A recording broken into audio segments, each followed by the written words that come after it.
Studio. This is WMVP WTBC HD2 Chicago. A Good Karma Brands radio station. Chicago. This is your morning routine. Put some respect on my name. Kap and J Hood. That's right, we bad. Watch the show on Twitch. Follow ESPN 1000 Chicago. Stream the show on the ESPN Chicago app and on FM 100.3 HD2 and on ESPN 1000 Chicago. Now, David Kaplan and Jonathan Hood. Good morning, everyone. Bring them out. Woo! Bring them out. Bring them out. Bring them out. Bring them out. Bring them out. Bring them out. Bring them out. Bring them out. Bring them out. Oh, God. Welcome in to the Kap and J Hood Morning Show on ESPN 1000, and we are streaming on the ESPN Chicago app. With Hall of Famer David Kaplan, Jonathan Hood with you. We've got Shay. We've got Jay Moore. We've got you for a 3-hour ride here on this Waddle Wednesday with open phone lines for you at 312-332-ESPN, 332-3776 is our phone number. Watch the show and all the shows here on YouTube, youtube.com. Look for ESPN Chicago on Twitch as well, twitch.tv/ESPN 1000 Chicago. Last night, the Cubs lost to the Toronto Blue Jays by a score of 5-1. Cap, this morning, the Cubs are 67-51. But because of the Brewers' shellacking of the Pirates, the Cubs now are 7.5 games behind the Brewers in the National League Central. Division's over. I'm not even worried about the division. But what we're watching is so nauseating, and everyone's looking for reasons. And the first place you have to put the blame is right at the feet of the freaking players. I know everyone's like, this Counsell guy, he's overrated, he's this, he's that. Do I love every one of his moves? No, I don't. Do I wish he would quit clearing his nose at every press conference because he sounds ridiculous? Yes. But the bottom line is that I get home, I'm excited to watch baseball, my team is on the screen, and I watch another impotent performance like an 80-year-old man begging for an orgasm. Absolutely ridiculous. The approach at the plate. Seiya Suzuki looks so lost, it is embarrassingly bad.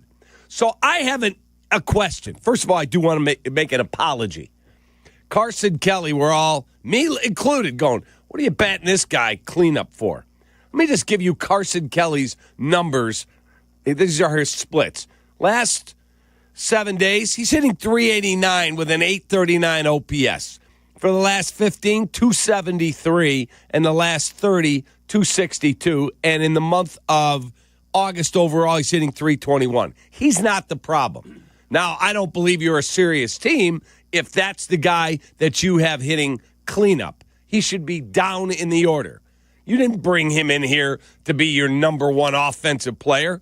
But right now, when I watch Pete Crow Armstrong, whose numbers in the month of August are just breathtakingly bad, .081 with a .213 OPS. Last 7 days, his OPS is basically my dead grandmother, and she's been in the ground for 30 years. 100. 100. It's like taking a freaking test, and you put your name on it, and they give you points just for putting your name on it. What we watched last night, when you get opportunities, you got a base hit. You got a base hit again from Willie Castro. This guy gets a hit every night. I'm not telling you he's a great player, but he was a good addition. Dansby's over at third. Michael Busch base hit. First and second, nobody out. Now it's a 4-1 game. And guess what? Let's go. Here comes Seiya. Here comes Tucker. Here comes PCA. Kelly gets a walk mixed in there. You got the bases loaded. And guess what you get? Seiya swinging at pitches that if he had a 12-foot Bodor, he could not have made contact with. He made Javi Baez look disciplined in his worst days at the plate yesterday. I'm like, why would you throw anything near the plate to that guy? He's going to swing at anything. He looked awful. You cannot tell me that there's something not wrong health-wise with Kyle Tucker.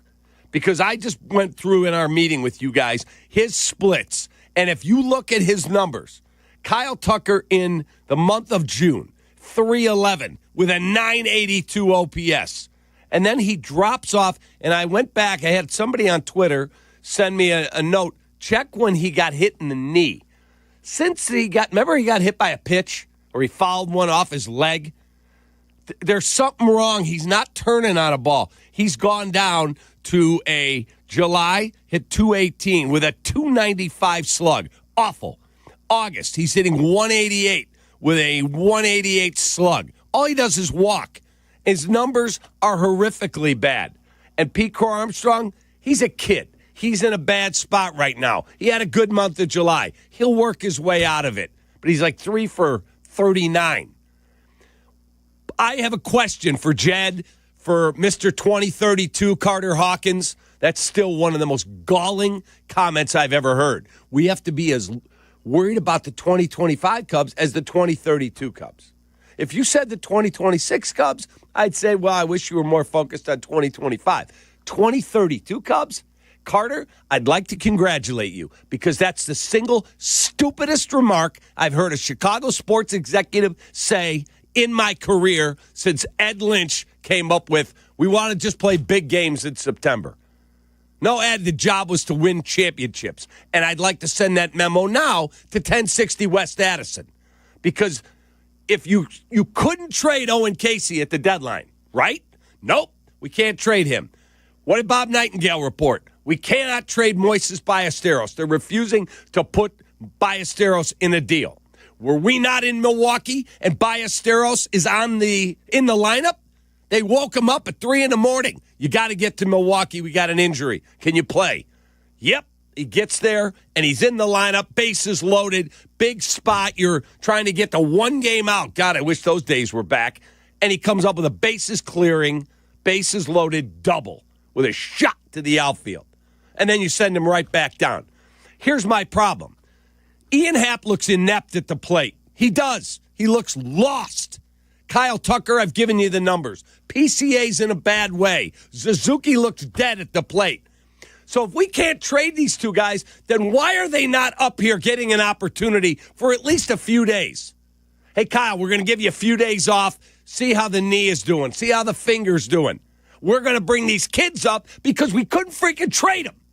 We didn't want to move them. They're so valuable. We're going to let them come up and play. Nope, we're going to run the same dead freaking bodies out there tonight, and I'm going to watch another game where we get it stuck up our backside. It's embarrassing what's going on there.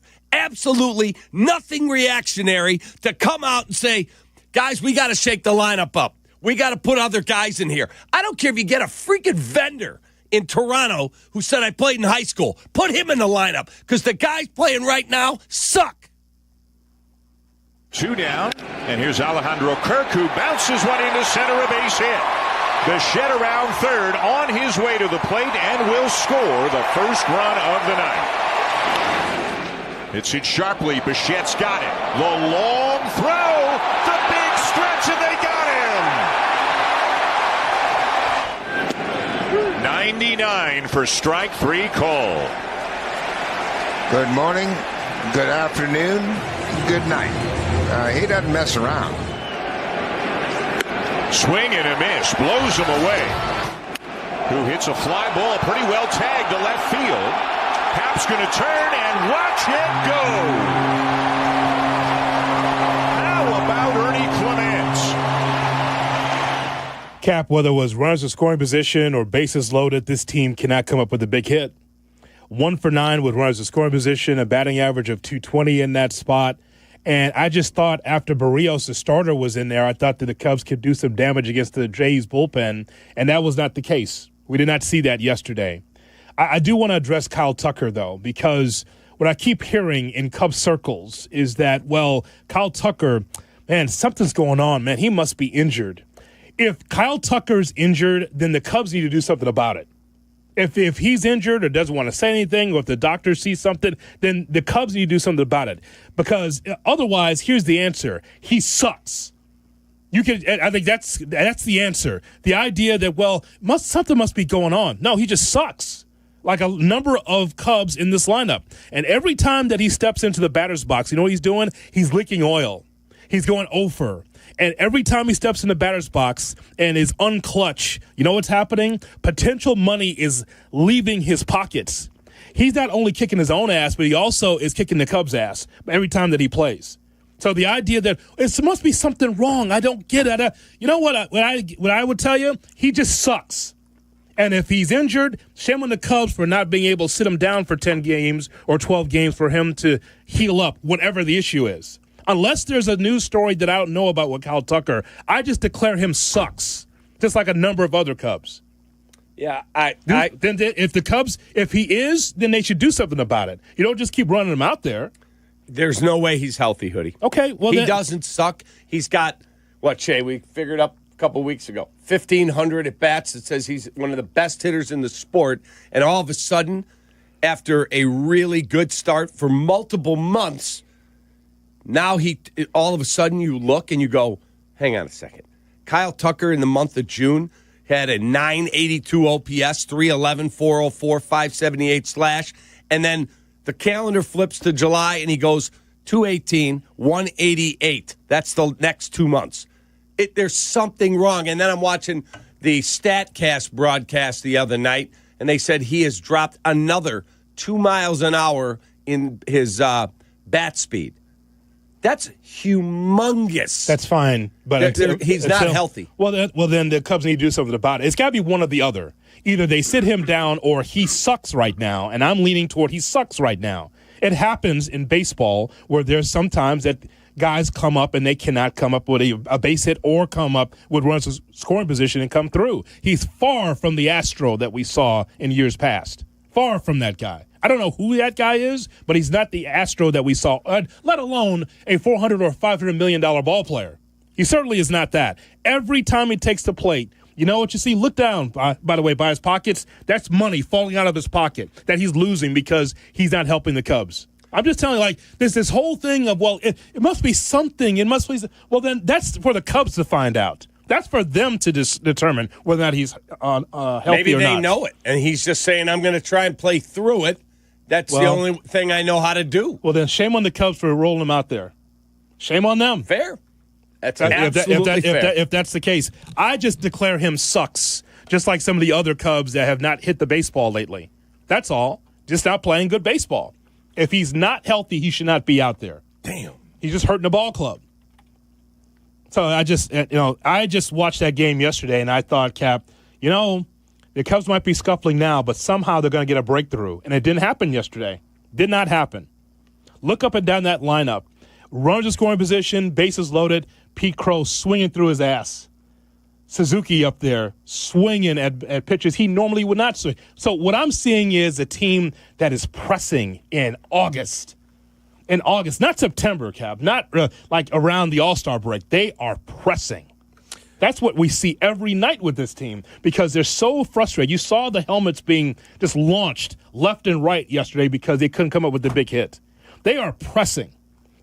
You say that the division's over because of 7.5, but what do you think that Cubs team feels? They're like, man, we're slip sliding away. None of us can hit. None of us can come up with a big hit. That sucks. It's bad. From the start of the COVID season in 2020 until June 1st, 2025, over 2,800 plate appearances, Kyle Tucker ranked 6th in all of baseball in weighted runs created plus.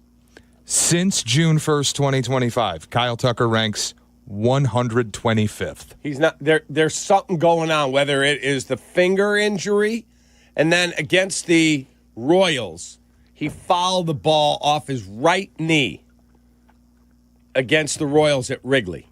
He stayed in the game and was part of that double steal. Remember, everyone's like, all right, he must be okay. And then I do not believe he was in the lineup the next day. And they said that's correct. That it flared up on him. He woke up in the morning super stiff. From that moment on, when he fouled the ball off his knee, that dude's hitting like 1-something. You cannot tell me they're not connected. Well, then how come the Cubs aren't doing anything about it? That is baseball malpractice if they keep rolling him out there and he's hurt or injured. That's on them. And if he comes to you and says, I'm going to take Toradol or whatever he has to do. I'll be out there. I will get out there. I mean, what I don't understand is if it's obviously not a broken leg like he had a year ago. He broke his leg with the Astros. Are you telling me Owen Casey's not ready to play at the big league level? And I don't want to run Owen Casey up here the 20th of September when you're a game up or a game out trying to make the playoffs and go, all right, kid, we're going to give you. Do it now. Let him have his growing pains here in August. Oh, don't worry. You'll get your Casey wish because who knows if Tucker's going to be here next year. You'll get him. You'll get a big heaping of Owen Casey. You'll be here. But that's the thing. If I'm saying Tucker, if Tucker's not healthy and you say, we're not signing that guy, and then he goes somewhere else and he's finally healthy and you're like, where was that guy? Well, you had an injury you have to deal with. And that'll be a call Jed's going to have to make, and his agents are going to have to see what type of money is out there. I don't know who's going to pay this guy. There are going to be people go, I don't know. Now, if you're telling me he's totally healthy, but when I see your bat speed drop all the way down to 70 miles an hour, like it's gone down noticeably, there's something going on. But that doesn't excuse what's going on with Seiya Suzuki at the plate. Yeah. Like if you told me he hit a rocket, it got caught, all right, it happens. You're in a bad spot. When you're swinging at pitches that I literally am on my couch and I'm going, all right, I got lucky. I threw the remote on one play, and now I'm going to throw it again? No, I'm not buying a new Apple TV remote because you can't hit. Pitches are – dude, it was like the pitch was in the United States, and he's playing in Toronto. That's how far outside it was. I know. That's a guy that's pressure. He's 0 for 5 with 2 strikeouts in the game yesterday. But, again, as we go to the phone lines to talk to you, 312-332-ESPN, 332-3776 is our phone number for the Cub fan. You're listening to the show right now. Check in with us about the Cubs and their loss against the Blue Jays 5-1 as they just continue to slide. I'm just not going to have any reasons or excuses for Kyle Tucker until the Cubs do something about it. I'm just not going to do it because he's part of the problem, just like a lot of these Cubs are part of the problem offensively. If he's hurt or if he's injured, the Cubs need to do something. Just to have him roll him out there just because it's Kyle Tucker makes no sense. And by the way, there could be a resetting there because we're still in August. There's still time to be able to reset Kyle Tucker. You have time. That's my point. You're still running the race. You're not going to win the division now, Besa, but you are still running the race to try to be a playoff team. Tucker has to be part of that. So take care of it. Otherwise, he sucks. And just like a number of these guys. Right. So until we know otherwise. So my point is bring Owen Casey up here now. Sure. Or Ballesteros. Get a fresh bat in the lineup and see if it does anything for you. Sure. I was listening to the Johnny Manziel podcast with Anthony Rizzo as the guest. Mm-hmm. And Rizzo said, the day that we walked in and Aroldis Chapman walked into the clubhouse, oh my goodness, we went, all right, they're serious. He said it was such a shot of adrenaline into the locker room and into the team. There's no doubt that they looked. They're not going to say it, but there's no doubt that the players looked and went, oh. You got some guy from the Pirates, got a guy from the Orioles. They're just okay. Oh, look what the Phillies did. And they got that amazing opening. If you haven't seen the way Joan Duran takes the field, go do yourself a favor and pull it up on social. All right, we're going to take your phone calls coming up. 312-332-3776 is our phone number. Also, we'll hear from the fine manager of Chicago Cubs, Craig Counsell. That'll be coming up next on the Kap and J Hood Morning Show. Kap and J Hood, ESPN Chicago. The ball's wet. Bears training camp is on, and we are there. Catch a special glimpse with Peggy and Dionne today starting at 10. Training camp coverage on ESPN Chicago, brought to you by Hard Rock Casino Northern Indiana and by your Chicagoland and Northwest Indiana Chevy dealers. Let me tell you about the Chicagoland and Northwest Indiana Chevy dealers. I am a Chevy guy, and I have been for 30 years. My kids drive Chevys. We have Chevys in the family. Hard work beats talent when talent does not work hard. That's why when it comes to hard work, nothing works harder than a Chevy Silverado. It's built to handle the big jobs day in and day out. Chevy has a Silverado pickup that's just right for you. Half-ton, 3/4 ton, and 1 ton. We call it the Goldilocks effect. No wonder Chevy Silverado is the official truck partner of the Chicago Bears. Check out the full line of Chevy Silverados at ChevyDriveChicago.com. Work hard, play harder in a new Silverado.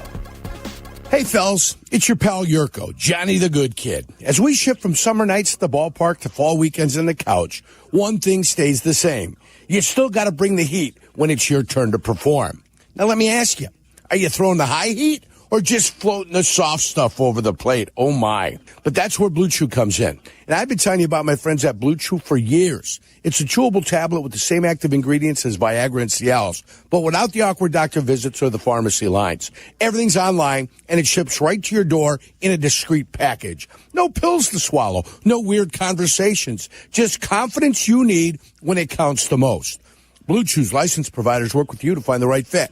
And it's all made in the U.S. of A. And it's shipped direct, so it's affordable, too.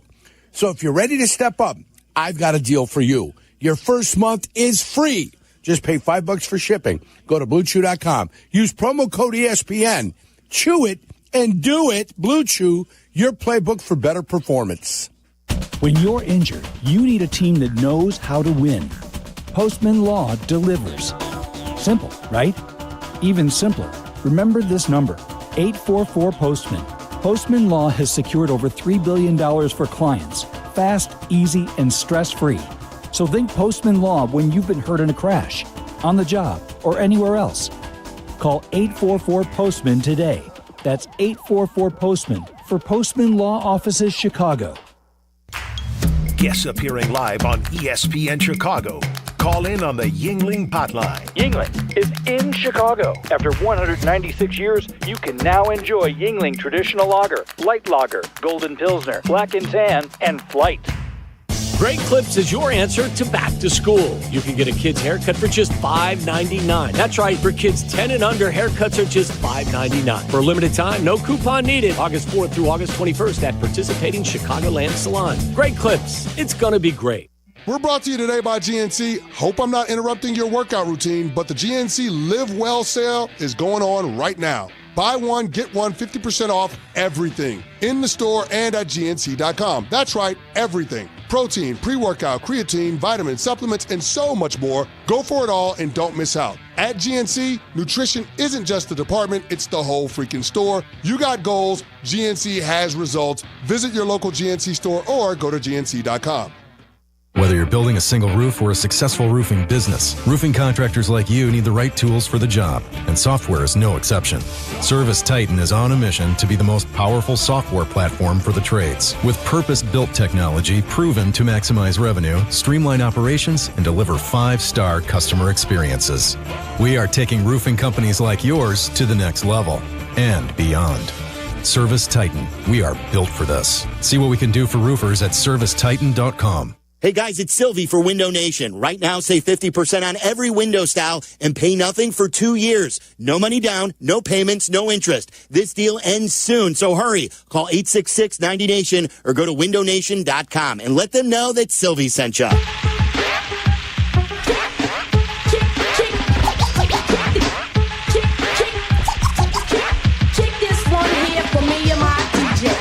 Kap and J Hood are back on ESPN Chicago. Kap and J Hood, weekday morning, 7 to 10 here on ESPN 1000 and streaming on the ESPN Chicago app. Here's hoping that you're going to have a great Wednesday. It's a Waddle Wednesday. We'll hear from Tommy coming up at 8:30 right here on your home for the White Sox and the Bears, ESPN 1000, 312-332-3776 is our phone number. Yeah, my partner is not happy and has not been happy a lot this summer with this Cubs team, especially them losing 5-1 to Toronto and just looking lifeless. Yeah, look, you're going to lose ball games. It's baseball. It's a long season.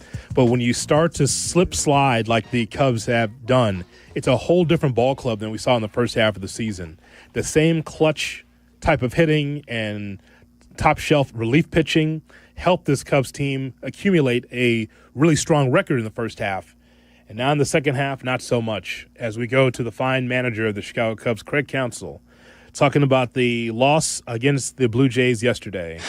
I mean, the optimism is just we've got good hitters, and we've scored a lot of runs this year, and they've done a lot of damage this year. And, there's no woe is me here and like, oh no, this is baseball and you got to go have a good at bat and go have good at bats with whenever the situation is and keep grinding through them. And swinging at the right, it starts with swinging at the right pitches. There's no question. That's where it starts, and that's the foundation of it. And we are still doing that. We got to get some to fall, and we got to get the hits in the right spot. Fine manager, Chicago Cubs, Craig Counsell. Speaking of Craig Counsell, on your recap yesterday, you mentioned some things about Craig Counsell that I think we should bring up. You're mentioning that, when it comes to the offense, what can Craig do? Craig he gets the lineup. He puts out the best on-base percentage and slugging guys and guys that can hit the baseball at the top of the lineup. But you did mention that when it comes to the fundamentals and little things in the margins, that Craig has to be able to tighten the screws with that. I'm just paraphrasing what you said. Because you said that, hey, when it comes to Ian Happ and some deficiencies in the outfield or, being able to steal bases or getting picked off at second base here or there, when we've seen a lot of that, that means the Cubs are playing tight, and that's where Counsell comes in. So you may not be blaming Counsell for what's going on, but as far as in the margins, that's something that Counsell can do to make sure that that's cleaned up, as you said yesterday. Agreed.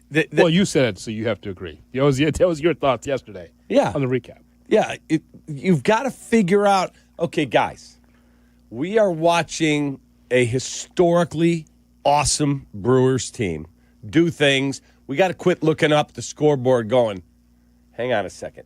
They're up 12-0 against Paul Skeens? Like, if Aaron Savale of the White Sox wasn't a little bitch up in Milwaukee who refused to go to the bullpen, and they had to trade him away, they never get Andrew Vaughn. Andrew Vaughn has been an amazingly good player for the Brewers. But guess what?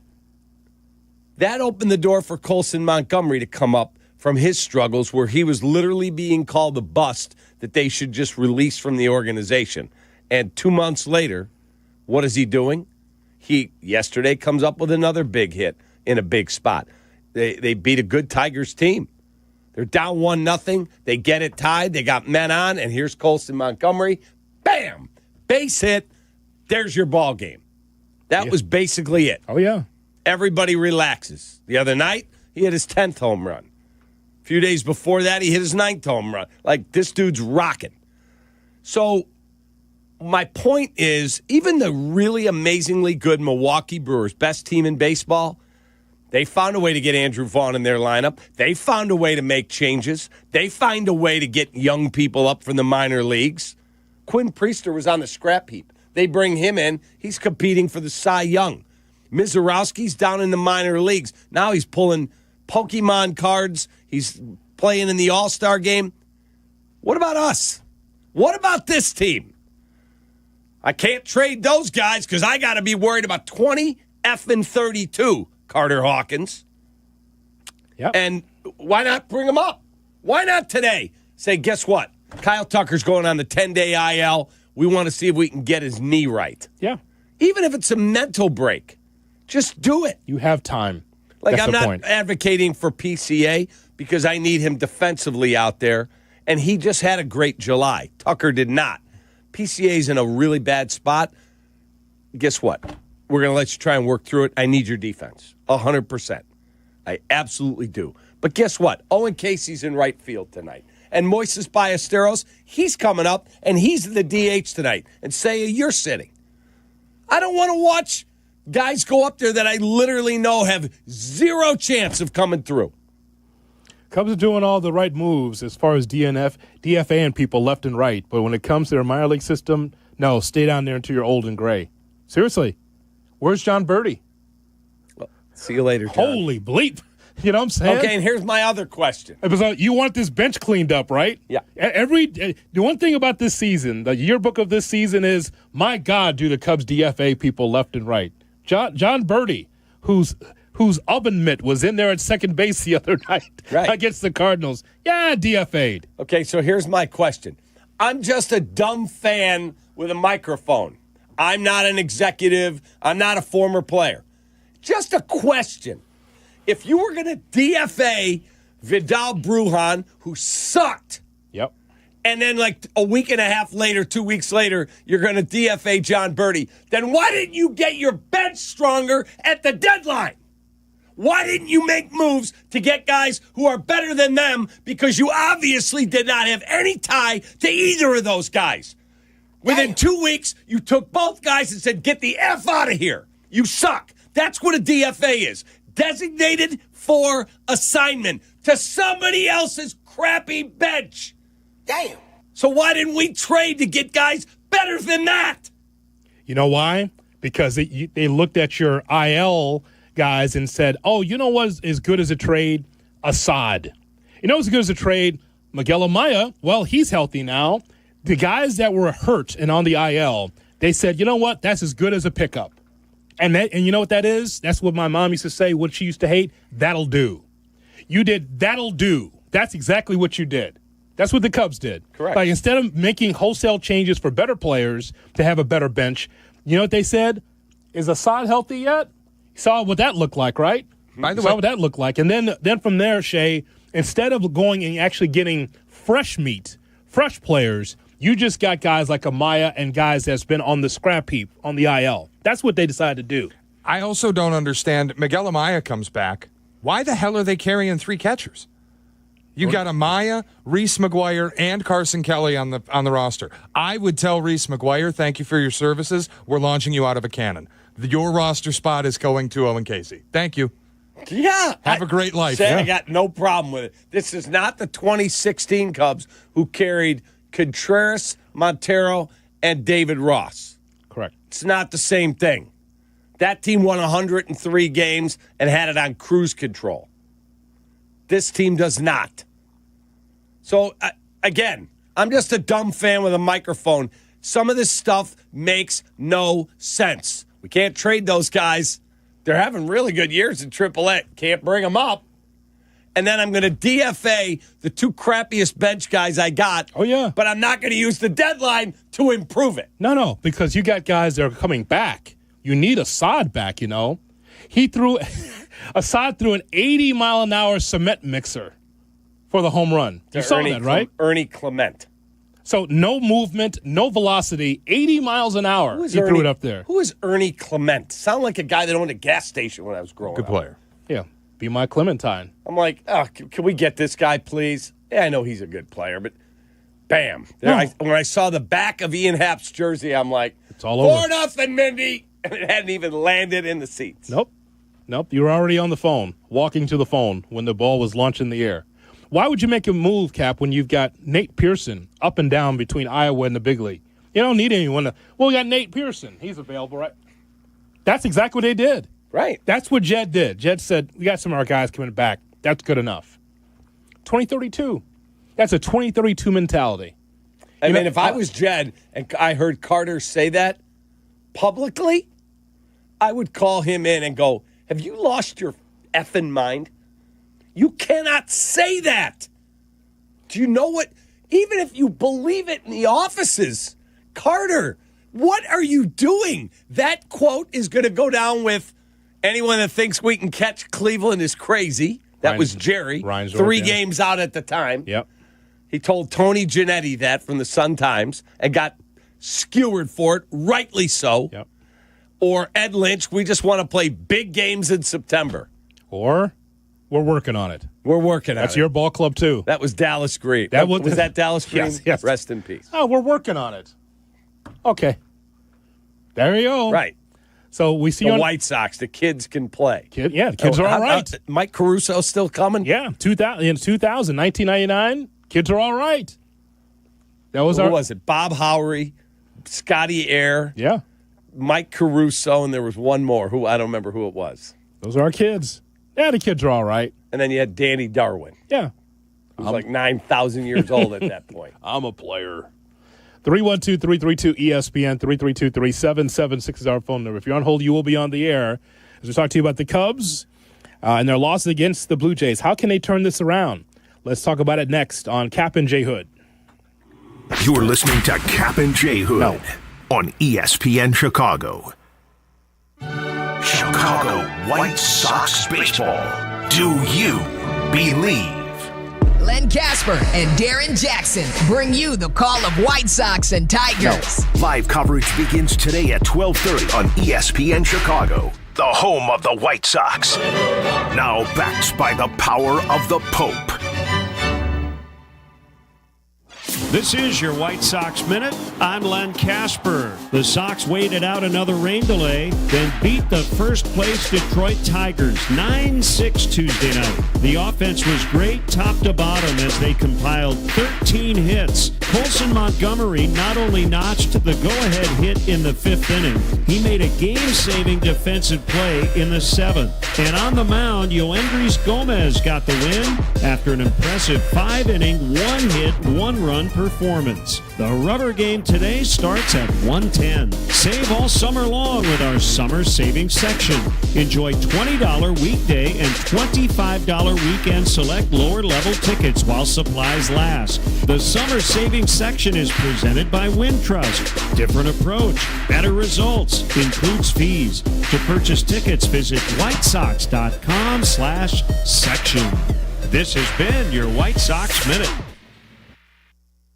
Hey, parents throughout Chicagoland, if you're like me and only want the best and safest option for your kids, you've got to go check out my guys at FenceWorks, a.k.a. the guy on 41. FenceWorks is the premier spot for playgrounds, fencing, trampolines, and basketball hoops. I recently got a hoop installed by FenceWorks, and my kids are thrilled. FenceWorks has been treating families like mine to quality, safety, and exceptional service for over 58 years. Swing by their Northbrook showroom or check out theguyon41.com. I'm Chicago personal injury lawyer Jim Morisi. Even when we're careful, other people's negligence can threaten our futures. As one of Illinois' most successful injury firms, winning the most complex personal injury and workers' compensation cases is what we do. Consultations are always free. Visit us at MorisiLongo.com. That's MoriciLongo. Morisi Longo and Associates. We're there when you need us. Hey friends, I'm Tom Waddle and I drive a Hawk. Find your next car at hawkauto.com. Choose from 12 Hawk Auto locations at Forest Park, St. Charles, Plainfield, Joliet, Carroll Stream, and now LaSalle, Peru. Shop thousands of vehicles from 13 big brands. Save with 0% financing or make no payments for 90 days. Plus save even more with our complimentary maintenance plan. Find your next car at hawkauto.com and drive what I drive. Drive a Hawk. HawkAuto.com. Financing and plan on select models with approved credit. In theaters now, Marvel Studios' The Fantastic Four is the #1 movie in the world. Yes! Hell yeah! It's unlike anything Marvel has done before. We face a danger that has threatened our family. And now it's certified fresh. I will not sacrifice my child for this world, but I will not sacrifice this world for my child. And it's one of the best superhero movies of all time. Marvel Studios' The Fantastic Four. In theaters now. Rated PG-13. Some material may not be suitable for children under 13. Progressive knows sports brings people together, but you gotta feel bad for people who don't even get it. Some people will never know what it's like to see their favorite team's hopes decided by a ping pong ball to draft the next superstar. Or not. I mean, sure, it's silly for your happiness to hinge on the success of a 20-year-old entry-level employee, but you just can't help yourself. The stress is exhilarating. Progressive can't bring people together like the draft, but we can bring your home and auto insurance together with a bundle. So switch and see if you could save hundreds. Progressive Casualty Insurance Company affiliates and other insurers not available in all states or situations. Are you looking for a career in the beauty industry? Triton College can help you get there. Triton's new cosmetology certificate offers hands-on training in a real salon, expert instructors, and 8-week courses. Enroll today at triton.edu/cosmetology.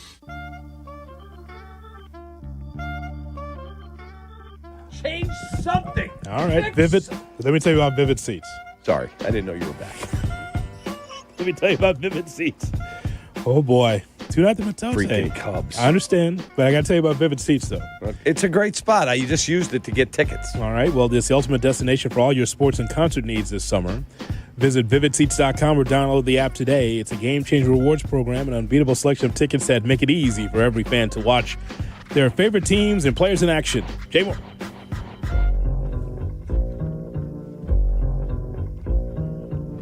This is Kap and J Hood. They've beaten the traffic commute, so you don't have to. No! Say it again. Say something else. on ESPN Chicago.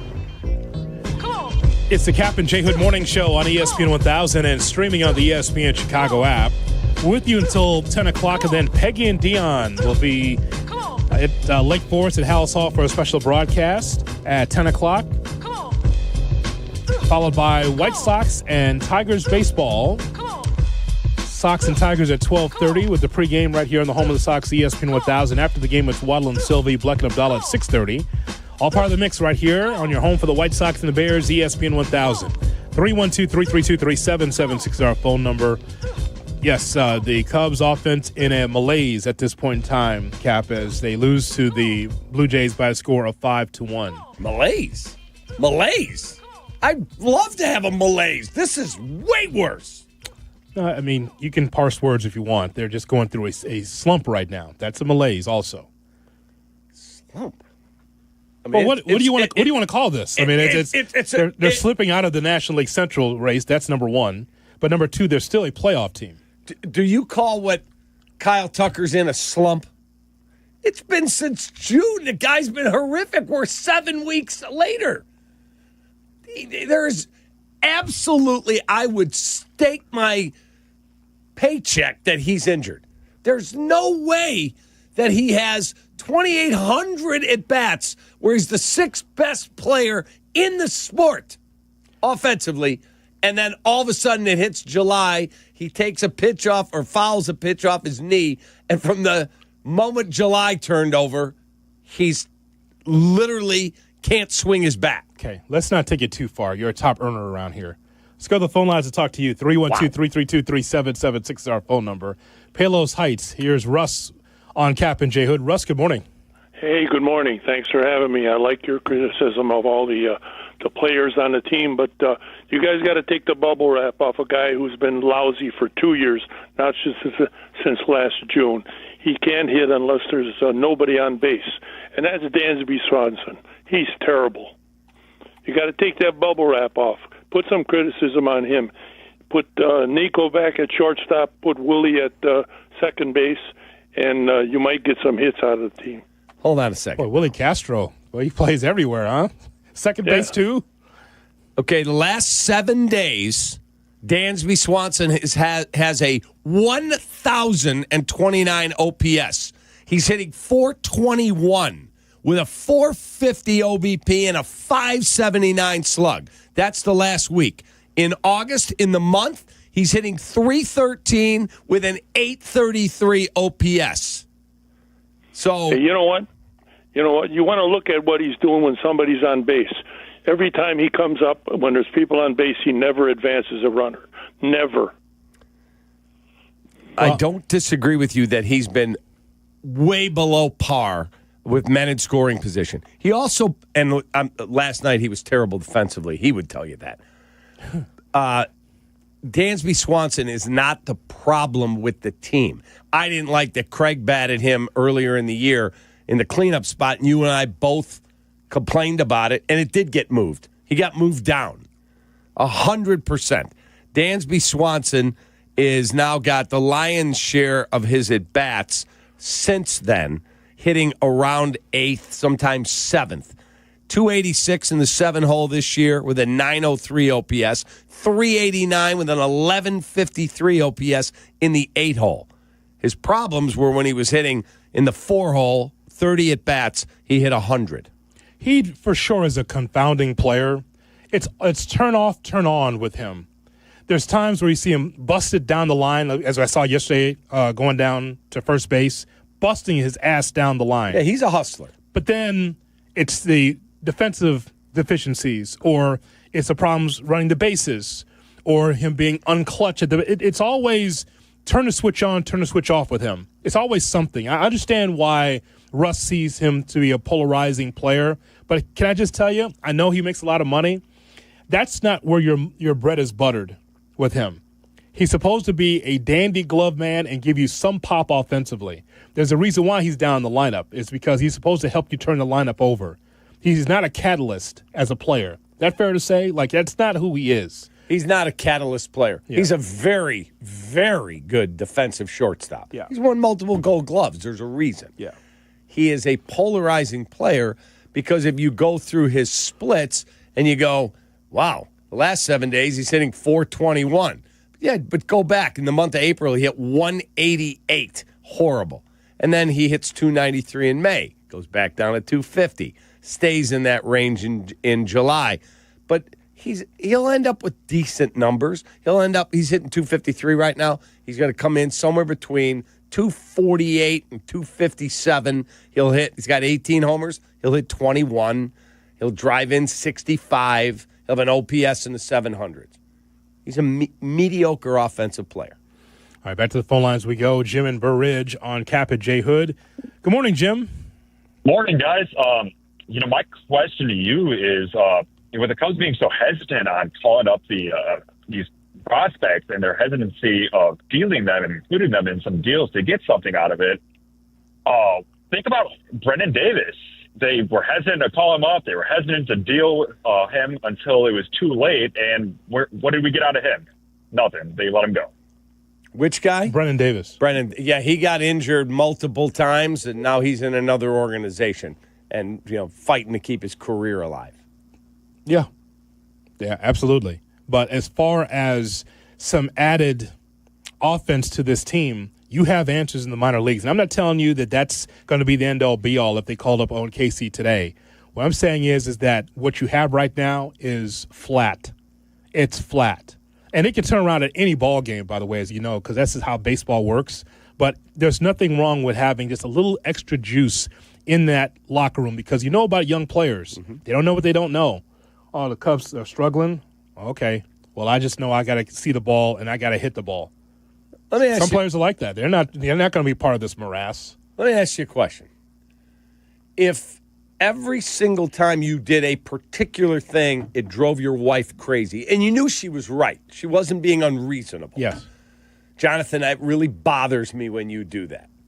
And you keep doing it, and you keep wondering, God, every fucking time I get in an argument with her. Yep. Would you keep doing it? No, I don't want that smoke. You would go, you know what? She's right. I'm not going to do that. I'm going to change it up. I'm going to try something different. Hey, hon, how's it going? Oh, thank you for not leaving your clothes on the floor or leaving dirty dishes piled up in the sink when they're all from you while I'm working as well. You do whatever it took. So if I was a major league manager, and I never will be, but I have coached, I would show up at practice or in our staff meeting in the morning and go, Coach, freaking Rodney Davis, he was one of our players who I love dearly. Rodney Davis cannot be in that situation. He's going to turn it over because he doesn't handle the ball well against the press. Or this guy's not going to handle it well if we get him that look. That's not what he does well. Can we try something different? How about we put Mike Madigan? Let's put Mike in there and see what he does. He's better in that situation. Nope, let's keep doing the same thing and watch the same freaking turnovers or the same freaking strikeouts. It drives me freaking insane. You guys played in Springfield? You and Mike Madigan? Not that Madigan. This is Madagan. He's actually in town. He called me last night. He did? Yeah. Was he from City Hall? Did he call you from there? Different Madigan. Or jail? Different Madigan. Oh. 312-332. My buddy Mike Madigan. Okay. I didn't know that you politically inclined. No, it's not the politician. Wow, that's amazing. You going to help him out? Give him some money every now and then? A little something. Help him out. 312-332-ESPN 332-3. I'm just saying. 332-3776 is our phone number. You heard that first, folks. Kap, friends with Mike Madigan. Different Mike Madigan, folks. He doesn't even spell it the same. Okay. On Kap and J Hood. Kap and J Hood, ESPN Chicago. The Chicago Bears, the Buffalo Bills. Preseason game number 2, live from Soldier Field. This is Chicago! Sunday night at 7. Joniak, Thayer, and McKee have the play-by-play from the booth and on the sidelines. But join us at 3 p.m. for 4 hours of Bears pregame, including Mark Silverman, Tom Waddle, and Dionne Miller. Live network pregame inside Gato at Soldier Field at 5 p.m. Are you ready? Catch me outside. How about that? Bears and Bills. Preseason game number 2, Sunday night at 7 on the home of the Bears, ESPN Chicago. Hey, when was the last time you hopped out of bed without that knee or back yelling at you? Or walked downstairs without groaning step by step? I know exactly what that's like. I've felt those aches and pains as well. It's easy to think, hey, I'll tough it out. Maybe it'll fade. But nothing changes. Hey, it's your friend Tom Waddle here, and I want you to do what I'd tell any teammate to do. Call Dr. Caravelli and the team at QC Kinetics. Their regenerative treatments help your body restore and repair damaged joint tissue. No scalpels, no pills, no long recovery, just real lasting relief. Bring your x-rays and MRIs for a free, no-pressure consultation. They'll tell you honestly if you're a good fit.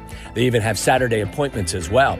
Worst case, you learn something new. Best case, you get your life back without groaning every step. Call QC Kinetics right now at 312-809-5955. That's 312-809-5955. 312-809-5955. Escape the heat. Head to True North convenience stores and get any size True Oasis fountain drink for 89 cents with True Rewards. Cool that thirst with any of your favorite Pepsi fountain drinks for 89 cents. As a free True Rewards member, pick the perfect size for you. No matter if you're craving a big drink or a small sip, it's just 89 cents. Don't have the True Rewards mobile app? Find it in the Apple or Google Play Store to download and save instantly. True North convenience stores. Fast, friendly, clean. Relish this. 2 Chicago icons, Lou Malnati's and Portillo's, have teamed up for the flavor mashup you didn't know you needed. Introducing the Chicago Dog Deep Dish. Lou's legendary deep dish crust, gooey cheese, topped with real Chicago-style hot dog slices, and all the classic fixings: mustard, relish, tomatoes, onions, sport peppers, and a pickle. But hurry, it's only here for a super limited time at 21 Lou's dine-in locations. Carry out and delivery too. Lou Malnati's, Chicago's legendary deep dish. At Uline, they know going the extra mile takes hard work. For companies pushing to go further, Uline will go the distance with you. 24/7, they answer the phone to get you the shipping and industrial supplies you need. Business can move fast. Unexpected large orders, adverse weather, new safety guidelines, and changing economic trends. Uline works hard keeping 41,000 items ready to ship, minimizing detours on your way to the extra mile. Visit uline.com. Need assistance with door and window projects? The Home Depot can help. From inspiration and materials to ordering and installation, our free Millwork virtual apron service can get you moving and doing. Plus, we speak Spanish too. Our associates can help you tackle complex jobs without you leaving the job site, saving you time and money. Call us at 1-833-HD-APRON or visit homedepot.com/MVA. The Home Depot, how doers get more done. My name is Georgios Tsetis. I'm the co-founder of Nutrafol. My hair started thinning in my early 20s. I tried everything and nothing was really working. So we created Nutrafol. Our hair growth supplements undergo clinical trials and have helped millions of men and women get visibly thicker and stronger hair in just 3 to 6 months. Get growing at Nutrafol.com. That's Nutrafol.com. These statements have not been evaluated by the Food and Drug Administration. This product is not intended to diagnose, treat, cure, or prevent any disease. Hey guys, it's Sylvie for Window Nation. Right now, get 50% off all window styles plus 0 down, 0 payments, and 0 interest for 2 years. Hurry, the sale ends soon. Trust Window Nation. Schedule your free home estimate now at 866-90Nation or visit windownation.com. Hey, we are brought to you today by GNC. Hope that we're not interrupting your workout routine, but the GNC Live Well sale is going on right now at GNC. Nutrition isn't a department, it's a whole freaking store. You've got goals, GNC has results. Visit your local GNC store or gnc.com. Jay Moore. Welcome back to Kap and J Hood on Chicago's Home for Sports, ESPN Chicago. Gabrielle is on the northwest side, and she's with us here on the Kap and J Hood Morning Show. Gabby, good morning. Hi. My question for you guys is simple. It's with the manager of the Cubs, with a coach that's like very meh when they are winning and very meh when they're losing. Like, how do you expect someone who has like such a bland personality to be able to actually rally the troops when they need it the most? She asked a great question. Like, I know I'm not everybody's cup of tea, and that's fine. I don't care. As long as I'm my wife and my kid's cup of tea and my boss's cup of tea, I'm good. Me. And you, of course. But you and I vibe. Yes. We have for many years. Yes. If I was playing for Craig Counsell, he does not inspire me. Like Joe Madden. Joe Madden, I thought was, like David DeJesus said, he showed up. He got traded at Tampa. Joe said, he goes, what are the rules here, Joe? Great to meet you. And he said, I have 2 rules. Be on time and play sexy. That's it. And he said, what do you mean? He said, I want you to do whatever makes you comfortable so you can perform on that field. And he said, Cap, he was the greatest to play for. He just loosened everything up. Just go play. Craig, for whatever reason, he's just so stiff. Do you know what I mean? Just doesn't look like there's any fun around there, even when they win.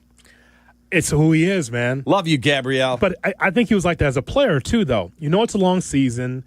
No high highs or low lows. He just is always 120 over 80 with the blood pressure. He's always just going to be the same. He is not demonstrative. He doesn't get kicked out of ball games. Doesn't do a lot in the dugout. He just manages a ball club. So when the Cubs poached him from the Brewers, the Brewers offered him $5 million a year. They said, we are way overextending because we love him and we want him to stay here. And he got 8 from the Cubs. The Mets were in the bidding, too. They were up in the 8th. He did not want to go to New York. That's what I think you and I thought that's where he was going because of his agent. Everyone and the GM, Stearns, was there, right? And he wanted to stay in the Midwest. He wanted to be able to still have his home in Milwaukee in the offseason, like in that area. And he's not a bad baseball manager. He's not. He's a smart guy. But maybe the way the Brewers do business, you know what? When the Cubs paid $177 for Dansby, the Brewers went, we can't spend that. But guess what? We found this guy, Willie Adames, on a 2-year deal. Oh, Willie Adames is a free agent. He's going to get $186 million from the Giants. Guess what? We found somebody else. And we've got Isaac Collins, a rookie. And we got Mizorowski. And we got all these young guys stepping up. I don't see that here. Craig was right to come here because he wanted to come to a bigger market. I get that. But here's the thing that sucks for him is that they're winning without him. The Brewers. They're winning without him. Right. Pat Murphy's a really good manager. But my point is maybe the way the Brewers do their business is better than the way the Cubs do their business. You can't argue the result. You can't. Let's discuss that coming up at the top of the hour right here on the Kap J Hood Morning Show. This is your morning routine. Yeah. Kap J Hood. Good morning. Morning. Good morning. Oh, and in case I don't see you, good afternoon, good evening, and good night. On ESPN Chicago. Are you confident your retirement game plan is as strong as steel? Hey, it's Yurko from Mitch Lyons Wealth. MitchLyonsWealth.com is full of tools for you to access at no cost to make sure you're positioned to win retirement. Go to MitchLyonsWealth.com today and get a free copy of Mitch's book or his retirement documentary. You can set a no-obligation 10-minute call with Mitch and his team to see if strategies they are utilizing might improve your retirement. That's MitchLyonsWealth.com, your best game plan to protect, grow, and win retirement. Save big money on new siding now at Menards. Update the look of your home and save big on Cedar Creek vinyl siding. This easy-to-install, low-maintenance siding withstands the elements and is available in 16 color options. Hurry in and save big money on Cedar Creek vinyl siding today. And check out our weekly flyer on Menards.com for all the great deals happening now. Save big money at Menards.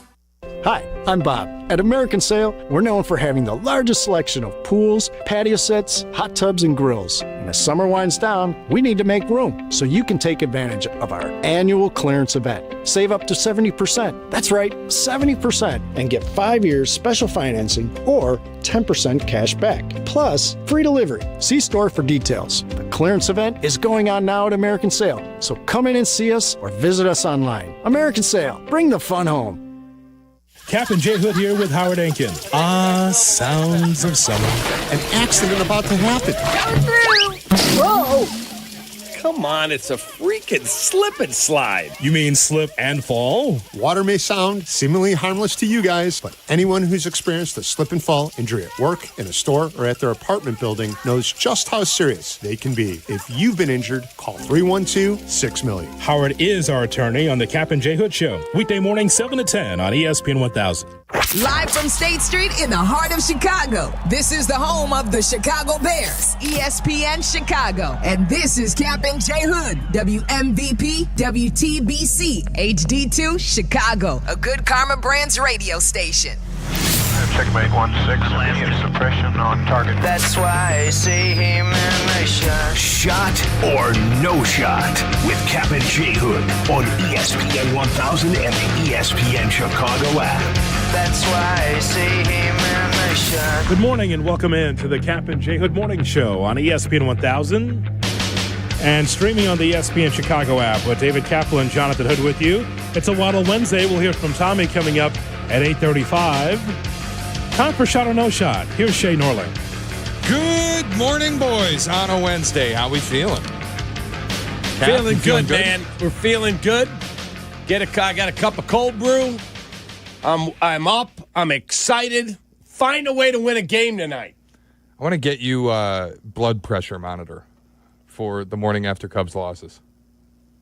That's funny. Remember Kevin O'Neill, the coach at Northwestern? When he was the Marquette coach, they were like top 15 in the country, and he's a maniac. And they made him wear a heart monitor for an entire game to see what his heart rate would do when he was yelling at referees. Dude, his heart rate barely went up. That was just who he was. It was hilarious. Funny how that works, right? Yeah. Just nuts. Yep. You going to win the game this afternoon, Tigers over the White Sox? I don't know. I don't know. I was just wondering about that because yesterday, Colson Montgomery, this is what happens, Shay, and you've been there before with 100-loss teams with the Tigers. Sure. You just look for the young players to root for. Yep. You don't know what the results are going to be. Usually you're going to lose those games. But just when you see young players develop, you're like, man, in 2 or 3 years, I hope that that's something. I hope that develops into a team atmosphere where they're vying for the division, winning playoff games. That's what I enjoyed yesterday on Monitor 2, right next to the Cubs game, watching the Sox and Tigers. Full bullpen day for the Tigers today because for whatever reason, Scooble needs 6 days rest. So we'll see. See, that's the game that we probably were circling like, hey, Scooble's going to be out there. And again, we'll see. There he is, Cap, skipping the White Sox again. Scooble. They're scared. They're scared and of Colson. You're going to Minnesota. It's not like you're going to play Cleveland. They're scared of the White Sox. Why can't we see Scooble at the rate? He owns the White Sox, too. Just like every time out, he owns them. Then why wouldn't you take what you would think would be a pretty solid victory? Like, couldn't tell you. Good Full chance bullpen you're going to win. You know, that's bad for baseball, too, because that helps fill the rate. You get a lot of walk-up if you know that Scooble's pitching. Like, oh, okay, you know what? That's an ace. Let's go see him. That helps the walk-up. Does it? Does it not? If you look at the pitching probables, like, oh, Scooble. Like, if you and I were, like, I got stuff going today, but, like, if we were off today, we did the show at 10, and we had nothing going, and the weather's nice, and I said, hey, I'll stay downtown. Let's go grab a late breakfast and go watch Scooble pitch. Sure. In. You know how much we love baseball. Yeah, you were there. I was there with Guff. You were there up in the second level, right, like above the visitor dugout. Yeah, with Maceo. With and Shay and I and Guff were sitting there, right? Yep. We were at the rate just watching baseball. Mm-hmm. It's fun, man. I love baseball. I'm excited the Bears are back. Love the NFL. Not as big on college as you guys, but I watch it and bet on it and have a great Saturday every week. But baseball, man. Yes. My cousin Maceo and I had a great time watching the White Sox and Tigers last time they were in. And I got just an earful of, who's that guy? Who's that guy? Talking about the White Sox, of course. I was like, I said, let me just tell you. Let me help you out on some of those. A lot of those guys are probably gone now. Yeah. So who was the guy who pitched for the Sox last night? Because I literally had never heard of him. Yeah, the guy, he was from the Dodgers, I think. That was the definition of effectively wild. Holy cow. He had no clue where the slider or the cutter were going, but they were effective. 5 innings, 1 hit. Gomez, the starter. Yeah, Yoedris Gomez or whatever his first name was. I'm like, who is that guy? And I have the game on. I have two TVs going. Yeah. And I'm like, wow, we get Javier Assad. They get this guy. And he goes 5 innings, 1 hit, 1 run. Watching Javier yesterday, on a sac boy. fly. Watching Javier yesterday, for sure, he puts the ass into Assad. No kidding. Assad. Okay. All right, let's get started with Shot or No Shot. Speaking of the NFL, I wanted to play this Terran Armstead audio. He's retired, but he's still with the Dolphins organization. He was up at joint practices, talked about what he saw from Caleb Williams at training camp. Caleb Williams, like I'm seeing him, and you can see the number 1 overall pick talent. You can see where that came from and why he was the number 1 overall pick. And you see it. You see some impressive throws. But Caleb's process, as we talked about quarterback processes, Caleb's process, playing that quarterback position, has to improve fast and pretty fast, in my opinion. On a consistent basis, Caleb was not able to recognize where he was in danger. He wasn't feeling pressure. He wasn't feeling blitzes. He wasn't seeing blitzes and threats pre-snap. Anthony Weaver, the Dolphins defensive coordinator, was able to send guys from all different spots on the field, and, man, a lot of those got home. A lot of those would have been sacks.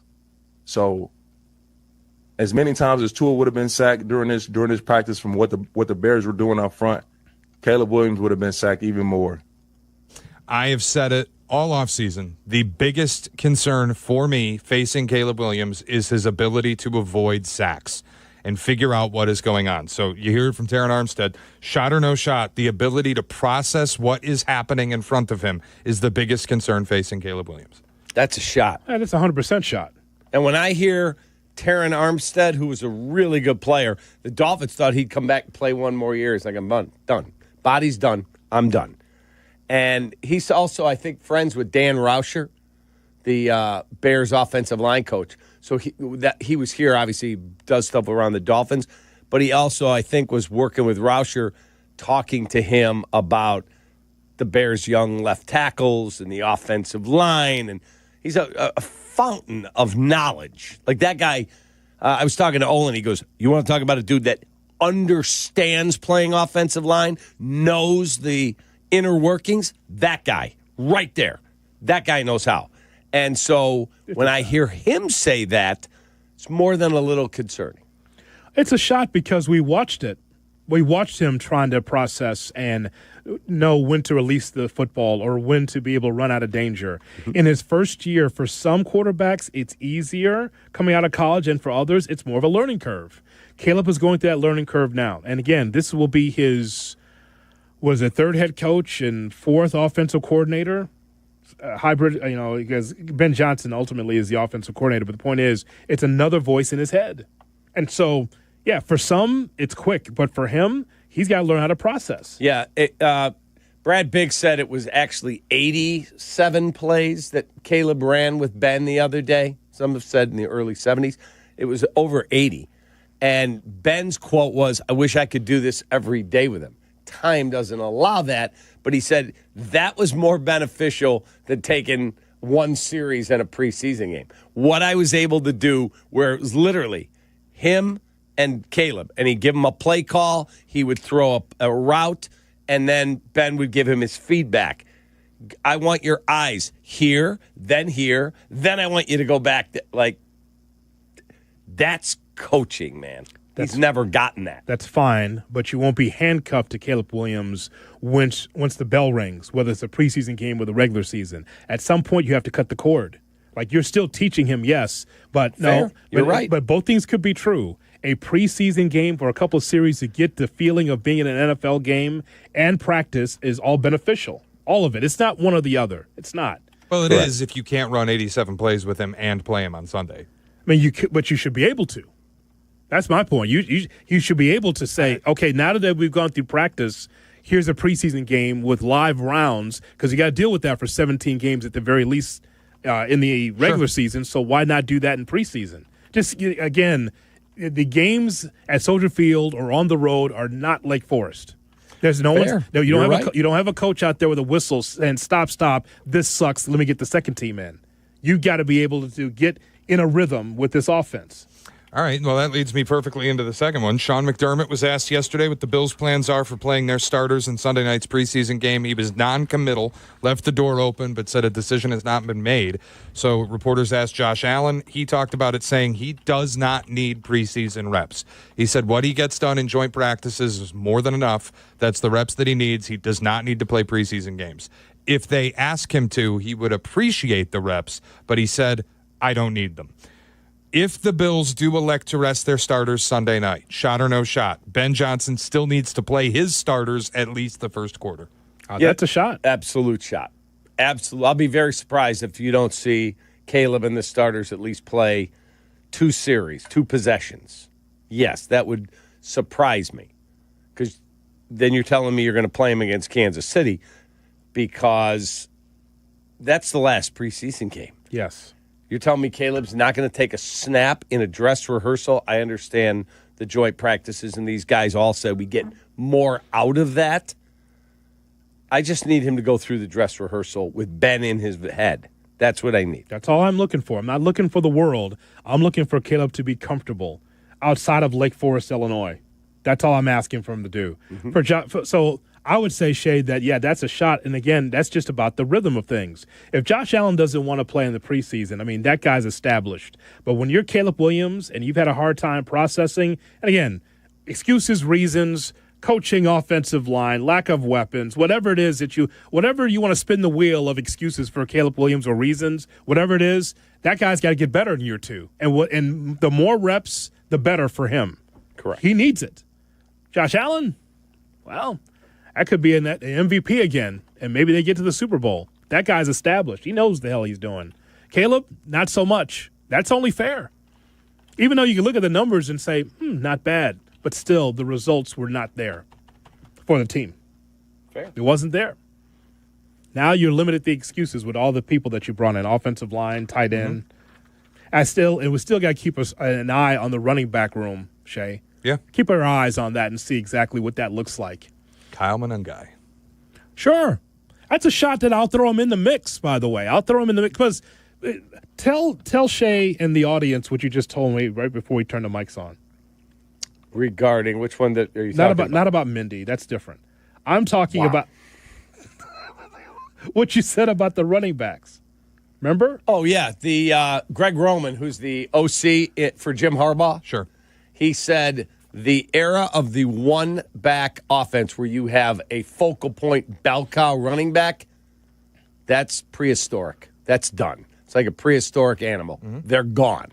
It's not going to happen. For every Saquon Barkley, Derrick Henry, he said, yeah, there's a few.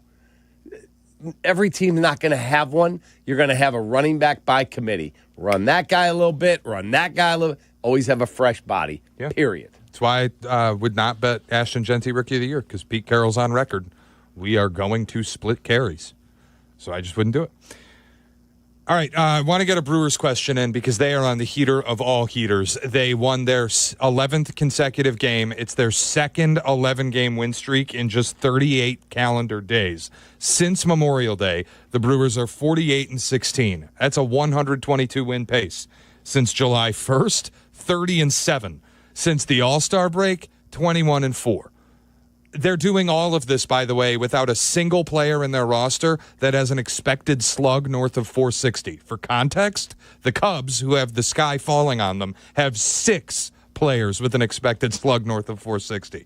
If you want to ascribe mythical power to Pat Murphy, that's all well and good. But I would remind people, Craig Counsell also won there. So shot or no shot, the Brewers are simply a better organization than the Cubs.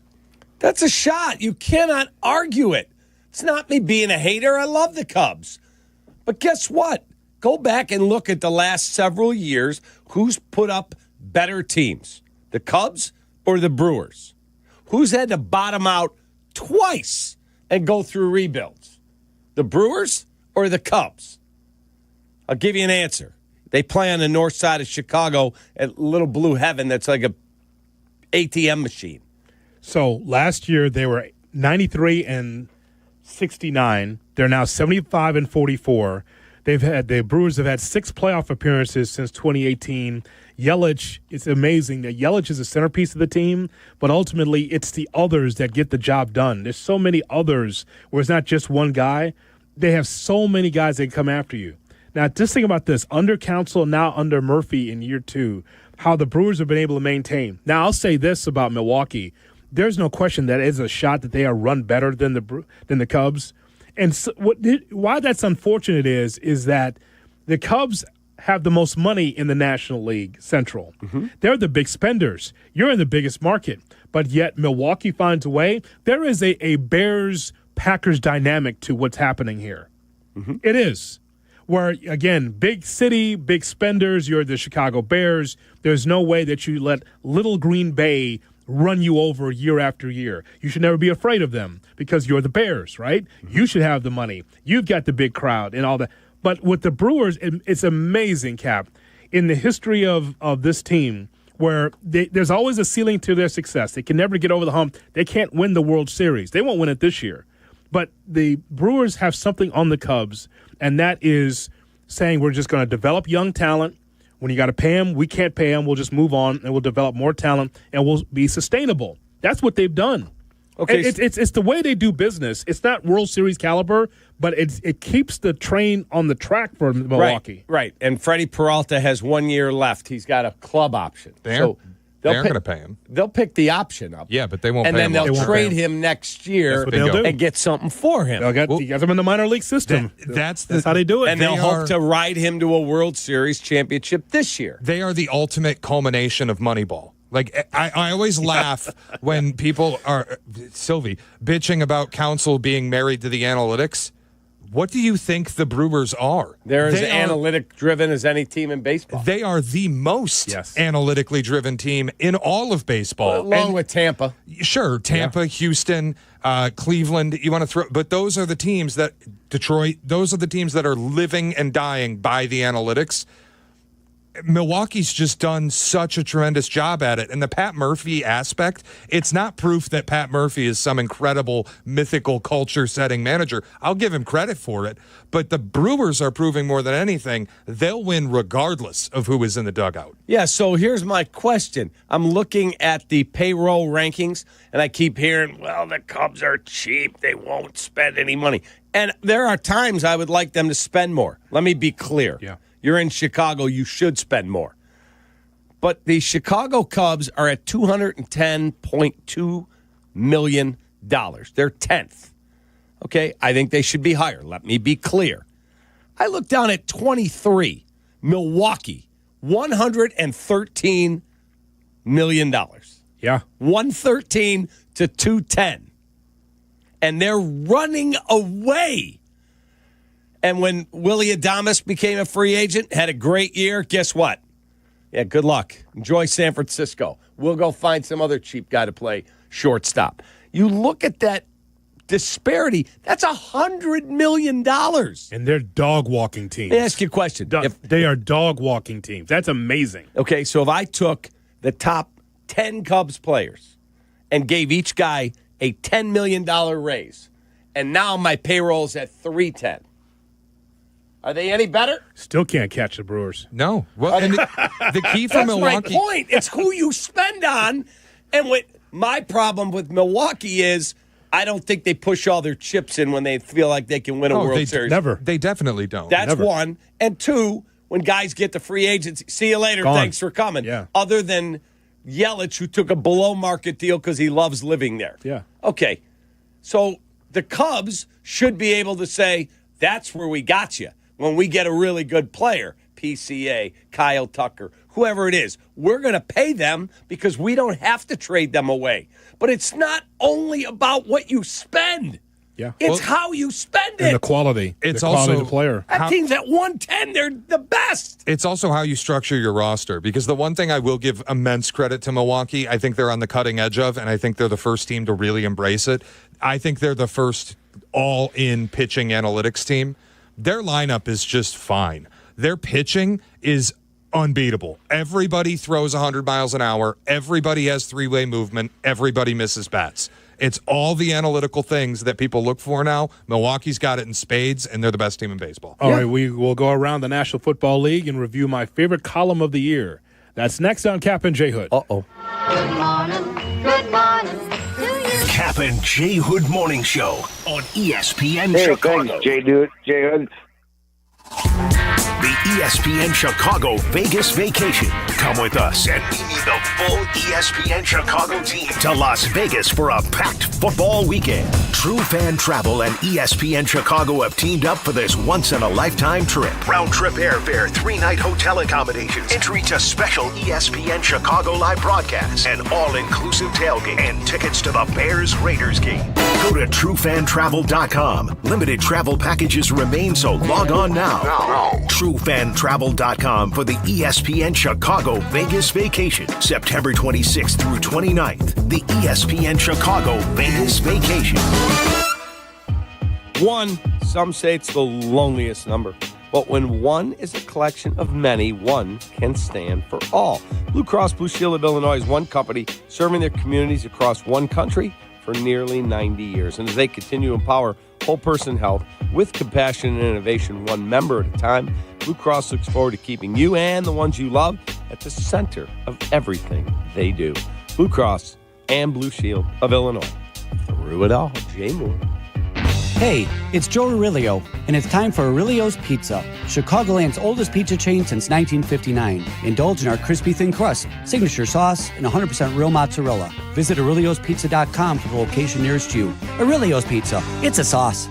Hey, this is David Kaplan. I love the heat. Give me 90 degrees and a chance to be outdoors, and I'm a happy guy. But when you step out of the heat and into your home or business, I totally appreciate being able to control the temperature to make everybody comfortable. My friends at Automatic keep your AC system running its best, no matter what Mother Nature throws at us. And if something were to break down, Automatic can help find the best system for your space and have it back to the perfect temperature in no time. Go to Automatic.com. That's Automatic.com. Life isn't always a highlight reel. If an accident has you sidelined, Postman Law is ready to fight for you. Over $3 billion recovered for their clients, delivering speed, ease, and results. Call 844-POSTMAN now. Postman delivers. Let them deliver for you. Texting enrolls you in a recurring automated marketing text messages. Consent not required to purchase. Message and data rates may apply. The team's looking good this season. I think so. Man, I miss playing football. Being young with unlimited energy to burn. Ever since I turned 40, I just can't find that fire I used to have. Think it could be lower testosterone? What do you mean? All guys lose their edge when they turn 40. The body has less testosterone. That's why I take Nugenix Total T. I've heard about Nugenix. That really works? Since I started taking Nugenix, I'm lifting like when we played for Coach Carter. I feel more energized at work. It's even spiced up things between me and the missus. Are they still giving out complimentary bottles for people to try? Yep, send a text. It's that easy. Text FORCE to 42424 right now for your complimentary bottle of Nugenix Total T. It's the #1 selling testosterone-boosting brand at GNC and Walmart. Do it now, and they'll also send you a bottle of Nugenix Thermo X, their newest, most powerful fat burner ever, absolutely free. Text FORCE to 42424. That's FORCE to 42424. These statements have not been evaluated by the FDA. This product is not intended to diagnose, treat, cure, or prevent any disease. Want to buy a vehicle in 60 minutes or less? Purchase your next vehicle in 60 minutes or less at Advantage Chevrolet Hodgkins, or your first car payment is on them. And every new Chevy comes with the Advantage Plus program. Together, let's drive. Restrictions apply. See dealer for details. If you missed something, get the podcast on the ESPN Chicago app. Kap and J Hood are back on Chicago's home for sports. ESPN Chicago. Nick Foles sucks. He sucks. I'm just a fan. I'm not a football evaluator. I love the Green Bay Packers. The guy is drunk, but there he goes. This is not Detroit, man. This is the Super Bowl. I want winners. He starts to come and then he pulls out. This is a really thickly built guy. I mean, what's the answer you're looking for on these things here? Time to go around the NFL right here on the Kap and J Hood Morning Show on ESPN 1000 on this Waddle Wednesday. We'll talk to Tommy in a matter of moments. But let's go around the NFL with Shay Norling. Shay? All right, Hoodie, pardon the phrasing on this question, but we have the Mike Sando tiers list, and I got to know, would you like to go top to bottom or bottom to top? Let's go top to bottom because I know we're going places. This is my favorite column of the year, as you well know. See the smile on this mug? Very happy when the tiers list comes out. Today. Oh, my God. Shay, we had to wait a couple days. Hey, wait a couple days for this, but you know what? This is a great time for us to go through the quarterbacks list. I love this every year. All right, so we'll start in Tier 1. Sando has 5 tiers on his tiers list this year. Tier 1 is the quarterback that can carry his team each week. The team wins because of him. He expertly handles pure passing situations. He has no real holes in his game. There's only one surprise in this tier for me, but it is Patrick Mahomes, Joe Burrow, Josh Allen, Lamar Jackson, and then the surprise for me was Matthew Stafford. Okay, when I saw this come out, I thought that Stafford could be the top of Tier 2, but I think that that's respect for how Stafford and the Rams have turned his career around. I'm not going to pound the table over it. I'm just saying that I would have put Stafford top of Tier 2, but it's fine. Stafford deserves his flowers because the narrative on him has changed. All right. Fair? Or? Yeah, yeah. I mean, I would have flipped the guy at the top of Tier 2 with Stafford, but I know I'm a little aggressive on the praise for a younger guy. Makes sense. All right, so let's go ahead to Tier 2. A Tier 2 quarterback can carry his team sometimes, but not as consistently. He can handle pure passing situations in doses and or possesses other dimensions that are special enough to elevate him above Tier 3. He has a hole or two in his game. Tier 2 is Jaden Daniels at the top, then Justin Herbert, Jared Goff, C.J. Stroud, Jalen Hurts, Baker Mayfield, Dak Prescott, Jordan Love, and Brock Purdy.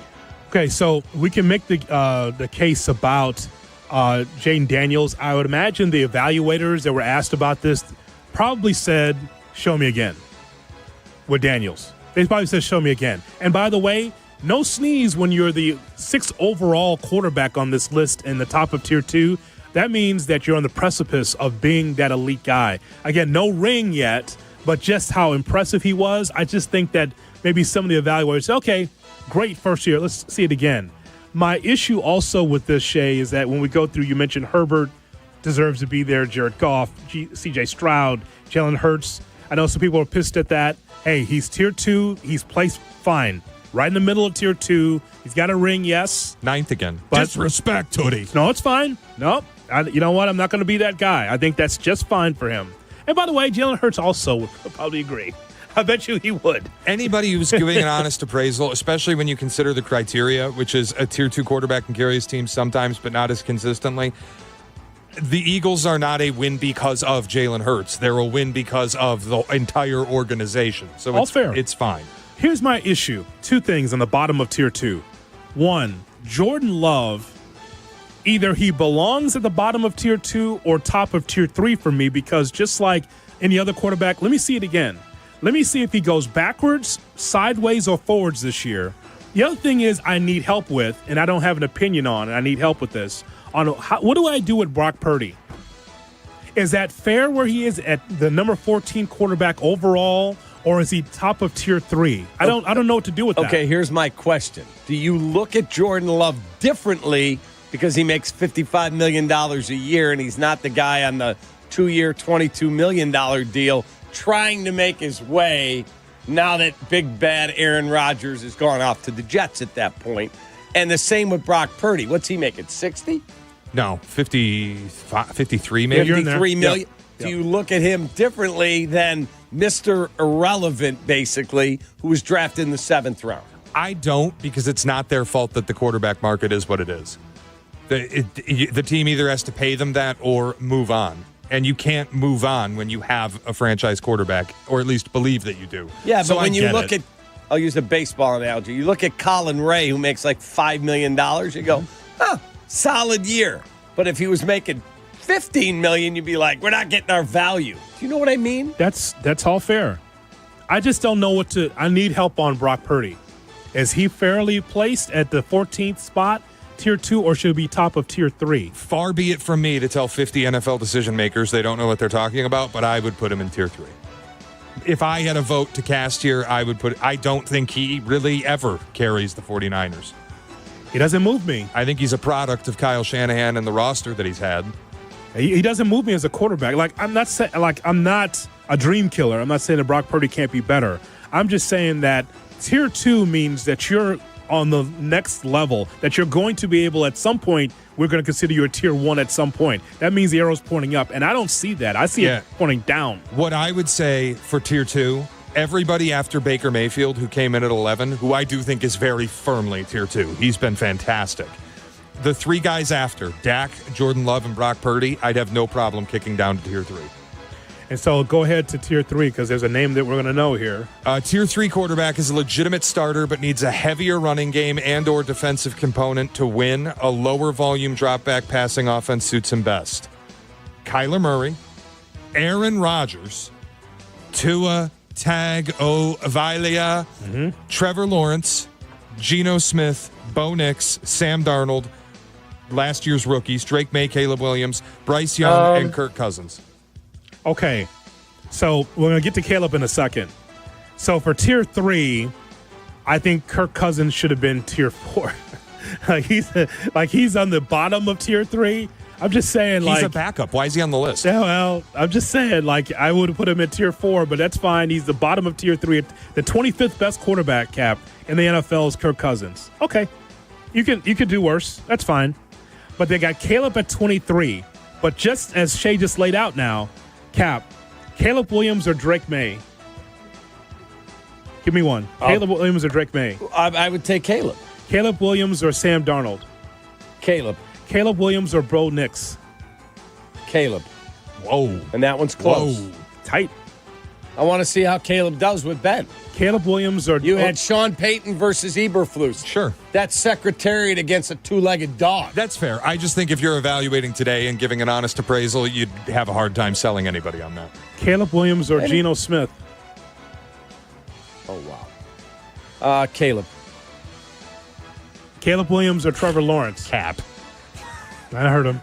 Caleb Williams or Trevor Lawrence? This is just becoming wish casting now. Caleb Williams or Trevor Lawrence. I mean, I've always been a big Trevor Lawrence fan, but that thing's so unstable down there. How am I supposed to know what he's going to do with Liam Cohen? He did take them. It should have won in Kansas City in the playoffs, and they'd already won a round. Caleb hasn't done anything like that. Okay. So Caleb? No, Trevor. Okay. Caleb Williams or Tua Tagovailoa? Caleb. I'm not a Tua guy. Tua Tagovailoa. That's who he is, Tommy. And, of course, it's not going to be Aaron Rodgers, I know, and Kyler Murray and Caleb Williams. I'm not a Kyler Murray guy. Never have been. Okay, Never have been. I think there's a difference, though, between saying I would take Caleb over this quarterback today with the future and where you would rank them based on the available evidence today. That's different. I agree. I'm saying I'm taking them with my long-term thought with Ben Johnson, Tommy's guy, where it's going to go. Guy. I know. Duval. And that's why anybody who complains how Ben is doing his work, I heard Kyle Brandt yesterday. He was right.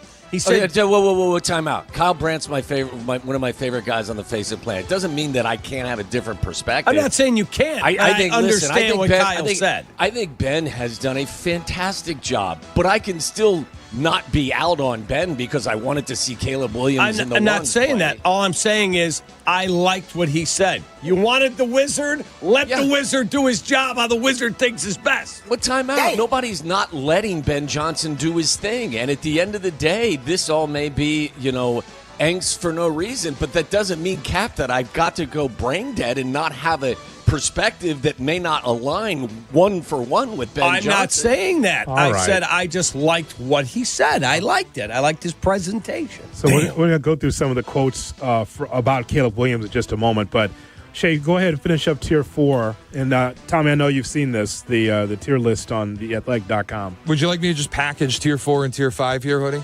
Oh, yeah, please. Since Tier 5's short? Yeah. Tier 4 is a quarterback who could be an unproven player, not enough information for voters to classify, or a veteran who ideally would not start all 17 games. I like Shay's scrub. I like Shay's tier better than the ESPN tiers. Well, what was one of your tiers? Scrub? Bum. Yeah, bum. He's a bum. Tier 4 was Russell Wilson, Justin Fields, Michael Penix Jr., J.J. McCarthy, Daniel Jones, Joe Flacco, Anthony Richardson, and Spencer Rattler. all of these are either guys who you don't want for 17 games or you don't have enough information yet to classify them. Then there was Tier 5, a quarterback who is a backup, Kenny Pickett. That is the only occupant in Tier 5. Wow. So you just named a bunch of quarterbacks you'd rather not have. You'd rather have Caleb Williams. Rather have Caleb Williams than all those other guys we just mentioned. Yeah. Russ and Justin. But again, I'm doing it with my thoughts that Ben Johnson is here. Yeah. That clown show that we went through a year ago is gone. And that everyone I know who knows him has said, dude, he wanted that job. He likes Chicago, but he wanted to coach that quarterback. So let's see what you do. Tommy, we'll go through some of the quotes on Caleb Williams, and I know that you have a very strong perspective on what we saw at the Rogers Center yesterday in Toronto, Ontario. I don't want his baseball thoughts. We will get to Tommy's thoughts on the Cubs and the Jays and more. By the way, if you were a big-time wide receivers coach, you would want to go where Tom Waddle was. Same thing with Ben taking Caleb. Damn. That's not going to help your cause, Cap. I appreciate it, but that fluff ain't going to work. Thank you.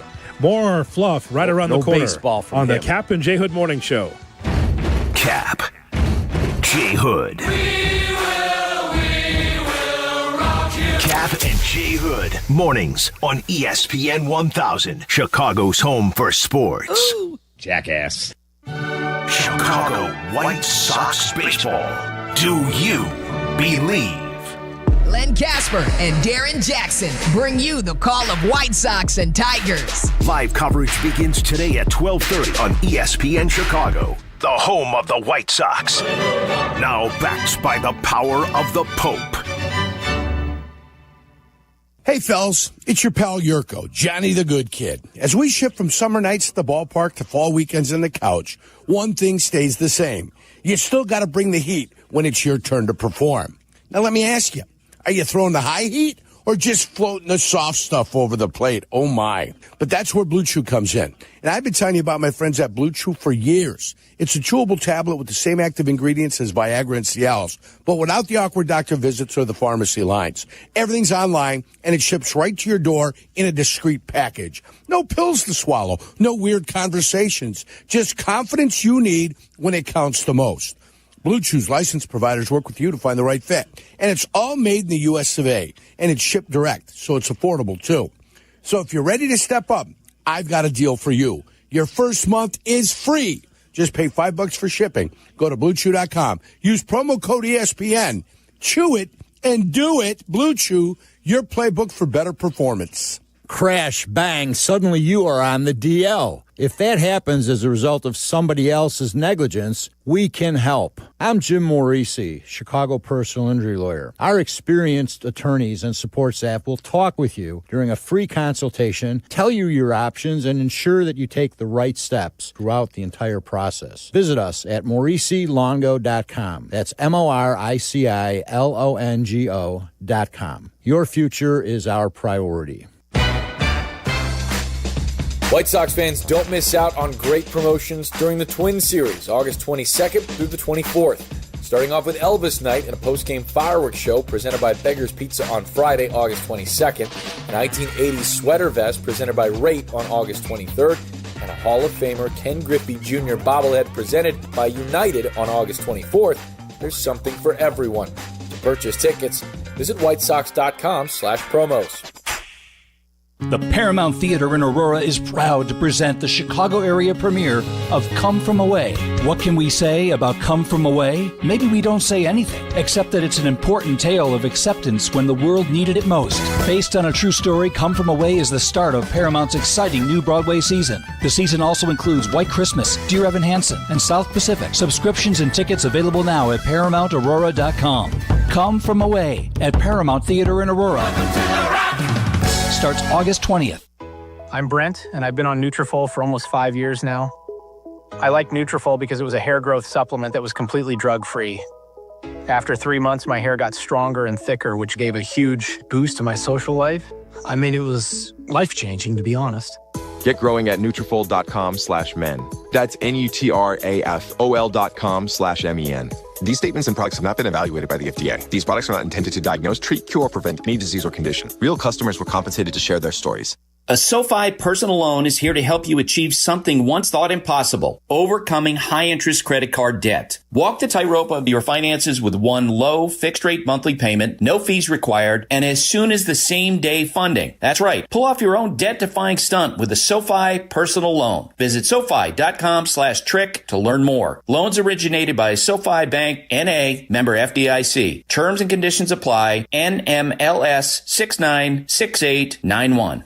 On the road or off-road, Chevy Silverado is built for tough performance in any conditions. It's a real workhorse in the trenches. Check out the full line of Silverados at ChevyDriveChicago.com. Chevy Silverado, official truck partner of the Chicago Bears.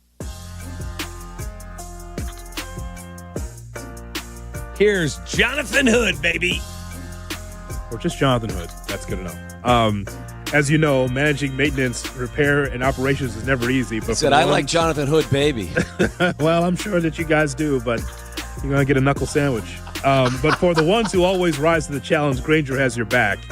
I'm going to get on Sylvie's suck swing in a little bit. 1-800-GRAINGER. Click Grainger.com or just stop by. Jay Moore. You're listening to Kap and J Hood. Follow the show on Instagram at The Catman and at IGJHood. This is ESPN Chicago, Chicago's home for sports. Tom Waddle, former wide receiver for the Chicago Bears. The guy's amazing. 1989 All-Madden team and afternoon co-host on ESPN Chicago. I think he's going to start at least 8 games in the National Football League next year for a team that's going to give him a chance. It's Waddle Wednesday with Tom Waddle. Listen, I got a pedicure in an hour. When I get back here, the wheels better be spinning, all right? On Kap and J Hood, ESPN Chicago. The oldest brewery in America. Oh, yeah. We go to the Yuengling hotline and talk to Tommy Waddle for a Waddle Wednesday, brought to you by Window Works, the company your neighbors trust. Good morning, Tommy. How are you? Fabulous. Bathing in the angst of David Kaplan's Cubs. Angst. I love you, Cap. Bathing in the angst of his angst. I love that. Bathing in the angst of his angst. He has been on fire. It's not just today. It's just during this. Let me just finish the sentence. Oh, sorry. He has been in trouble for a long time, and I think that we need to embrace Cap at this time. He's going through a very tough time. Thank you. I'll hold you if you need to be held, Cap. I'll hold you. The one thing that you said, though, and I have, listen, I think the Milwaukee Brewers are an anomaly. Agreed, guys? Like, there's nobody in Major League Baseball that can do what they're doing or what they've done. I mean, Tampa Bay has gone to multiple World Series spending no money. The Brewers every year have a really solid product out there. They do. Okay, so maybe Tampa's in the The one thing I would say, Cap, when you drew the analogy that look what the Brewers are doing with what they spend and the Cubs spend $213 million.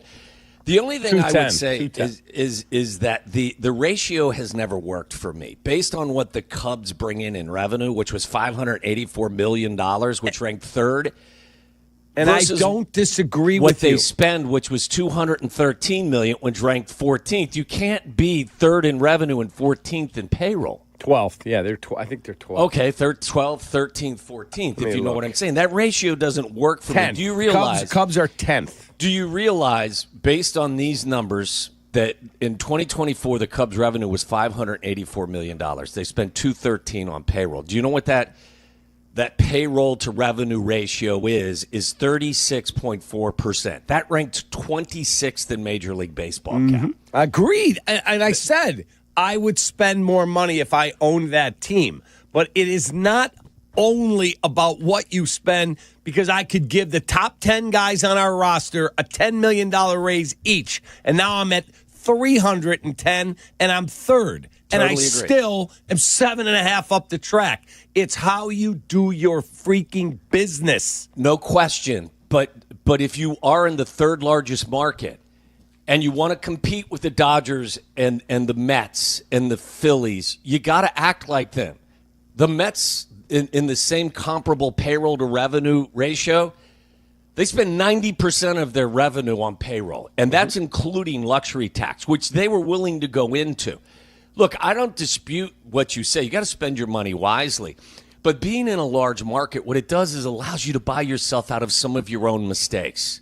Fair. So you can't look at your situation and have Carter Hawkins telling you, well, we got to make sure the 2032 Cubs are that might financially be the sound as well. dumbest comment I've heard from an executive in decades. Right, and you can't not make deals based on, well, we don't want to give up the control of a minor league player, one of the guys we really like, whose salary is controlled, versus taking on somebody that may cost us a little more. I'm with you guys 100%. You got to pick the right people, but I just think that that conversation gives the Cubs some cover that they don't deserve with regard to their revenue versus their payroll spend. And that ratio has never worked for me in a large market. If you told me they were top 5 in payroll to revenue in that ratio, then I would tell you they're doing everything they possibly can. They're taking advantage of all of the revenue streams that they have. They're third in the market in revenue. Yeah. Jonathan, you're outside the top 10 in spend.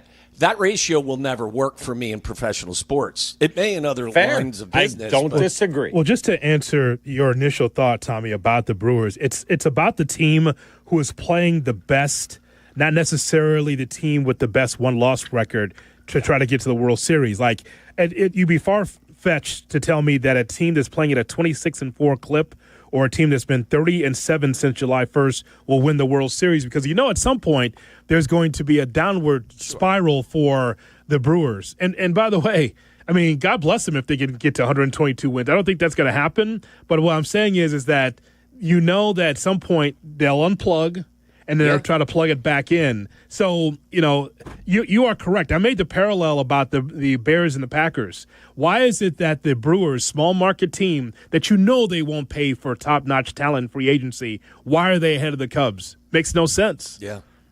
That's Jonathan, that's where I said that's kind of the anomaly. And Cap's right. The Rays do something similar.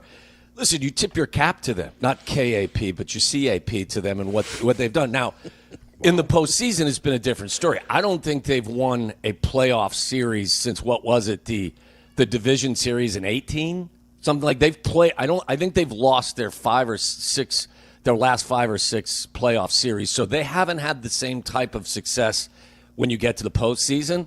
But they've, you have to admire what they've done and how they've gotten there. And again, I'm not telling you that being the top spender in the league is necessarily going to guarantee that you're going to win a World Series. But what it does, it gives you an advantage over smaller market teams because you can buy yourself out of some of your own mistakes. All right. More with Tommy Waddle on the Waddle Wednesday as the Reds are 2 games out of the wild card on Kap and J Hood.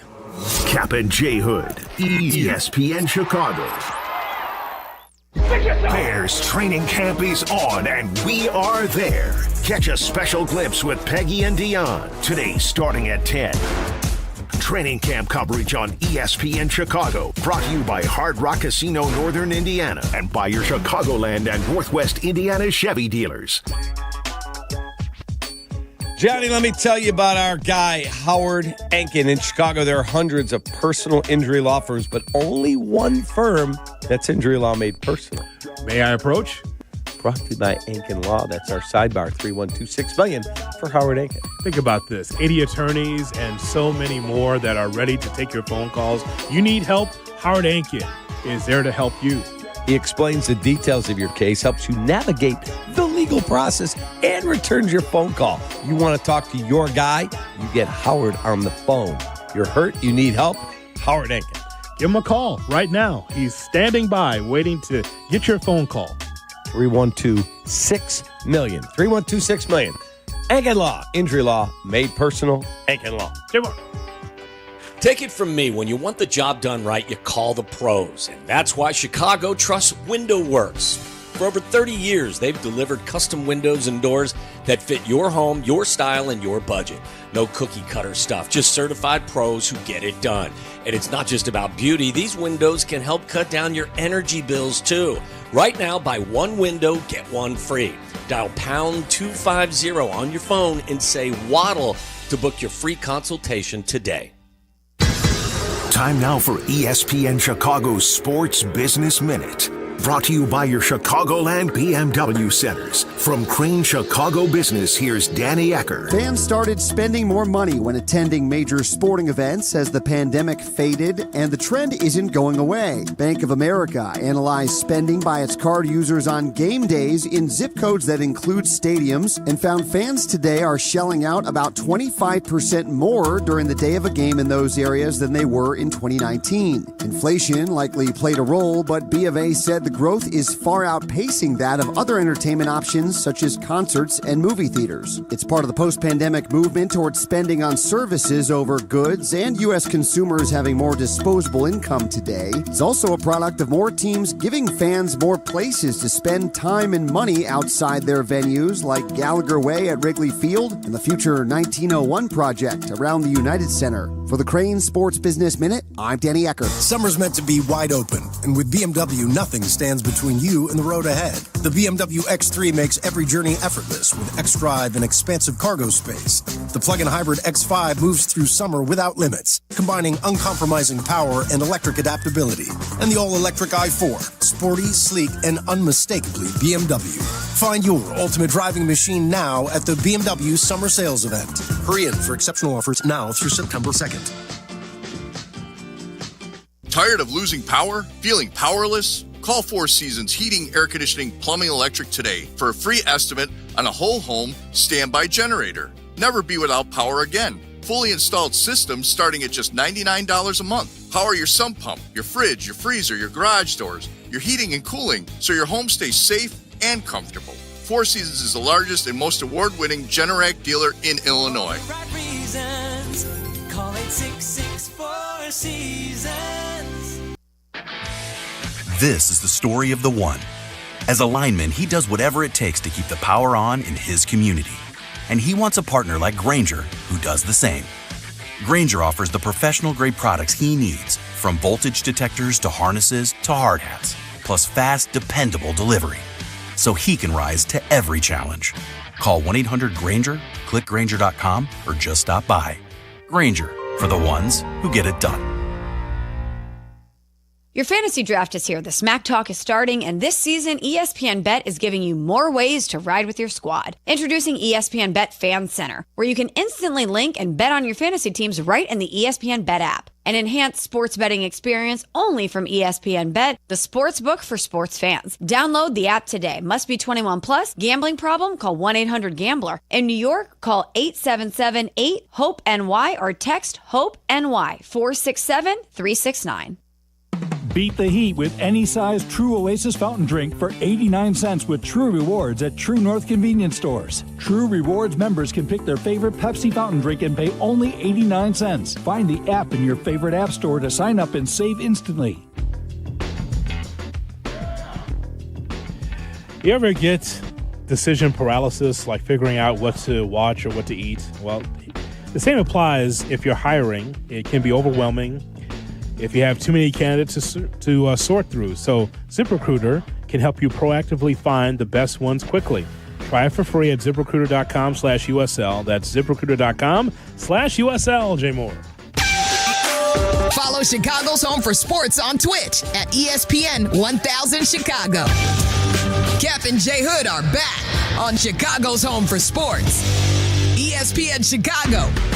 Waddle Wednesday here on the Kap and J Hood Morning Show. Tommy, talk to us about Ben Johnson and the Bears. Go ahead. A few minutes, please, on the Bears. You know what? It's funny because, I think we all share the same thought, don't we? That this may take some time. Young quarterback, new system. And it's just a matter of how much time as a Bears fan. We've all become patient. That's in our DNA as Bears fans because nothing happens quickly, especially on the quarterback front. But I think the question is, how long will you be patient before you want it to look good or you expect it to look good? And I've heard people, a varying degree of people expressing their patience. And I just want to remind people, I talked about this a little bit yesterday on our show. If you go back to the first year when Ben Johnson took over the offense in Detroit, it was 2022. And I know everyone remembers, they got off to a slow start. They were 1-6.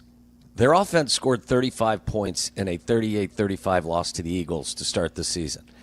In Week 2, they scored 36 in a 36-27 win over the Commanders. In Week 3, they scored 24 in a loss to the Vikings, followed by a 45-point effort in week 4 in a loss to the Seahawks, 48-45. In their first 4 games under Ben Johnson as their offensive coordinator in 2022, they averaged 35 points per game. As I said, they started the season 1-6 before they went 8-2 in their final 10 games. For the season, they were the 4th best team in offense in terms of yards, 380 yards, and 5th in scoring, 26.6 points per game. Now, they had a quarterback in Jared Goff who was in his 5th or 6th year. And Ben has even said, I think recently, he's throwing more at Caleb in the Bears offense than maybe he did with the Lions initially. Mm-hmm. I'm being patient, don't get me wrong, Jonathan. But I expect with all the money they've spent and all the currency they've pushed into the offensive side of the ball and the coaching staff they have, I don't expect them to be scoring 15 a game for the first 6 weeks of the season. I expect them to be more productive than maybe some people do sooner rather than later. And I would say we all love to run the football, right? Yes. And if the quarterback is struggling to kind of grasp the offense, how about these numbers? In the first 4 games of Ben Johnson as the coordinator in 2022, the Lions ran for 181, 191, 139, and 145. So if for whatever reason you're not connecting with the quarterback in the passing game, you know, this is an offense that's based on running it as well. And you've improved the interior of your offensive line. So I'm not expecting them to light up the scoreboard in the first month of the season. But by the same token, I'm also, like, there's a limit to my patience. I do expect a significant improvement on that side of the ball sooner rather than later. Do you think that's unfair? No, but Cap, I hope that the Bears have 3 running backs on the roster that can get up to those numbers from 2022. Yeah, because before you came on with us, Greg Roman, I was telling Hoodie and everybody, Greg Roman said the days of the one-back offense is gone. It's prehistoric. There's one Derrick Henry. There is one Saquon Barkley. Most teams will have to run it by committee, period. Yeah, Tommy, because 3 guys. Because the jury's still out on who are going to be the lead backs here. Yeah, no, and I'm good with that. I don't care who's getting it. I think DJ Moore's going to get some carries. Monungai may get some carries. Swift is obviously going to get some carries. Roschon, if healthy. Yeah, I mean, I got to be honest with you.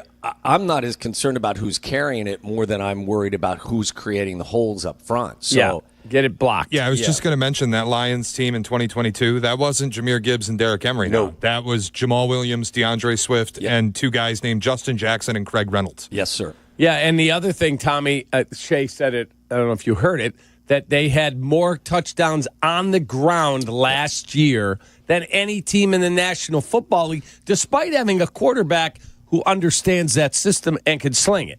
Yes. No, again, they ran the football as well as anybody in the league the last 3 years. Correct. So, and I heard you guys talking about sack totals as well.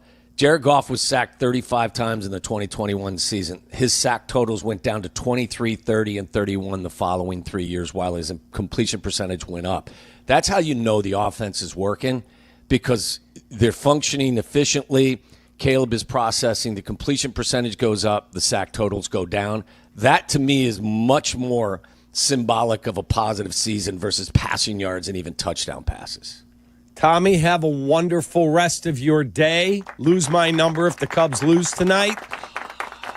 I love you guys. We love you. Have a great show with Sylvie. Get him, Jonathan. That's what I'm here for. It's in the deal. And there he is, folks. There he goes. It's Tommy Waddle. That's it. The best. I love that dude. And Tommy Waddle's on the Yingling Hotline. Yingling, the oldest brewery in America. Brought to you by Window Works. Yes, the company your neighbors trust. Yep. Window Works. That's right, on a Waddle Wednesday. Coming up, we will talk about what's happening with the Chicago National League Ball Club. Can they turn things around? I'm exhausted by them. We will talk about it coming up in 2 minutes on Kap J Hood. You're listening to Kap J Hood on ESPN Chicago. You cream pie. Performance-based materials are a given these days. But if you're after the stretchiest, most lightweight pieces that say, I'm here for a good time, then take a walk on the Swannies side. With fabric sourced from recycled plastic and styles designed for on- and off-course versatility, Swannies brings you sustainably made, intently designed, and affordably priced golf gear. From polos to layers, it's gear that looks good. feels better, and plays everywhere. Upgrade your game and your closet at swannies.co. At Coast Ivoni, we get you. What do you mean, we get you? You're a Chicagoan, right? I am. You know about all the things that make this city what it is, right? Of course. And when you meet a fellow Chicagoan, there's that connection. It's a pride of being part of the greatest city. Nobody's going to tell you you're the second city or the third coast. All right, already. I get you. No, it's we get you. This is Courtney Cronin, and my friends Anthony Iavoni and Julio Costa are ready to fight for you, Chicago. 708-4million. Costa Ivoni, your trusted local personal injury lawyers. We get you. Are you ready to get off the bench and into the game with a great new career? Then ETI School of Skilled Trades is just what you're looking for.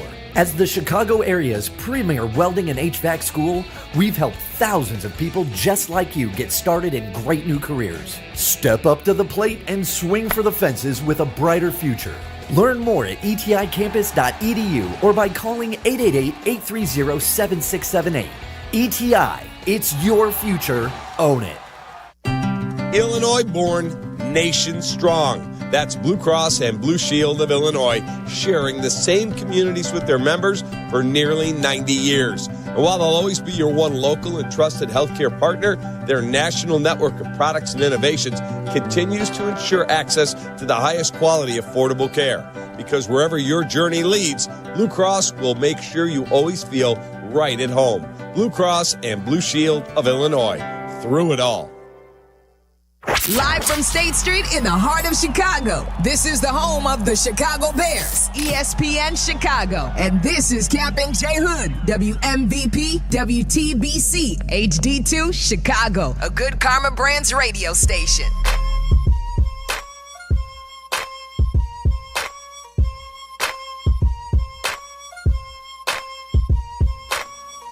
Good morning, Chicago, and welcome in to the Kap J Hood Morning Show on ESPN 1000 and streaming on the ESPN Chicago app. Along with David Kaplan, Jonathan Hood with you. We've got Shay, we've got Jay Moore, we've got you here. Don't forget to be able to like, share, and subscribe what we do on YouTube, youtube.com. Look for ESPN Chicago. Also on Twitch, twitch.tv/ESPN 1000 Chicago. As we talk about the Cubs, they lose to Toronto yesterday by a score of 5-1.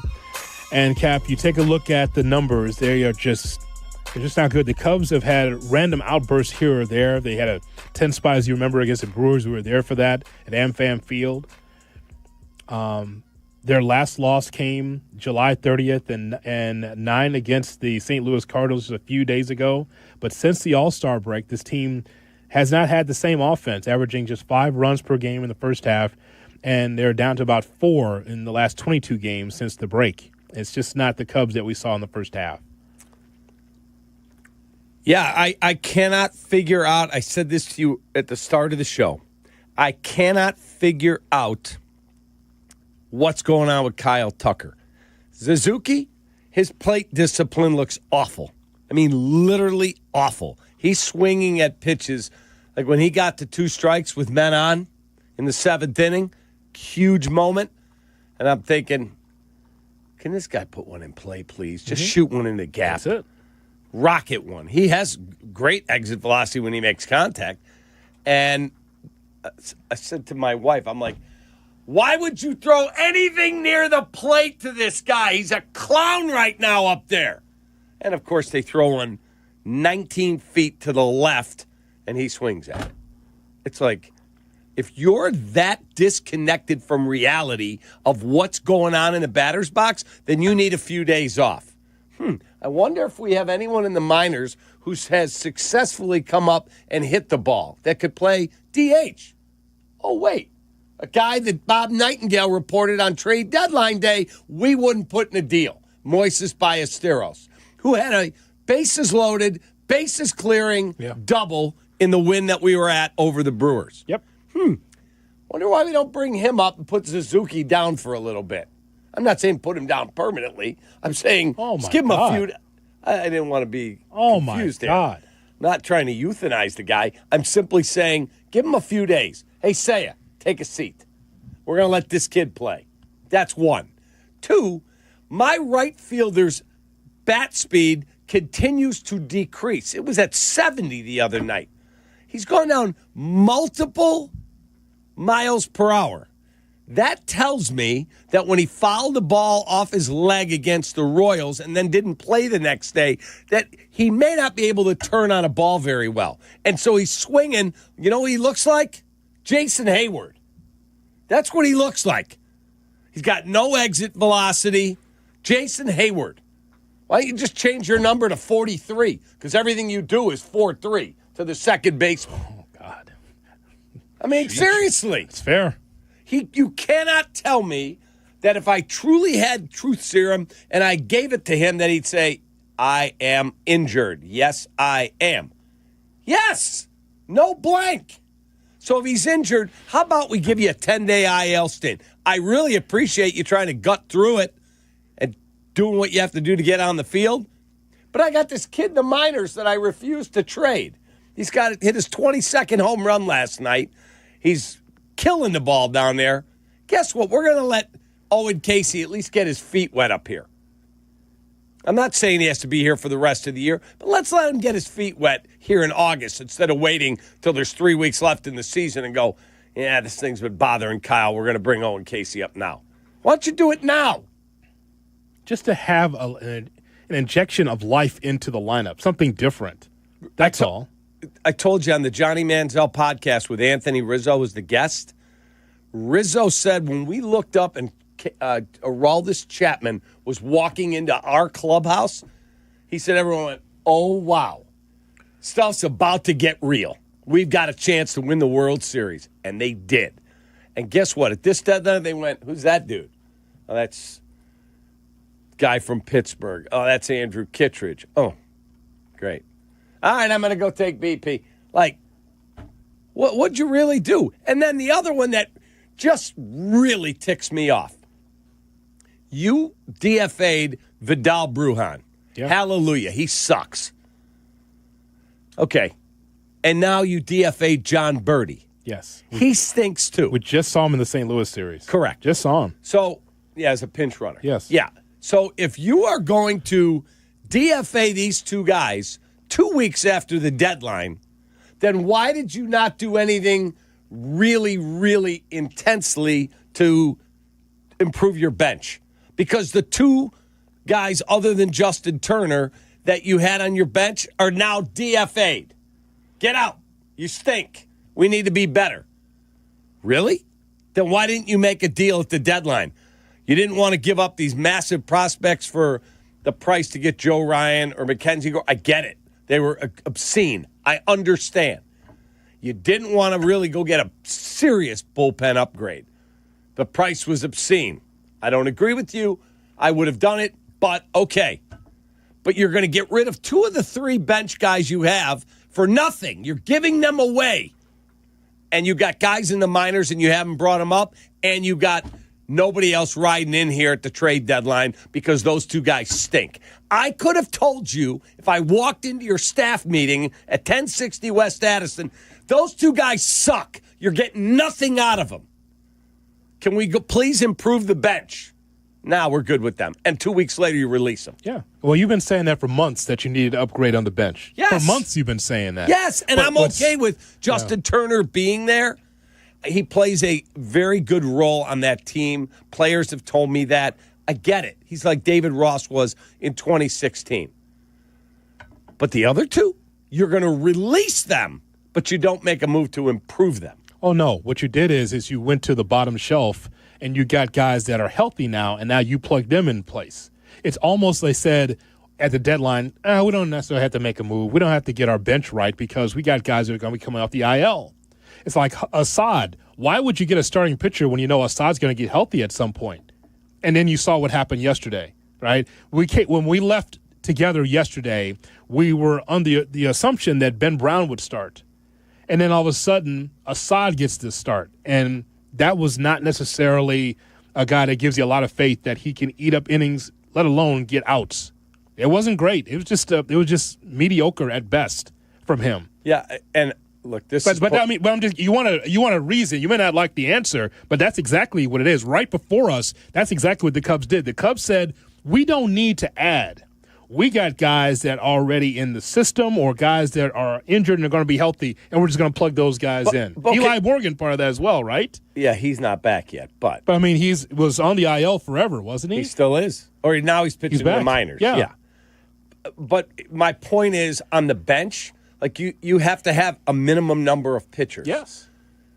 So when you move a bench guy out, you got to replace him with a bench guy. Well, if you had any inkling when you went to bed at the deadline that, yes, John Birdie sucks, we're going to probably have to DFA him. Then then we'll get Willie Castro for him. Okay, the other guy, Brujan, he stinks. He's worse. Right. We're probably going to have to replace him. Who are you going to get? We didn't get anybody. No, you had Amaya. So now you got 3 catchers that you don't need. Then get rid of Reese McGuire. I need somebody that can get a hit. See? But that's the same Reese McGuire that helped you in the first half as part of that magical first half. Okay, well, Amaya's back. Reese, thanks. If we happen to win the World Series, we'll have a ring dropped off. Yeah, but Shay, what I'm laying out is exactly what the Cubs did or did not do. They just relied on guys just coming back. Oh, we'll just plug the hole with that guy. That guy's been on the IL since April. Oh, just plug him in. Shay, that's just not good business when you're seriously trying to win the World Series. I was just talking off air with Waddle, too. I just don't think they value the right things. Think about I like Matthew Boyd, but think about what their offseason was from a pitching perspective. They didn't go out and get a serious closer. They got Ryan Presley, who they've since DFA'd. They went out and paid Matthew Boyd on the bargain bin contract, which is fine. He's been excellent.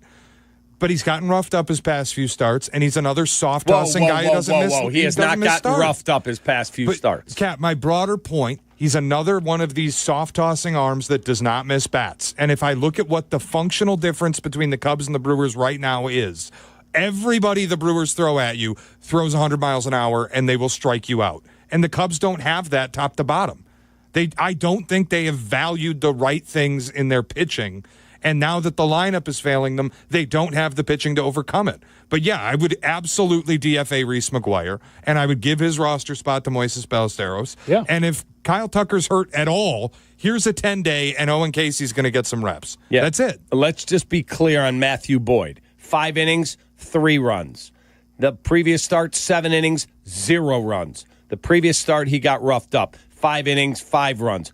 Previous start, 7 innings, 0 runs. 8 innings, 0 runs. 5 innings, all right, well, 0 runs. Now you're going 7 starts back. I said last few. He's given up one. He's given up 8 start. runs in 3 starts. He was electric. I even said he's been excellent. Shay, the last 2 starts, he's gone 12 innings and given up 3 runs. He's been magnificent. In his last 3 starts, he's given up 8 runs. He had 1 bad start in the last 8. Stop. He's been amazing. I said he's been excellent. What are you yelling at me for? Because you said the last few starts, he's been roughed up. He gave up 8 runs in 3 starts. What do you want me to say? Shay. 8 runs in 3 starts is getting roughed up. No, it's not, okay, Jay. Cap. All right. He went 12 innings of 3 runs in the last 2 starts. That is not getting roughed up. That's He said a 1 couple. bad start. I said One. roughed up in the last few. 8 runs in 3 starts. You got roughed up. I don't know what you want me to do. He did My not. broader point is they don't have the pitching to sustain a lineup that can't hit. By the Are way, you going to disagree with that? By the way, that's a fact. Can you tell me true. which team in July had the best starters ERA in baseball?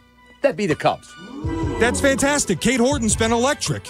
I don't know what you want me to do. Who's got the best bullpen ERA in baseball? It ain't the Cubs. I'm not saying they it do not is. have the pitching that can sustain a dead lineup. That's all I'm saying. I'm not wrong in saying Matthew Boyd's been roughed up his last few. 8 runs in 3 starts is getting roughed up in your last few starts. Had 1 bad start, and if you take That's fantastic. Yeah, if you take that 1 start out, he's given up 5 runs in 6 starts total. I guess the point that still stands is that in the first half, when the Cubs are having problems keeping their pitchers healthy, the offense was carrying the team. The offense was good. They were doing some of the same stuff that the Brewers are doing now. Again, hitting the other way, stealing bases, doing the little things. It's just now the Roosters have it's come to roost now, right? The chickens have come to roost. Last year, you and I argued. You were talking about their offense being the problem, and I had it as the bullpen. Yeah. They blew 25 saves, 17 of which turned into losses a year ago. It was the bullpen. This year, it's the offense, without a doubt. No question. They've had elite starting pitching for more than a month and can't find a way to win when they get elite starting pitching. I mean, you lose to Baltimore. Matthew Boyd goes 7 innings, 4 hits, no runs, 8 Ks. And you can't win that game at home Not enough against run support. a crap Baltimore team? Yeah. I mean, it's absolutely ridiculous. Yeah. No, you're right. It is a run support issue. We're watching the games every night. We know that. It's flipped. It's funny how baseball works that way, right? In the first half, when you have Steele out and Tyon out and Shota missing time, and you're piecemealing the starting rotation together, the offense found a way to win ball games. The offense was able to help you through when you're running Brown out there or Ray out there or doing bullpen days to try to just salvage games. But the offense helped. It is not their starting pitching that is the death knell. Maybe going forward it will be. Mm-hmm. It's their lack of ability to hit the ball. Yeah. And to explain to me why you can't bring Ballesteros up. And I know Shea agrees. You agree, right? Yeah, I do. I do. Why do you not call Reese McGuire in and go, yeah, Maya's back. We appreciate everything you did, man. Thanks. And you bring Ballesteros up here. Lord knows they've made a habit out of DFAing guys. There's nothing disrespectful about it. You just got to do what's best for the ball club. They're still getting their money. They're pros. Reese, thanks. But my broader point on the offense got the Cubs to this spot. They had the number 1 offense in baseball for the vast majority of the season. It's failing now. Horrible. And I don't believe that they have the pitching infrastructure to win a bunch of 1-0 games. They don't. So that's where this is becoming a problem. It's an offense-first problem, and they don't have the pitching to overcome a dead offense. So the offense has to wake up. That's it. But will it? If Tucker's truly not healthy, then why should I think he's going to get healthy miraculously while he's playing? Why should I believe that? I believe PCA will rebound. I do. I think he's a quality Major League Baseball player. He's having a bad August so far. What's today's date? The 13th? Yes, sir. Okay, so he's had 12 bad days. Mm-hmm. He had over 300 in July. He's having an awful run, 3 for 38 or whatever he is in August. Horrible. Why should I believe that Kyle Tucker is going to rebound if he's truly not healthy? Why? Well, he better, or he's not going to even come close to the number that he and his agent thinks he deserves. Just saying, But if he's injured, then people are going to say, look, that guy's a quality player. We're going to sign him. Well, that's got to reveal itself, doesn't it? 3 for 37 for PCA. Yeah. I believe in July hit 308. I believe that will turn around. I do. Until I see an IL stint for Kyle Tucker or something revealed about Kyle, I just think that he's part of the suckage that is the Cubs, 1 through 5, sometimes 1 through 6 in that lineup. I need to see it. We could say it, but I'm not a doctor, so I don't know. Why don't you just IL him? If that's what it takes, that's fine. But roll him out there every day for him to not come through and be unclutch. Kyle Tucker throwing his helmet. He did more throwing his helmet in that game than actually doing anything offensively for the team. It's frustration there. But they're all the good teams are going through it, though, except the Brewers. They're all going through it.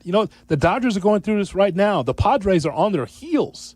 Detroit's gone through it. Yep. Houston's gone through it. Dodgers got walked off by the Angels last night. Mets left. The Mets, they lost first place because of their issues, and now the Phillies are at the top of the National League East. Yeah. It's crazy. But again, everyone's going through it except Milwaukee, and Milwaukee's time's coming. It will flow.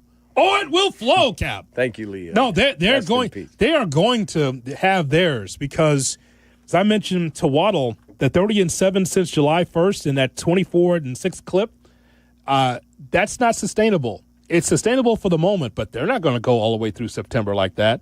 As a matter of fact, it might be good for the ball club. It's okay, let's see if we can get that carrot on the stick. Let's see if we have a little adversity, how do we handle it? Because just all that good winning is great. But when it comes October, if you get bounced in the first round, what does that mean? You left all your good baseball in July and August. Right. So you want to be able to do something in the postseason if you're the Brewers. Great regular season story. But again, I'll never get over the point that in the first half, you and I, side by side, talking about the Cubs, how well they played and how the Brewers played just as well. They played just as well. It's just as far as just on the margins, fundamentals, clutch hitting, all that stuff, stealing bases, all those things. They were neck and neck, and then all of a sudden the Brewers just pulled away. pulled away. And then the injuries started to catch up, and then the offense just sucked. Sucked the life out of this team. Like, Shay, how did the Tigers sustain going 1-12 and still, we're fine, we're good? Good lead started. Because they built a 15-game lead in the division. Good, strong lead. That's what the Brewers are going through. That they've since evaporated, by the way. But it's not so much I'm talking about the lead in the division. Like, there was no panic. And now they're playing better baseball. I know they lost last night. Yeah, but I think still a good team. You can't remove the lead in the division because that allowed them to not panic. Having that comfort allowed them to not panic. When you're the Cubs and you go through this and you've evaporated a 6.5-game lead that has now turned into a 7.5-game deficit, you're on the panic button. There's no way around it. All right, let's go to the phone lines. Coming up next, 312-332-ESPN, 332-3776 is our phone number. Kap and J Hood, weekday morning, 7 to 10. Kap and J Hood, ESPN Chicago. The Chicago Bears, the Buffalo Bills. Preseason game number 2, live from Soldier Field. This is Chicago! Sunday night at 7. Joniak, Thayer, and McKee have the play-by-play from the booth and on the sidelines. But join us at 3 p.m. for 4 hours of Bears pregame, including Mark Silverman, Tom Waddle, and Dionne Miller. Live network pregame inside Gato at Soldier Field at 5 p.m. Are you ready? Catch me outside. How about that? Bears and Bills. Preseason game number 2, Sunday night at 7 on the home of the Bears, ESPN Chicago. Outside temperatures continue to remain high in Chicagoland. When it comes to making your home or your business comfortable, I recommend you go with Automatic. Their motto is, we make people comfortable. I spoke with their CEO, owner, Grand Poobah, the boss, Steve Stahoric, yesterday. And he said, how's things going? I said, no, since you guys came out and worked on my furnace and my air conditioner, the house is cool. Like, I walk in and get that blast of cool air when it's humid outside. Automatic is just awesome, man. And they take it a step further than just making you comfortable. They offer fair, upfront pricing, no gimmicks, clean, courteous technicians who aren't pushing sales, just real solutions. Trust me, Automatic gets it right. Visit Automatic.com. That is @omatic.com. Hey, teachers! We know you work hard to inspire future generations, so IKEA wants to say thank you. Now through August 17th, your local IKEA stores are offering all teachers and educators an exclusive 15% off your entire purchase during IKEA Teacher Appreciation Days. Whether you're revamping your classroom, organizing your home office, or rewarding yourself, IKEA has got your back. So stop by your local Schaumburg or Bolingbrook IKEA, fill up that cart, show your staff ID at the register, and enjoy their special thanks and 15% off. Every home team win just got more meaningful. Postman Law is turning game day victories into real opportunities with the Postman Law Home Team Scholarship, adding $100 to the scholarship fund every time Chicago's Southside baseball team wins at home. Postman Law proudly supports students in our community, and now every cheer from the stands brings them closer to a brighter future. See how your city has earned and apply now at postmanlaw.com/scholarship. Postman Law, your hometown personal injury team. This is attorney advertising. Febreze. As a rideshare driver, I love keeping my car smelling fresh and clean. So when I'm driving, I only trust Febreze car vent clips, featuring 3 distinct intensity settings, because it's that little touch that sets me apart. I can turn the intensity down for subtle freshness, or I can turn it up for when I want lots of scent. So whether it's set to low, medium, or high, with Febreze car, I know my car's going to smell amazing. Which keeps my driver rating right where it belongs. Picking up Oscar! There's a lot of uncertainty in the world, but one thing's for sure, you need a PC you can rely on. Whether it's for school, gaming, or whatever your next chapter holds, Lenovo.com has the tech to help you succeed. Shop PCs right now at Lenovo.com during their back-to-school sale, where students can save more when they sign up for a Lenovo education account. Free shipping, easy returns, flexible financing. That's Lenovo.com. Lenovo. Progressive presents Employee of the Month. Small Business Edition. Today's recipient from Lucky Larry's Landscaping, Larry! Larry saved his business money with a quick commercial auto quote from Progressive. Does it help he's his own marketing manager, accountant, executive assistant, and never been late? Technically, yes, but saving really put him over the edge. So, Larry, give Larry a round of applause. Be your own Larry. See if you could save in as little as 8 minutes at ProgressiveCommercial.com. Progressive Casualty Insurance Company and Affiliates. The John Deere Gator XUV lets you cut, pack, drive, scout, weld, stack, feed, pull, load, tow, spray, and haul, all in a single day. Because with the highest cargo box volume in its class, customizable features, and a towing capacity of up to 4,000 pounds, it gets the job done. You just have to get in the seat. Learn more at your John Deere dealer or visit johndeere.com/Gator XUV. Want to buy a vehicle in 60 minutes or less? Purchase your next vehicle in 60 minutes or less at Advantage Chevrolet Bridgeview, or your first car payment is on them. And every new Chevy comes with the Advantage Plus program. Together, let's drive. Restrictions apply. See dealer for details. Follow Chicago's Home for Sports on Twitter at ESPN 1000. Kap and J Hood are back on ESPN Chicago, Chicago's Home for Sports. Kap and J Hood on ESPN 1000 and streaming on the ESPN Chicago app. With you till 10 o'clock, and then Peggy and Dionne will broadcast live from Hallis Hall. So after our show, stay right here, 10 o'clock, Peggy and Dionne from Hallis Hall, followed by White Sox baseball as the Sox take on the Tigers. That'll be at 12:30. Right into Waddle and Sylvie afterwards, and then Black and Abdallah at 6:30. All part of the mix right here on Kap and J Hood. Of course, Kap, you know that we're on YouTube and on Twitch, and our streams are brought to you by... That would be Chevy, your Chicagoland and Northwest Indiana Chevy dealers, official truck partner of the Chicago Bears. In the market for a new pickup truck?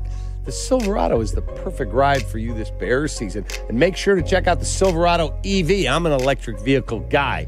And take advantage of the tax credit while you still can. Matt in Batavia is with us on the Kap and J Hood Morning Show. Hey, Matt, good morning. Gentlemen, how are you? Hey, so I got just a couple things I'm going to get out, and then I'll listen. Enough with Michael Busch in the leadoff spot. He should be 5 or 6. You could alternate him with Kelly at 5 or 6. Why is Suzuki in the 2-hole? I mean, we've talked a lot in the past about managers jacking around with lineups. Lineup construction matters. These athletes are creatures of habit. So my ultimate question is, why is Nico Horner batting 8th in this lineup? He should be in the leadoff spot every freaking game. He's our best contact hitter. He's got the second lowest strikeout rate of anybody in baseball. He's intelligent. He can steal bases. And then you put PCA 2, Tucker 3, Suzuki 4. PCA 2, have you seen his on-base percentage? No, I get it. But a left-handed pull hitter in the 2-hole behind Horner and in front of Tucker and Suzuki, they're gonna pitch him different. Yeah, I would not have PCA hitting second. I would not. And that's not how baseball today, you want your best hitters at the top because you want them to get the most at-bats. That's why Suzuki's there. He's in a slump. That's an absolute fact. You're correct. But I'm not putting PCA in the 2-hole. Okay, but if you want your best hitters at the top of the order, Nico Horner should be batting leadoff every game. Book it and leave it alone. Why is he batting 8th? You know what? You can shake up that lineup all you want. You're getting the same results. Shake it up.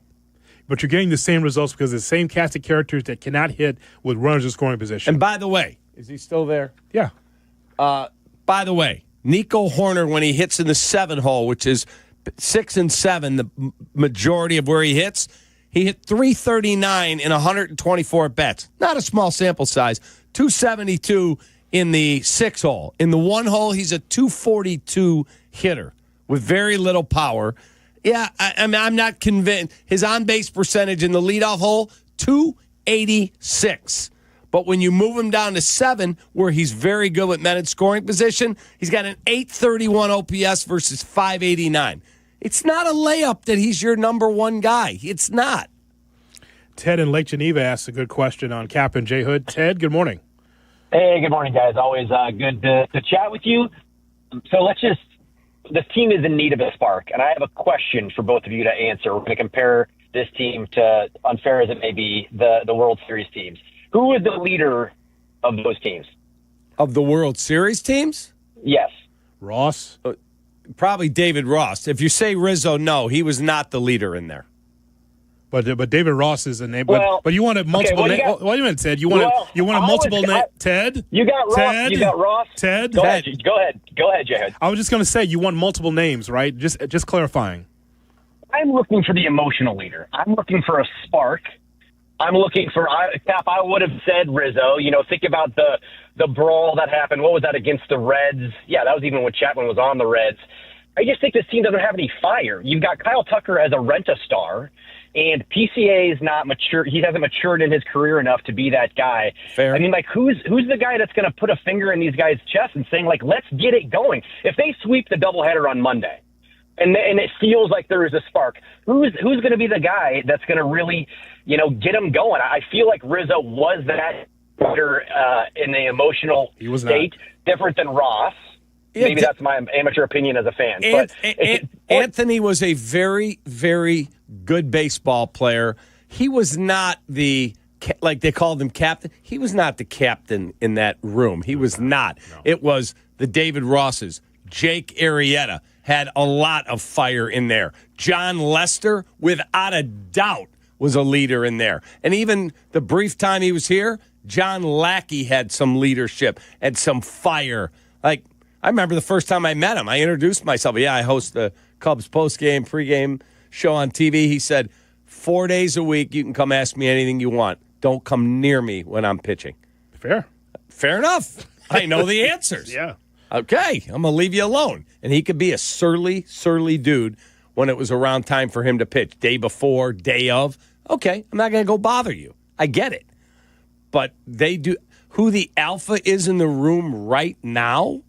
I mean, Justin Turner has a huge role as a leader in that room. He's not one of your best players, so that's a problem. Another guy who was a huge leader is injured, Justin Steele. Justin Steele was a humongous leader in there. Yeah. But he's not there. I mean, he's around, but you can't be that guy if you're not playing. Can't lead on Twitter. No. And he's doing a great job on Twitter, by the way. Yeah. He's on it. His analysis is great. Dude. I'm a huge Justin Steele guy. Love that dude. But he's out. He's not playing. So you can't do that. Nico Horner has some leadership skills about him. It's funny. We talked about this last year, you and I, and we identified Steele as that guy. Even remember he's throwing his glove in the dugout like, wake up, remember? Mm-hmm. He just got pissed off because the team's dead under Counsell. Yeah, he was coming in. Wake the F up. Yeah. Yeah. I remember that. 100%. Totally remember it. Pete Crow Armstrong in the 2-hole, he's got to get better with his pitch recognition. I mean, his on-base percentage this year is 293. 293. That's horrible. He would tell you that. It's a good question by Ted of trying to find leadership because that does matter, especially during these tough times as we go to Lakeland, Florida. Listening on the ESPN Chicago app, here's John on the Kap and J Hood Morning Show. Hey, John, good morning. Good morning again, guys. How you doing? What's up? Come on in. How you doing, buddy? Hey, Capper, you talked about the word surly. Why are you so surly with Shea this morning? The guy made a good point about the pitcher, But anyway, reason I called is we wouldn't be having this conversation today if you guys would have gone after Rich Hill, like I told you, instead of brought up Javi Assad. Wait, what? He said Rich Hill. Remember yesterday I told you Rich Hill, they DFA'd him. Why don't you get him off the scrap heap? Yeah, old Dick Mountain. Can he hit? Yeah, I'll pass. I'll pass on. And then Hoodie, real quick, I want to thank you yesterday for straightening out the thing about the tarp with Jerry. Yeah. He enlightened me about them not paying their bills. I hope he sent that to collections already. Thank you very much. For the phone call, another rain delay yesterday. And by the way, we should send a shout out to those that are going through a tough time today. Well, I was watching the news, Cap, about the trees down in neighborhoods and flooding in Greater Grand Crossing and also up north. Just all the best to those that's going through that right now, and that they can be able to dig out of that.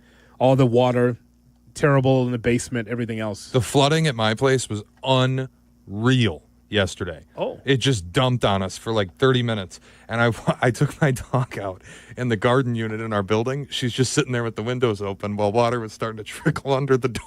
Oh. I'm like, what are you doing? Wow. That's tough. Yeah, man. and I mean, what went on in Milwaukee? Legendary rain. They said the broadcasters, is it true that some of the broadcasters basically had to swim from their cars to get to the stadium? Yeah, there were cars that were left in, like, the water was up to the door handle on the freeway right outside American Family Field. Swim. Hey, Hoodie, you and I are doing the game today. We have to swim to the stadium. Oh, my God. It's been raining since we were up there in Milwaukee, apparently. It's been brutal. We have gotten Florida weather all summer. It's just been hot, sticky, and then randomly it'll dump rain on us. Now, one of those sellouts that Milwaukee had, by the way, they closed a number of those parking lots because of the amount of rainfall that they had there. So think about how tough it was for us in that third game of that Cubs-Brewers series. It took us almost an hour and a half to get out of the parking lot. Yep. Think about if with closed parking lots, what that's like. Where do you park in that area? Where are you parking around AmFam? Brutal. It's a brutal spot. They said they had to rescue certain people that were either at the game or worked at the game that were standing on the roofs of their cars because the water was up above the door handles. That's insane. Where's the drainage there? I think it's pretty good. They said the rain, what they get, 11 inches? 11 inches of rain. Wow. It was insanity. That's unbelievable. Yeah. All right, more of your phone calls coming up. 312-332-3776 is our telephone number. As we talk to you about the Cubs and their woes, also still to come, what is being said about Caleb Williams? Is it true or untrue? We'll talk about it on the Kap and J Hood Morning Show. This is your morning routine. Yeah. Kap and J Hood. Good morning. Morning. Good morning. Oh, and in case I don't see you, good afternoon, good evening, and good night. On ESPN Chicago. Hey, this is Chris Black. Your day is incomplete without the Black and Abdallah Show. We put a bow on the ESPN Chicago day. We're supported by Yingling, a legendary beer, now available in Chicago. So join us tonight at 6:30 on ESPN Chicago, Chicago's home for sports. Apt, your number one destination for the home, my favorite store in the world at Bosch.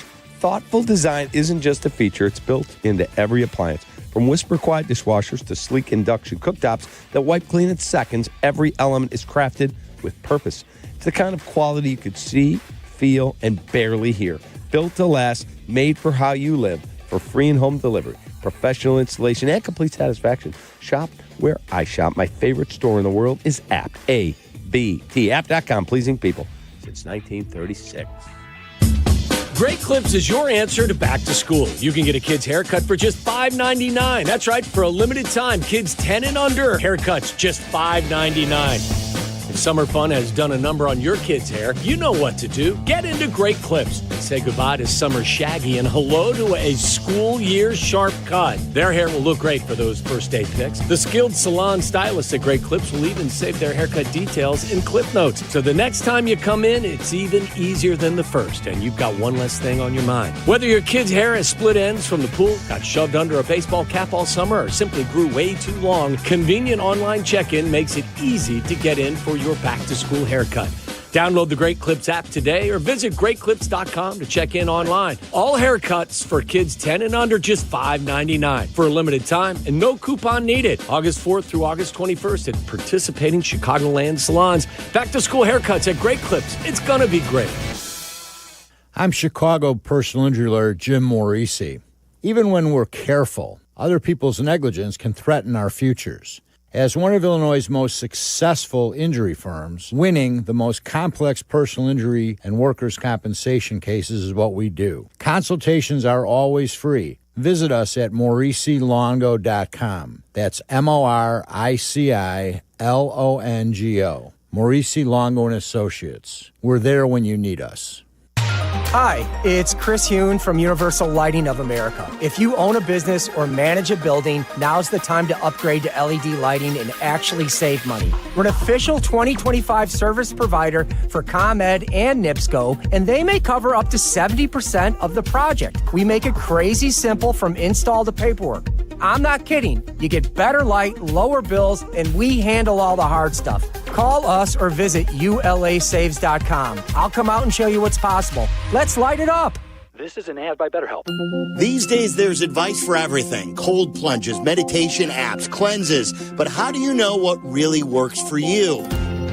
As the largest online therapy provider in the world, BetterHelp can provide access to mental health professionals with a diverse variety of expertise. Talk it out with BetterHelp. Our fans get 10% off their first month at BetterHelp.com/timeout. That's BetterHelp, HELP.com/timeout. Actual price will depend on product and subscription plan. Featured products are compounded drug products, which the FDA does not approve or verify for safety, effectiveness, or quality. Prescription products require an online consultation with a healthcare provider who will determine if appropriate. See website for details, restrictions, and important safety information. Want a boost in and out of the bedroom? Hims has you covered. Introducing a new 2-in-1 approach to level up your game. Tadalafil for better bedroom performance and zinc for testosterone support. Put it all together and you've got what you need to turn things all the way up. Getting started is simple. Just go to hims.com/joy to start your free online visit. Through Hims, you can access ED treatments including pills, chews, and more. 100% online. No office visits, no pharmacy lines. Just fill out a simple intake form and a licensed medical provider will determine if treatment's right for you. If prescribed, it ships free and discreetly to your door. Find affordable treatment options at up to 95% less than brand names at hims.com/joy. That's hims.com/joy, HIMS.com/JOY. The Nissan No-Hitter is rolling on the White Sox radio network. Enter now at NissanNoHitter.com. If the Sox throw a no-hitter this season, you could win a brand new 2025 Nissan Rogue. Presented by your Chicagoland and Northwest Indiana Nissan dealers. Kap and J Hood are back. Show me the money. On ESPN Chicago. The Kap and J Hood Morning Show on ESPN 1000 and streaming on the ESPN Chicago app. So we talk about the Cubs as Craig Counsell got a chance to speak after the game as the Cubs lost 5-1, 7.5 games behind the Brewers in the National League Central. I mean, the optimism is just we've got good hitters, and we've scored a lot of runs this year, and they've done a lot of damage this year. And you know, there's no woe is me here, and like, oh no, this is baseball, and you got to go have a good at bat and go have good at bats with whatever the situation is, and keep grinding through them. And swinging at the right. It starts with swinging at the right pitches. There's no question. That's where it starts, and that's the foundation of it. And we are still doing that. We got to get some to fall, and we got to get the hits in the right spot. Ali is in Rogers Park on Kap and J Hood. Ali, good morning. Hey there, guys. Thanks for taking my call. I think I've kind of been hearing this, but I kind of am starting to agree with it. I think the biggest thing is that it all comes down to Tom Ricketts. And I think what he's doing is just taking a page out of good old Jerry Reinsdorf, where he's basically saying, and here's what I think happened. I think in the middle of the year, closer towards the trade deadline, I think Jed went to Tom and said, look, are we going to re-sign Tucker or not? And this is how much it's going to cost. Tom Ricketts, as I said, taking the page out of Jerry's book, I'm not going to pay $300 to $400 to $500 million. I don't think he's worth that much. And then that's when Jed says, you're going to answer how I'm going to run this organization. How is that going to be helpful to me? Oh, okay. Let's shut him up. Here's an extension. And that's the only thing that came out of the trade deadline. Ali, do you have any furniture in your flat? Get any furniture there? Yeah, or get off your speaker?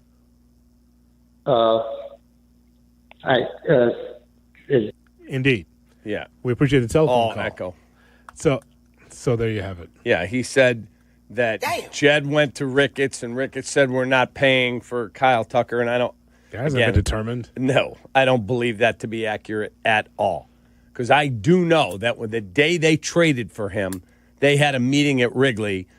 What's our plan to try and get this guy extended? And Kyle has said, I want to play the year and let it all finish off. I've earned the right to get the free agency, and then let's talk.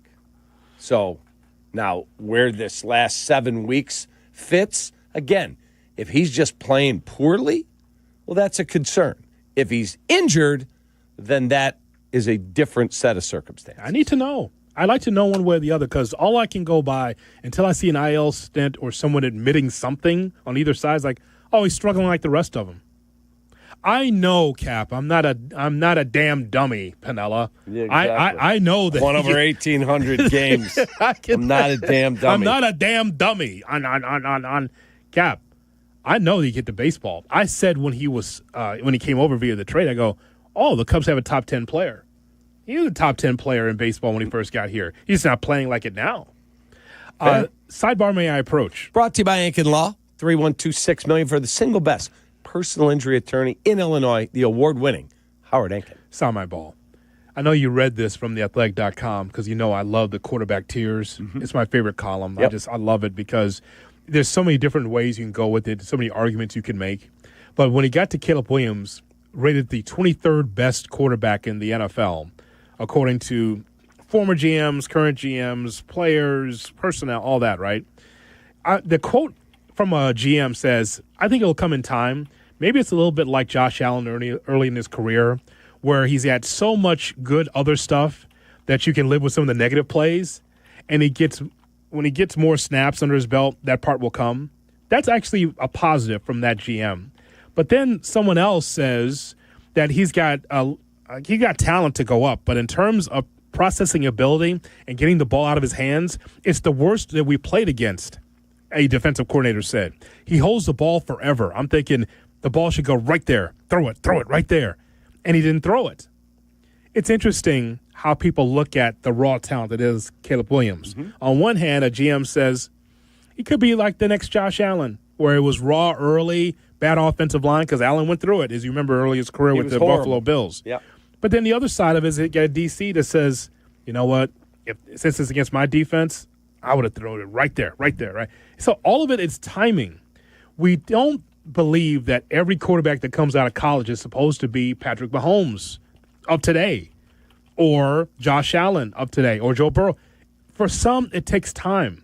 I'm not making any excuses for Caleb Williams. I'm just saying in year 2, we expect improvement. But I'm not looking for him to be a Tier 1 quarterback and make this leap from last year to this year. We expect improvements. Anything after that, I think that we'll be pleasantly surprised. Yes. I think that's fair. 100% fair. So that's why Ben Johnson's here. That's why he's getting paid what he's getting paid. Now figure it out. Speaking of the Bears, we have a station announcement coming up next. And then we have the Kap J Hood cut of the day. It's right around the corner on Chicago's Home for Sports. Good morning to you. Kap J Hood Morning Show on ESPN Chicago. Chicago White Sox baseball. Do you believe?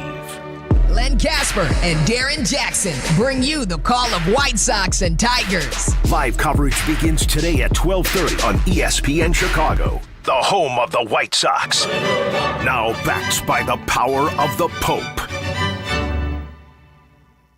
Hey teachers, congratulations on another year of being awesome to the students you lead. We salute you. Now it's time to relax and take care of the things you've neglected this school year. When planning for this time, don't forget about your family. And if your family is complete, summer is a great time to take the next step, a vasectomy. Take that step with Vasectomy Clinics of Chicago, because experience really does matter. Especially with this procedure. They make it so easy with their 30-minute, no-needle, no-scalpel, in-office vasectomy. Log on to vasectomychicago.com, read the testimonials, and learn more about their procedure at Vasectomy Clinics of Chicago. With 4 convenient locations in Naperville, Tinley Park, Arlington Heights, and downtown Chicago at Lake Point Tower, now with free valet parking. Their procedure is covered by most insurance, so everything is lined up to make your decision an easy one with Vasectomy Clinics of Chicago. Visit vasectomychicago.com today or call toll-free 877-877-4VAS. That's 877-877-4827. Hey guys, it's Sylvie for Window Nation. It's the end of the summer here in Chicago, but blink and you'll be back to dealing with cold and windy days again. Time to have Window Nation replace your home's windows in 1 day or less. Right now, get 50% off all window styles plus 0 down, 0 payments, and 0 interest for 2 years. That makes Window Nation more affordable on average than other companies. Hurry, Chicago. This sale ends soon, so don't miss out. Schedule your estimate right now at 866-90Nation or windownation.com. Advantage Toyota of River Oaks has all the new Toyota vehicles you've been looking for. If you're not driving home in your new Toyota in less than 60 minutes, they'll make your first car payment. Every new Toyota comes with the Advantage Plus program. Restrictions apply. See dealer for details or visit AdvantageToyotaRiverOaks.com. $3.5 million. The Verdoyak Law Group wins again for their clients. You heard that right. The Verdoyak Law Group recovered $3.5 million for a client who was injured in an auto accident. If you're injured, make sure to call the Verdoyak Law Group. Oh, could this vintage store be any cuter? Right? And the best part? They accept Discover. Accept Discover? In a little place like this? I don't think so, Jennifer. Oh, yeah, huh? Discover's accepted where I like to shop. Come on, baby, get with the times. Right, so we shouldn't get the parachute pants? These are making a comeback. I think. Discover is accepted at 99% of places that take credit cards nationwide. Based on the February 2025 Nielsen report. Lanny went to college and racked up huge debt. A little bit over $100,000. For a degree he couldn't use? Now what? I had a friend that went to my computer career. They even helped him get hired immediately after graduation. One of the things I love about IT is that you can work from anywhere you want. You could become an IT pro in just months, including cybersecurity and the basics of AI with zero experience at mycomputercareer.edu. It worked for me, and I know it can work for you. This is one student's experience. Individual results vary. Guests appearing live on ESPN Chicago. Call in on the Yuengling hotline. Yuengling is in Chicago. After 196 years, you can now enjoy Yuengling Traditional Lager, Light Lager, Golden Pilsner, Black and Tan, and Flight. Kap and J Hood are back on ESPN Chicago. Cap, we got a big Kap and J Hood station announcement for our listeners. We absolutely do. Tomorrow morning, make sure you got your coffee and you're sitting down and you're ready and you got your questions that you would like us to make sure we address. Bears head coach Ben Johnson, 8 a.m. tomorrow on Kap and J Hood. Ben Johnson live on Kap and J Hood. That's big. It'll be our first foray, our first conversation with the head coach of the Bears. Look forward to that tomorrow night. Our first bite at the apple, so to speak. Yeah, looking forward to it, man. You'll never get another bite of the apple as we get ready for the Kap and J Hood. Isn't that what Jerry said to Sylvie and Carmen? Yes, indeed. Now time for the Kap and J Hood cut of the day. Brought to you by Chicago Cut Steakhouse. That's right. It's on LaSalle on the north side of the Chicago River. The burger is sensational. Jay Moore. Oh, my God. Yes, it's boring, but it's a sport. That guy's too quick. Whatever. It's not boring. Okay, then you're boring. All right, cut. Just some of the decision-making of this dude does not make sense to me. And then he meets the media every day after the game, and there is absolutely no fire, no passion, no this is unacceptable. We got to get this. Nothing. Yeah, I mean, it's disappointing. No blank. Getting swept is no good. It's a bad take. Damn. I mean, does that fire anybody up? It does not. Somebody that can lead this ball club. I mean, you're 59-63. Someone's got to speak up. You know, like a guy like David Ross. Got to have someone that can fire up everybody. They're a really good team, best team in the league. So record-wise, I mean, they're really, really good. We got to do some little things a little bit better, try to get runners in from third, less than 2 outs. Hasn't been our strength here this month. Guys are laying it all out there. It's just a really good team. Got to figure out a way to it's win. Disappointing. The one difference is they're a really good team. Best team in the league. So record-wise, it's disappointing. Really good. We got to do some little things a little bit better. Try to get runners in. That's pretty good. It's the scene from The Office when Pam's like they're the same picture. And that's all, folks. The classic Kap and J Hood cut of the day. Brought to you by David Flom, Matt Moore, Chicago Cut Steakhouse on LaSalle, north side of the Chicago River. Summer's running away from us. Sit on that patio. It's amazing. Jay Moore.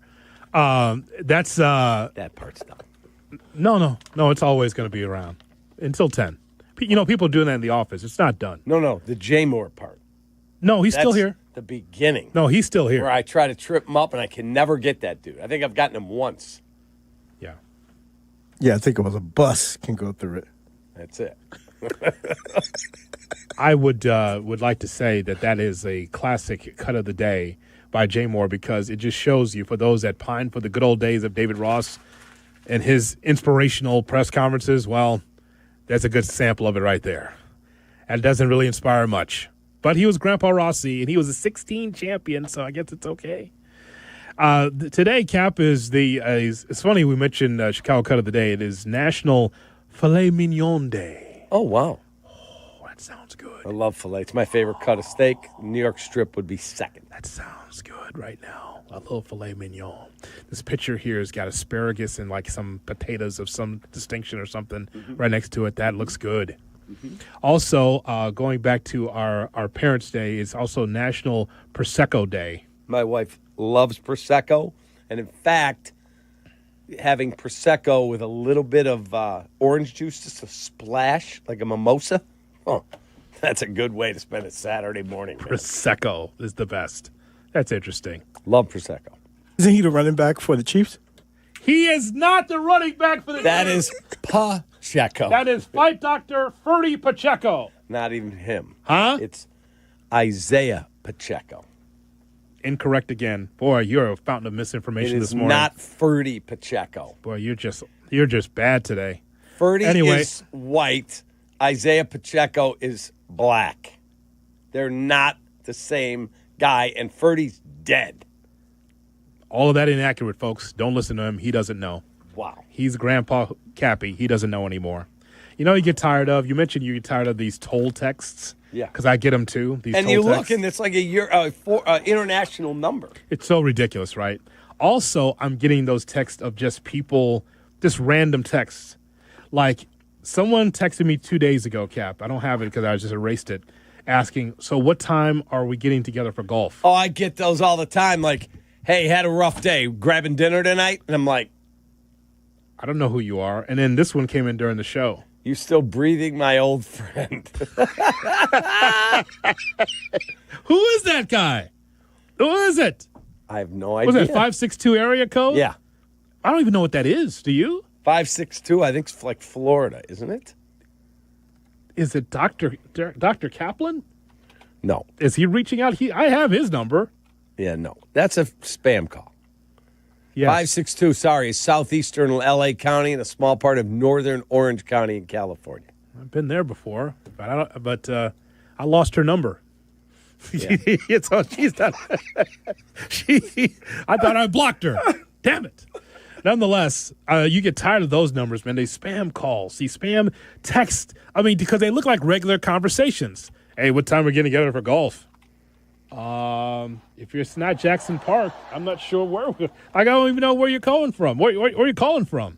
So it's best not to respond to those, right, Cap? You just put them in the old junk file. I do not respond to those. Yeah. You hit the delete with the junk, report as junk, and then I block the number. So ridiculous. Did you say report his junk? Not report his junk. Oh, sorry. Oh, my God. Cap, you going to report his junk? Absolutely not. Okay. We thank you for listening and calling in and being part of the program here on Kap and J Hood. Our thanks to Shay and Jay Moore on the other side of the glass. How about George Webb Restaurants? Hey, man, if the Brewers win again, that's 12 in a row, George Webb in Milwaukee is going to give away free hamburgers. And that's likely that's going to cash in. Yeah, they're going to end up having a lot of burgers they're going to have to flip. George Webb's Burgers, they're going to give away free burgers to everybody if they win 12. They won 11 before and fell short. Oh, my God. We'll talk to you tomorrow with Ben Johnson at 8. So long, everybody. Find a way to win a baseball game. Take that! From Chicago, yeah. I got to teach you some pull-out game. Hard work beats talent when talent doesn't work hard. That's why when it comes to hard work, nothing works harder than a Chevy Silverado. It's built to handle the big jobs day in and day out. Chevy has a Silverado pickup that's just right for you. Half-ton, three-quarter-ton, and 1 ton. Call it the Goldilocks effect. No wonder Chevy Silverado is the official truck partner of the Chicago Bears. Check out the full line of Chevy Silverados at ChevyDriveChicago.com. Work hard, play harder in a new Silverado. Are you looking for a career in the beauty industry? Triton College can help you get there. Triton's new cosmetology certificate program offers hands-on training in a modern professional salon right on campus. With expert instructors, 8-week courses, and affordable tuition, you'll be career-ready in no time. Classes start this fall. Enroll today in Triton's new cosmetology certificate program. Go to triton.edu/cosmetology. That's triton.edu/cosmetology.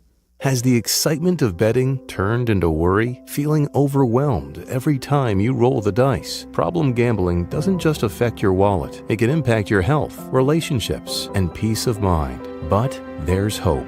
Gateway Foundation is here to help you take back control of your life with personalized treatment options. You don't have to face this alone. Call Gateway Foundation today at 844-444-5780. That's 844-444-5780. Hey, teachers!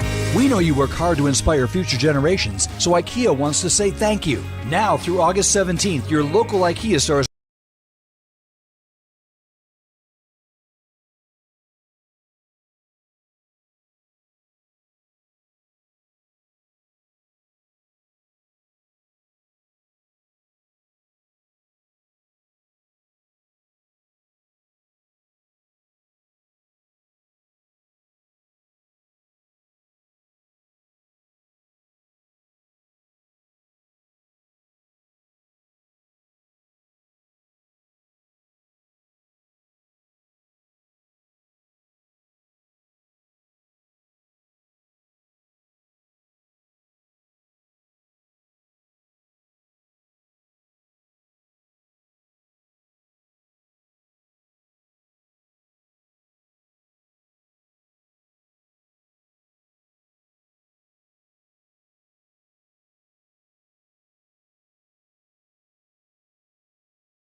fact that Caleb didn't play has just caused such a stir that people, I understand the second guessing. I think it's fair. And you having been at all these training camp practices, I think that it is totally, it's okay for us to say, hey, Ben Johnson, what's going on here? Mm-hmm. It's also okay for Ben Johnson to say he's not playing yet. It's He's absolutely okay. If it is going to be detrimental to his learning process, then do not put him in. And here's what I have learned about Ben Johnson through these last few weeks and hearing what Ryan Pohl says about him is he came into this. The reason they wanted him as the head coach was because he has a brilliant mind, but he also because he had a clear plan and vision for how he would get his team ready for the regular season. This is part of that. This is totally part of that. They've installed everything. Now they're still learning about Caleb Williams. They're still getting to know him, what he can handle, what works best for him, designing the offense specifically for him. There's a lot that is going into that. And he's struggling with some of the basic things still. And so how they adjust around that is going to be what I want to watch. And then how they set him up for success, because I believe he has to play this week. He has to play on Sunday night. He has to go through this joint practice, but it better look different. It better look like he's got a better grasp of what he's doing, smoother operation, all of those things. I'm trying to have patience, but at the same time, Bears fans, I understand, are ready for it to look different, to feel like, okay, there is an indication that we're moving in the right direction, and I'm not sure we've seen that yet. What if he's not ready, though? What if he isn't? Well, so if he's not, you can't just throw him in there because everybody wants to see him. You have to trust your own process in developing him. Listen, they stripped him down. I know. They stripped him down, Michelangelo naked. Quite literally starting over, yes. He is starting over. He's in the Louvre. What they did to him, they put him in the Louvre, okay? And they basically said, we're starting over. We need for you to learn the hows, the whys, the process of everything. And we're not here at D yet. We're still on A and B. Mm-hmm. And until you can prove that you've mastered this, and that's getting in and out of the huddle, getting your feet correct, recognizing the defenses, getting the calls played out correctly, being able to take a snap under center, which he's past that from what we've heard. Right. Like he's done fine with that. But until he gets to all those pre-snap, why throw him in for a live snap when he could just totally go backwards? Part of me is thinking, trust the process. Yeah, I guess I do at this point. I don't have another option.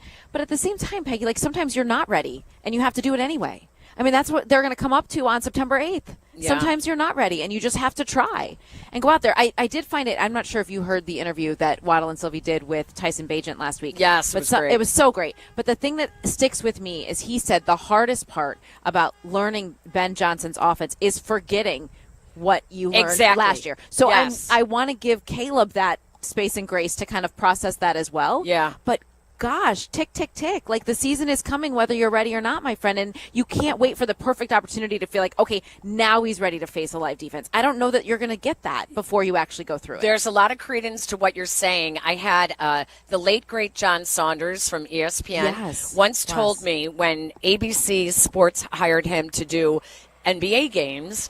He was a hockey player out of Canada, working at ESPN, SportsCenter anchor. And I said, gosh, John, I didn't know that you did NBA. And he said, well, I've never done it. I've never called basketball games. And I said, how are you doing this? And he said, sometimes you just have to get in there and learn on the fly. Yep. And he said, you take the job, you learn on the fly, and then you figure out how to do it from there. So I get what you're saying. I think a lot of people in our shoes, in sports media, feel the same way. Speaking of, one of our favorite people, the queen, Stacey Dales, is walking by us right now. Hi, hello, girlfriend. How are you? You did a hell of a job. You did a hell of a job in the preseason opener. I know. Are you allowed to talk to us, or are you under contract with the other station? Oh, see, that's what we were gonna. That's what we're here for. We're gonna just do a quick 2 minutes with you here. We love Stacey Dale so much. Speaking of Canadians, I was just talking about John Saunders and how John Saunders at ESPN gave me the best advice. And he said, sometimes you have to just take a job, even though you've never done it, and do it, throw yourself in, which women don't like to do. Women like to be totally prepared, and instead, sometimes you have to go in unprepared and just be willing to do it. We're talking about Caleb. Even if you're not ready, sometimes you have to just do it. Go in there, face the fire. Like women, a lot of times we're like, oh no, I have to be perfectly prepared before everything I do. Number one, it's amazing to see you too. You too. Hold on, I'm not sure your mic is working. I don't hear you in my ear. Yeah, and I don't hear. Okay, we'll figure it out. Here, I'll give you mine. Here, go. I talk too much anyways. Number one, it's amazing to see you guys. It's amazing to see you. And number two, John Saunders, what a man. Love him. Like, amazing. Mm-hmm. Number three, sometimes you just have to be thrust into the fire and trust your preparation. Yeah. I'm sitting with two women that prepare like no other, and I have immense respect, and I've watched you do it for years, both of you. So I'm actually going to do a women's event with the Bears today, and I'm going to be talking to young female journalists, and I think we're on now. Yes. And I can't wait because, like, when you're 19, 20, 21, and in Caleb's case, what is he, 23? 24. You have to learn how to prepare. You have to learn how to be a professional. Yeah. And I'm sitting with two women who are, and like I said, I've admired you guys for years, and it's fun to talk football with women. I think that we didn't even say why Peggy and I are here today is because this is right. the Bears Women in Sports Day, Oh, which yeah. is amazing. Which is amazing. And as you were saying that, Stacey, it dawned on me that when I started in this business, and certainly Peggy and you guys both felt this, there were not many of us. It was most assuredly the minority and starkly. And now I feel I take such pride in the fact that there's a large group of women who cover the Bears incredibly well, but that there's also this whole next generation that sees what we're doing and sees an opportunity there instead of as much of a challenge as we did. And it's just such a different time we're in now with the sort of influx of social media, and years ago, who did you know how to talk to? Who was guiding your path? And there are so many incredible women, but you kind of just watch them from afar. Mm-hmm. Yep. And now we have, when I was so fortunate to be asked to share the booth with the Bears, two women reached out to me, and I'm staring at two of them, Peggy and Dee. Come on. Two women. I didn't know you did too. Yeah. No other women did. Wow. A few from my network, of course, Yeah. NFL Network, but no other women reached out and said, you deserve this, and that's the level of respect I have for you two. Because the fact that you guys did that, what didn't surprise me, but also there's some weird thing about, like, competition and all this stuff, and you guys know this team as well as I do, and I know this team as well as you do, and we all love football. And I study football. I'm a junkie, and it's just really nice to be supported by fellow women, and I support you the same way. Well, I remember when Gail Sierens was in the booth for NBC, and she called an NFL game back in 1987. And I remember because it was also Gail Gardner was the first woman I saw when I was in college, and I walked past the TV in my brother's apartment in Carbondale, Illinois at SIU, and I said, "What are you watching?" And they said, "Oh, it's this new network called ESPN." And I was like, "What?" And they're like, "Oh yeah, it's all sports every day." And there's Gail Gardner sharing the anchor desk with, I don't even remember who the guy was. It might have been Bob Lee. I don't remember because I was so focused that here was this redhead woman anchoring. And then a few years later, Gail Sierens is in the booth, So it was just, it's very cool. And I have been guilty of not always supporting other women because, it's the old athlete. Sometimes they're your opponents and you want to beat them as much as you want to beat anyone else. Mm-hmm. But you come to a point in your career when you realize that you can help. And you can help lift others too. So we know that you have somewhere to be. I did the game, and couple days ago, I got a text message from Pam Oliver. Oh. And we just reached out to her this morning. She's a legend. Yeah. And I think she's doing the game of the Buffalo game with Joe, and I don't know who they're with, but it just means a lot. Yeah. But we love football. Yeah. Right. Like, it's just, this is an exciting time, too. I mean, you guys have seen every coaching regime change here and been a part of all of it and covered all of it. And I feel like Ben is really special. Mm-hmm. Ben Johnson Absolutely. is really special. Yeah. Different. He's so strategic. He's so well thought out, and and that's not to undermine those who came before him, but he has a very distinct plan. Yeah. Mm-hmm. Do you guys see that? Yes, oh my that's goodness, exactly what we were just talking about, especially with Caleb. We're like, listen, everyone's clamoring for Caleb to play, but in this process that Ben Johnson has, if he doesn't feel like he's ready in the process, don't risk the chance that he could go backwards. That's what we saw last year. Yeah. So it's hard for everyone clamoring, but boy, I just want to trust Ben Johnson. I just trust him. I do too. Yeah. And the intensity and his demand to win. Yeah. I mean, I feel like he hired the right defensive coordinator. Yes, like, totally. He doesn't have to Absolutely. worry about the defense. Right. He Yep. doesn't have to Right. be concerned about it because Dennis has, not just in New Orleans. He was a defensive coordinator in Denver for a season. He was the head coach in New Orleans. I think he's just so well-traveled. Yeah. He played the game. Yeah. I mean, he was a safety back in college. There's a lot to be hopeful for if you're a Bears fan. And he's comfortable enough in his job Yes. to hire guys who were head coaches and not worry. Truth tellers. Stacey Truth Dales tellers. from NFL Network joining us. do a Thank you so much selfie. for stopping by last second like this. You're the best. And I still owe you a bottle of wine. I do. Italian red. All right, I got Hit me up, Barbaresco. sir. Italian red. What Brunello I love you so guys. in. Yeah. Love you too. Thank guys are you the so absolute much. best. It is celebrating Women and Girls in Sports Day and Media Career Exposition here at Chicago Bears Training Camp. Peggy and Dionne are live. We'll be right back. This is Peggy and Dionne. ESPN Chicago on FM 100.3 HD2, the ESPN Chicago app, and ESPN 1000. The Chicago Bears, the Buffalo Bills. Preseason game number 2. Live from Soldier Field. This is Chicago! Sunday night at 7. Joniak, Thayer, and McKee have the play-by-play from the booth and on the sidelines. But join us at 3 p.m. for 4 hours of Bears pregame, including Mark Silverman, Tom Waddle, and Dionne Miller. Live network pregame inside Gato at Soldier Field at 5 p.m. Are you ready? Catch me outside. How about that? Bears and Bills. Preseason game number 2. Sunday night at 7 on the home of the Bears. ESPN Chicago.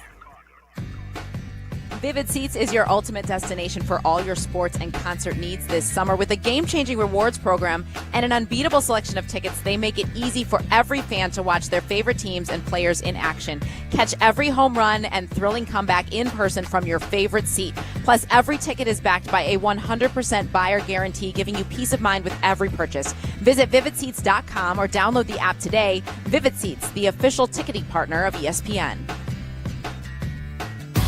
Hey Chicagoland, it's time to tee up your next golf adventure with a trip to Tullymore Golf Resort, featuring 36 championship holes at 2 5-star rated golf courses. Spend more time on the course and less time in the car. Tullymore is just a quick 3.5-hour drive from the city. Enjoy an up-north golf experience without the drive at Tullymore Golf Resort. Experience a Michigan masterpiece. Start your trip with just a click at tullymoregolf.com. That's tullymoregolf.com. Thinking about buying your first home? Neighborhood Lending Services from NHS Chicago makes it possible. We offer affordable home loans, home improvement financing, and expert support, all from a trusted nonprofit with deep roots in your community. Let NLS take you to the next level in your journey to home ownership. Call us today at 773-329-4111 or visit our website at nhschicago.org. Click on NLS Connect. Neighborhood Housing Services of Chicago is an equal housing opportunity lender. 1. Some say it's the loneliest number, but when 1 is a collection of many, 1 can stand for all. Blue Cross and Blue Shield of Illinois is one company serving their communities across one country for nearly 90 years. And as they continue to empower whole person health with compassion and innovation, one member at a time, Blue Cross looks forward to keeping you and the ones you love at the center of everything they do.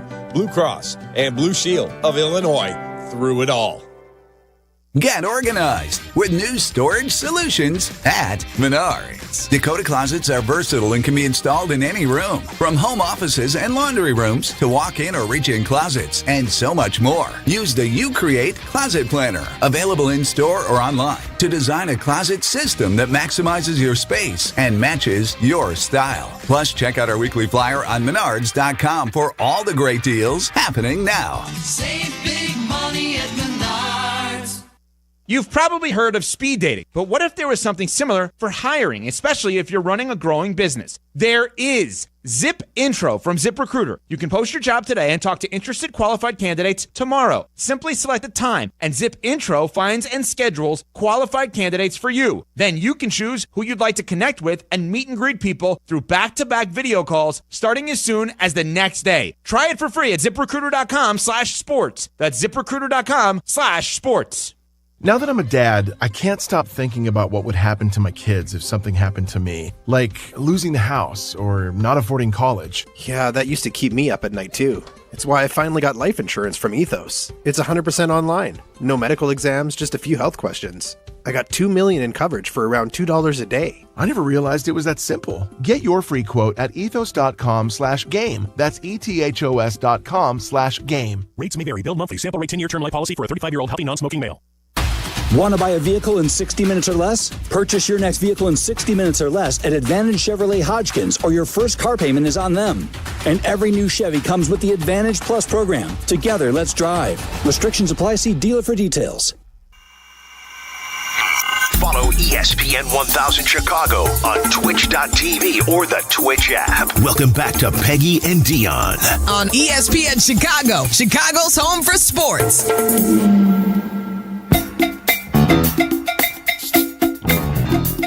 Welcome back to Peggy and Dionne, a special edition here on a Wednesday. It is celebrating women and girls in sports day and media career expos here at Expo here at Bears. Wow. You would have thought I would practice that before that moment. But no, heavens no, I'm reading off the fly. It is Women and Girls in Sports Day here at Bears Training Camp. Why didn't I just say that? That would have been so much simpler. I know. The Bears have done so much for girls flag football over the past few years. They've also done a lot for women in the front office as well. And in a little bit, we are going to be joined by one of their executive vice presidents, Mika White-Morris, will be joining us. And we were just joined by Stacey Dales from NFL Network. Stacey, the first woman to be in the Chicago Bears broadcast booth, made history this past week in the preseason game as they had a three-person booth. Pretty seamlessly, too. Absolutely. It didn't sound that's such an interesting role, right? Didn't sound crowded. It was very smooth. It was wonderful. She did a fantastic job. And our live stream here from training camp is brought to you by Chevy and Northwest Indiana dealers. There's no better time to see your local Chevy dealer, official partner of the Chicago Bears. In the market for a new pickup truck, the Silverado is the perfect ride for you this Bears season. Make sure to check out the Silverado EV and take advantage of the tax credit while you still can. Chevy, our friends in Northwest Indiana. Well, look, we have Mika White-Morris joining us from the Chicago Bears, Executive Vice President. We are honored. Well, I'm thrilled to be here. Thank you so much for having me. It's so great to have you. We have met before, and some with Dionne, and some women in sports and girls in sports. Some of our initiatives in the past. But tell us about today. In the past, the Bears would do Football 101. Mm-hmm. I think we're all past Football 101, right? I'd like to think so. Thank you. So we were both talking about how nice it is to see that we have now moved on to where women are really making a dent in front offices and on the field. Absolutely. We have evolved to a place where women and our voices are needed in this industry across the board. And it's so exciting to see us celebrated in the way we've always been deserving of. And so it's beyond a 101. It's, how do we use our voices? How do we tell our stories? With the, rise of girls flag football, it just adds another unique platform. But women have always been the backbone of this business, and our voices really matter. Let's be real about it. These boys wouldn't be here without some women. That's right. We have a place in this business. What has it meant to be working for a franchise that does take that role so seriously in promoting women from the flag football all the way to the front office? It is one of the reasons why I'm here. The commitment that the McCaskey-Hallis family has had for decades, certainly our CEO, Kevin Warren, with a litany of women that I get the pleasure of sitting next to on our executive team, it is an important part to me. We can't be an afterthought. We have to be at the forefront, at the tip of the spear. And so how you engage women, how you bring women into the fold, how this game shows up, just having, women in the booth, having you two women here talking about sports, having people like me and others on our team is really critical. And I think we're making a concerted effort here. So it's not just about, who sits in our front office. It's the next wave of women that will be coming behind all of us. And how do we carve and pave a way for them to have an easier path into this business? Infamously, the line is, we just want a seat at the table, right? We just want to be heard. We want an opportunity to share our visions and our opinions and our experiences as well. And your whole experience growing up, all right, girl, I did not know JoJo White was your dad. Yes. Hello, Celtics Hall of Famer, legend. I had no idea. Yeah. And that should come as a compliment to you. Without question. We all need people in our corner that give us exposure. And I was lucky enough to have a family and a father who gave me that and made me believe that anything was possible. He came from very humble beginnings from East St. Louis, is a proud Jayhawk, and then came and joined the Boston Celtics and had an incredible NBA career. And so watching him persevere gave me the courage to say, yes, there isn't a ton of women in sports, but somebody has to break that glass ceiling. Somebody has to step in and fight through for every young woman that's coming after me. And so it's an honor and a privilege without question. But my goal is how do I pay that forward? How do I continue to make pathways for young women and young women of color to not have a path that was as hard as mine, but to have a path that's much smoother and easier? I want you to go further, faster. What have you learned just about the brand that is the Bears and the recognition that you get being able to push it forward? This brand is as strong as any brand in the world. Wow. 105-year history, a brand that started and is a founding member of the NFL to sit where we do today with all of the excitement and the wind in our sails for the future of this franchise, but to have the rich history, the most Hall of Famers of any NFL team, to sit here today and be able to be a part of that is a gift. It's a dream come true. I mean, you spend decades in this business, but very few people get the opportunity to join a brand that has this much history, this much legacy. Heck, the fan base is ravenous, despite what has happened in previous seasons, and is eager and excited for what the future will hold. And that is so much positive momentum, both on and off the field. Virginia McCaskey was not only a trailblazer, reluctant, as she would always remind us, other women, but now the NFL not only has more female owners than ever before in their history. There are more women in the front offices, not just of teams, but in the NFL's offices. And there are more women on the field being hired as coaches. Here with the Bears, they have a female strength and conditioning coach. Ashton Washington works for the Chicago Bears. She was a former coach. Talk about the opportunities that the NFL is encouraging and trying to make available for women. Make no mistake, when women are a part of the discussion, the business is healthier across the board. And that's a proven fact. And so what we've recognized as a league and certainly as a team is that the diversification of front offices and coaching staffs and our overall business yields outsized revenue results and results on the field. And so for us, it's really important to continue to create pathways for women in all areas of our business, because when we have a seat at the table, we provide perspective and opportunity that complements and lifts up our male counterparts every step of the way. And so we're proud of the progress that the league has made, but we're just at the tip of the spear. There's plenty of opportunities, and again, more women in leadership positions creates more opportunity for women in other positions. And so you have to get there to be able to push the envelope, and we are there, and we are making our voices heard. You know, it was once just about getting a seat at the table. Now it's about breaking through that room and offering new perspective, fresh opportunities, and fresh ideas. Oh, absolutely. It's exciting. And you've mentioned it's an exciting time to be around the Bears. You said when you were hired, like, it takes a village to have a successful franchise. It's not just what you're doing on the field, but off the field as well. What has Ben Johnson brought to that? Just even the energy in the building. You know, He brings a magnetism and a focus that is palpable. Wow. You can feel it. And I've worked at plenty of brands and, in the NFL and beyond. And I've said this to colleagues, I've said this to friends. When it's different, and I can't describe it, but you walk through the halls of Hallis Hall and you can just feel that the energy's different. There's a magnetism. There is a leveling up. And that's not just on our football field. That's in the front office. We are all being charged how to do it better. How can we take things to the next level? How can we lift up this franchise overall? And I think Ben is the catalyst for that. Wow. I mean, he brings an energy. He brings a level of focus. He brings an expectation level that permeates throughout the entire organization. And I think we can all feel it. And I think that's where the excitement about our franchise really is permeating. And that's not just on the field, because we are a team. Ben's success is our success, but our success also fuels his. And when you have a leadership team that understands that to their core, what you have is this oscillation between business and football that makes the best franchises not just win once, but win over a sustained period of time. Well, I mean, the Boston Celtics.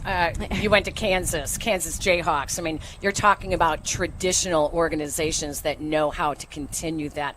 Mika, it's been fabulous having you on. Thank you so much. Thank you so much. We know how busy you are. We know this is a huge day today, celebrating women and girls in sports. There's an expo going on, a career expo for young women.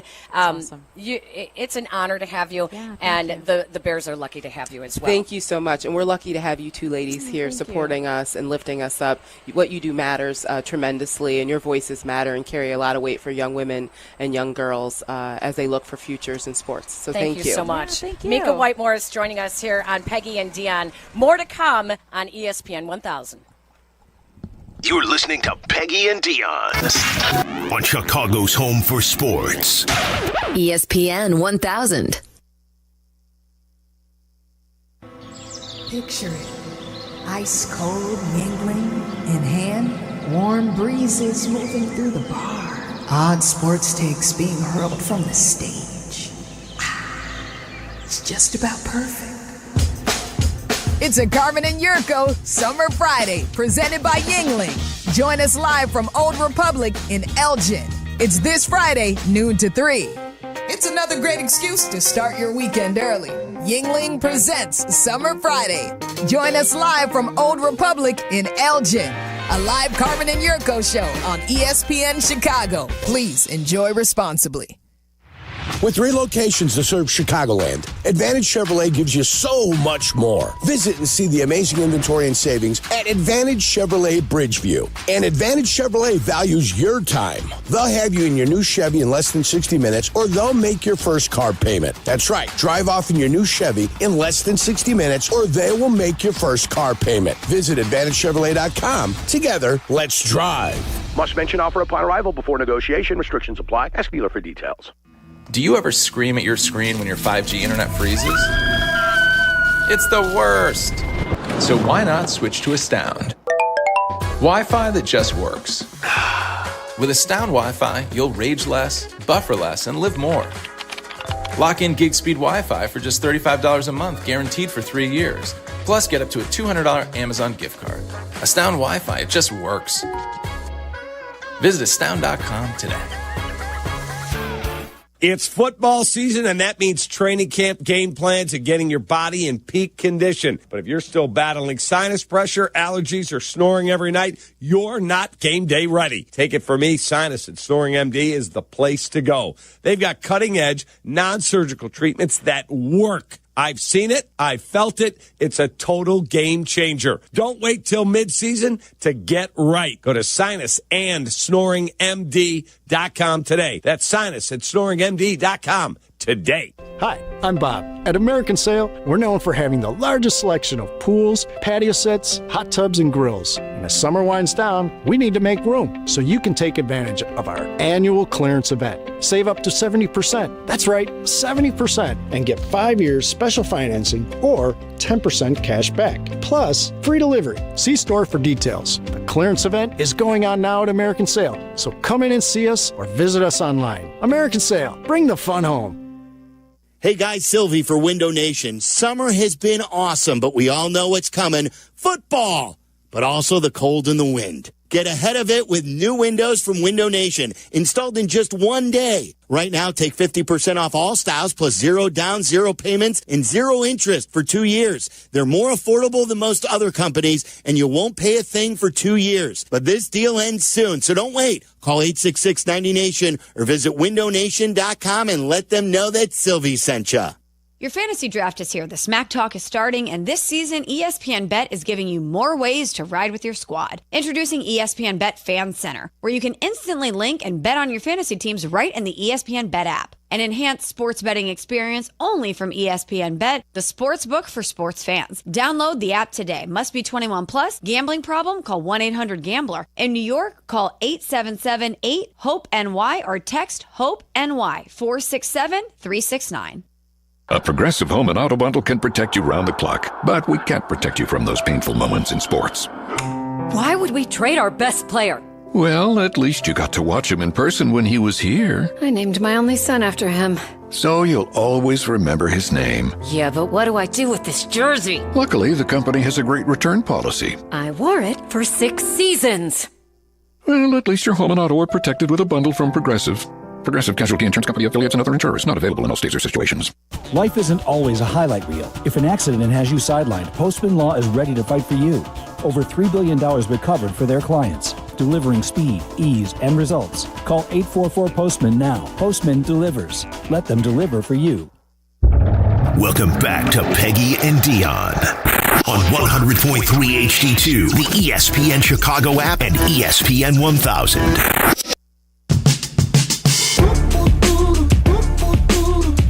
Celebrating Women and Girls in Sports Day with the Chicago Bears here at training camp. Peggy and Dionne, a midweek edition. This might be our first ever Wednesday show, isn't it? No, we did it. Back in the day, we used to fill in.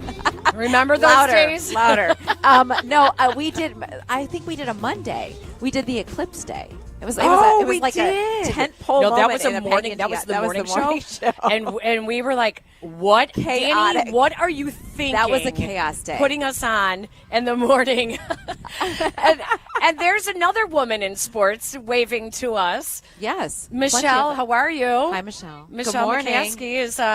See, you guys. Women in Sports Day is not just today at Bears Camp. It's every day. It is every day. We're just shining a spotlight on the women who do work behind the scenes that you may not realize, all the different opportunities that are available to women here with the Chicago Bears. Women in Sports Day here in Lake Forest. Peggy and Dionne, we are live, and we're joined by another woman in sports. The best. Come on. I know. Wait, we went Stacey Dales, Mika White Morris, and now Courtney Cronin. Let's hear it for our girl, Courtney. Hi, Courtney. Good morning. Hi, ladies. How are you? Good. How are you? I'm good. We just got done with a really good panel. The Bears put on this incredible expo for, I think I counted about like 50 to 60 college-age girls in there who were handpicked to be here for a day of networking, of learning. They're all in like their workshop sessions right now. And I saw Cassie Carlson leading one. I'm like, can I get in on that one about like storytelling and doing it in the best possible way? Because I think we could all like get some tips from each other on that. Oh, for sure. I love that. It's amazing to me, Courtney, and you probably have noticed this too, just the sheer amount of women who are interested in going into the business, how much it's grown over the years since we've been in it. Oh my gosh. I mean, just from like the time that I started doing this in 2013 in Jackson, Mississippi, my first spot, to where we are now, to you look around the media room and how many of us there are on a daily basis. I've been on beats where I've been the only woman. And it's really cool to see how much that's changed over the years, how different locker rooms are, how different the whole landscape of sports media in general is. And it's great. I think that we've really made a lot of progress, obviously still a lot more to go, but it's really cool that a team like the Bears put on something like this that meant that much to the organization, that they're really walking the talk, whatever the phrase is there. They talk the talk and they walk it. And I think that's really important for the next generation and fostering opportunities for people to be in the spaces that the three of us are in. Yeah, it's very, very cool. But we are in the 4th week or so of training camp, and there's a lot for us to talk about. So I want to ask you about, I was not at Monday's practice, but it wasn't what we expected it to look like for the guys who didn't play on Sunday. What did you take away from that, and just where they're at with the offense right now?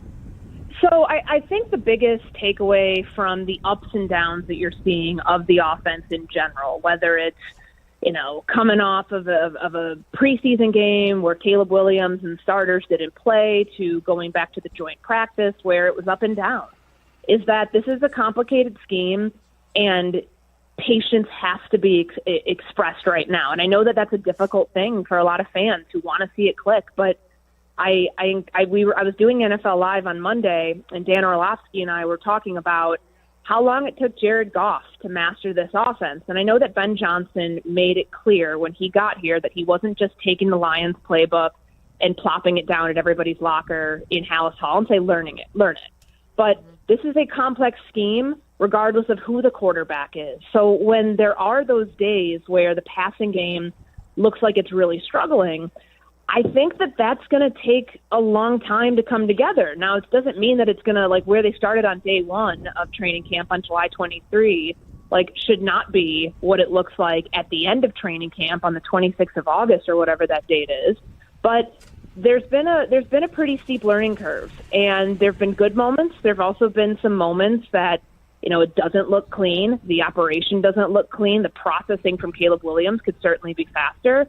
And the way that Ben Johnson controls what is said about where the offense is, I think there's probably nobody better to have in front of a microphone than him, because, whether you believe it or not, the message is pretty compelling just about how he sees it, how he wants to be patient, how he wants there to be no mistakes and to clean things up on the fly. And it's taking time. It certainly is. But, they're not straying from that message at all, that they feel that they're stacking some good days. There are definitely some moments where it feels like there's setbacks. And even Ben, a couple weeks ago, said practice was sloppier than he thought it should be at this point of camp. But I think that, by now, given what we've seen 4 weeks into camp, we should know that this is going to take a while for them to have an expert level mastery of, and they're really trying to make sure that it looks better than it does right now come 3 weeks when they play Minnesota. Courtney Yurko talks about when he played with Brett Favre, how awful Brett Favre was early in his career. All you have to do is look at the list of starting quarterbacks in the NFL right now. Baker Mayfield is a perfect example. These guys needed reps. They needed the years of experience before it all kicks in and it all starts making sense. And we talk about the speed of the game, it all slowing down, but it's also the speed of the processing in your brain when it all slows down. And I think that as hard as it is, there's plenty of evidence that proves it takes time with quarterbacks, and you do need to be patient. The question is, can Caleb actually go through these reps and not fall backwards when he does start taking live snaps? And it's a good question to ask, because the last 2 years, we've seen two quarterbacks in their rookie season seem to push that idea of it takes time aside. So anybody going forward, Caleb Williams, Cam Ward, whoever else is drafted number 1 overall from here on out, they're all going to be compared to, look how quickly Jaden Daniels got it. Look how quickly it worked for C.J. Stroud. Mm-hmm. And there will probably be somebody who can match that or at least come close to it. But there's a reason that we haven't seen a rookie season like the one that we saw from Washington last year with Daniels all that often, because it is, more times than not, really, really difficult to grasp these concepts. And I know people think that that's goalpost moving. It's not. Caleb Williams came in here with massive expectations in a situation that wasn't set up for him to meet those in year one.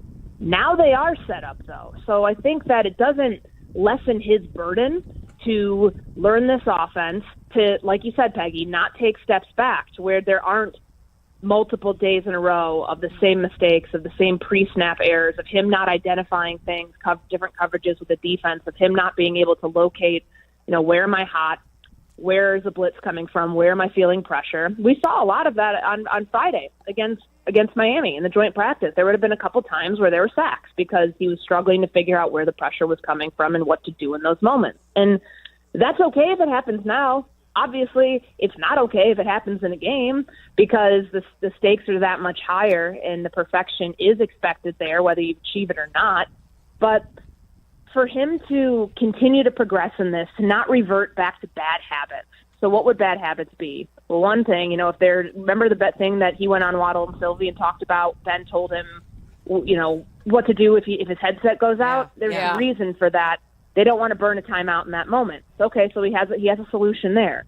When he wants to revert to Superman mode and, take off out of the pocket, eject from the pocket sooner than he should, that's the internal clock in him being like, all right, I got to wait another half second for my receiver to get open downfield. I have to trust that sometimes I'm going to throw guys open. I'm going to throw to a spot knowing my receiver can get there. And those are reps. Like, if you don't get that level of comfort in doing something that may or may not work, but taking a chance on it more times than not, unless you're constantly repping that in practice, which is why they've made practice such a priority, why the joint practices are such a priority, and the one coming up against Buffalo is no different than it was against Miami, and ultimately how Caleb's going to be judged over the course of the rest of the preseason. Do you feel like this Friday's practice is maybe the most important at this point to see where he's at, more even so than if he takes reps on Sunday night? I think it's all important, and I do think that just playing at game speed, playing with a clock, I think he's got to play on Sunday. We're not you're not asking for a lot. Maybe maybe I would personally think a quarter at the minimum, but a series or two, if that's what it ends up being, that's different than it is in practice because you're playing with the pressure of the play clock and having to execute it and not just being able to blow the whistle dead and start over in a controlled environment like practice.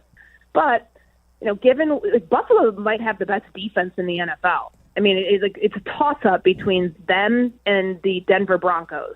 So, fortunately for the Bears, they get a look at that early on, and they're going to get a look at what Caleb Williams looks like under those conditions. Are there things that he improved upon in a week's time of being able to identify certain things pre-snap that were an issue last Friday that aren't going to be an issue this Friday? Like, you can probably gauge some tangible growth, or maybe areas where he's still struggling based on what you see in this practice. Before we let you go, the Bears made some moves yesterday. They placed defensive back Shaun Wade on reserve, injured. They waived defensive back Major Burns, who was injured. They signed 4 defensive backs, 2 safeties, 2 corners. Kyler Gordon has a hamstring injury. Jalen Johnson is out injured. Nick McLeod is injured. They waived Amir Speed, injured. Zay Frazier is out for personal reasons. Terrell Smith has a groin injury. Their deepest positions suddenly got very, very thin. Should we be worried? Yeah, I mean, to a degree, yes, and more than the Jalen Johnson injury, because I saw him in the locker room. We chatted for a minute. And I was like, "You good?" And he's like, "I'm good." I know that they have remained confident about his whereabouts for Week 1, that he will be there. The Kyler Gordon one worries me. You remember how much time he missed after getting that hamstring injury in London last year, and we don't know where this one is, the severity of it, exactly how it happened, other than it happened in practice last Thursday. But I know how much time he missed then. So by conclusion of that, I would worry about a hamstring injury being something that could linger. We know, they're all different, but heck, there was one that kept with soft tissue injuries, like they don't just magically go away once you feel like you're healed. The risk of re-injury, all of the things that you have to account for, would lead me to believe that they're going to be real cautious with Kyler Gordon and trying to keep him sidelined so there's not any sort of issue of recurrence or anything else popping back up. But I think that the 4 DBs that they signed yesterday are indicative of some of the depth issues in the secondary right now. And, especially for this number 2 cornerback spot, those two should be treating it like they're battling for the number 1 cornerback spot. And it's not anything on Jalen Johnson, but they both have a great opportunity to find a starter, but then find somebody who's probably going to have to play some considerable reps because your number 1's out right now and will not probably be back at all during training camp. Wow. All right. Well, we'll let you go, Courtney, because I know assistant coaches are coming up. But thanks for making time for us this morning. Yeah. I'll see you guys at practice in a little bit. Sounds good. Thanks, Courtney. Thanks, Courtney. Courtney Cronin joining us here on Peggy and Dionne as we are live streaming from Bears training camp because it is Women in Sports Day. We've had a great show already. Stacey Dales from NFL Network joined us. Mika White-Morris from the Chicago Bears joined us. Courtney Cronin joined us. Peggy and Dionne are here. Yes. And coming up in the next hour, we're going to get some insight into Ben Johnson, how he does things, why he does things, from Jennifer Hammond, who is a Chicago girl, and she has been covering the Detroit Lions for the past 30 years, I think. I can't believe it's been this long. But she will join us next hour as well. So much more to come from Chicago Bears training camp. Peggy and Dionne, ESPN 1000. This is Peggy and Dionne. On ESPN 1000 and 100.3 HD2. The ESPN Chicago Vegas Vacation. Come with us and meet the full ESPN Chicago team to Las Vegas for a packed football weekend. True Fan Travel and ESPN Chicago have teamed up for this once-in-a-lifetime trip. Round-trip airfare, 3-night hotel accommodations, entry to special ESPN Chicago live broadcasts, an all-inclusive tailgate, and tickets to the Bears-Raiders game. Go to TrueFanTravel.com. Limited travel packages remain, so log on now. TrueFanTravel.com for the ESPN Chicago Vegas Vacation, September 26th through 29th. The ESPN Chicago Vegas Vacation. Hey, fellas, it's your pal Yurko, Johnny the Good Kid. As we shift from summer nights at the ballpark to fall weekends on the couch, one thing stays the same. You still got to bring the heat when it's your turn to perform. Now, let me ask you, are you throwing the high heat or just floating the soft stuff over the plate? Oh, my. But that's where Blue Chew comes in. And I've been telling you about my friends at Blue Chew for years. It's a chewable tablet with the same active ingredients as Viagra and Cialis, but without the awkward doctor visits or the pharmacy lines. Everything's online, and it ships right to your door in a discreet package. No pills to swallow, no weird conversations, just confidence you need when it counts the most. Blue Chew's licensed providers work with you to find the right fit. And it's all made in the U.S. of A. And it's shipped direct, so it's affordable, too. So if you're ready to step up, I've got a deal for you. Your first month is free. Just pay $5 for shipping. Go to BlueChew.com. Use promo code ESPN.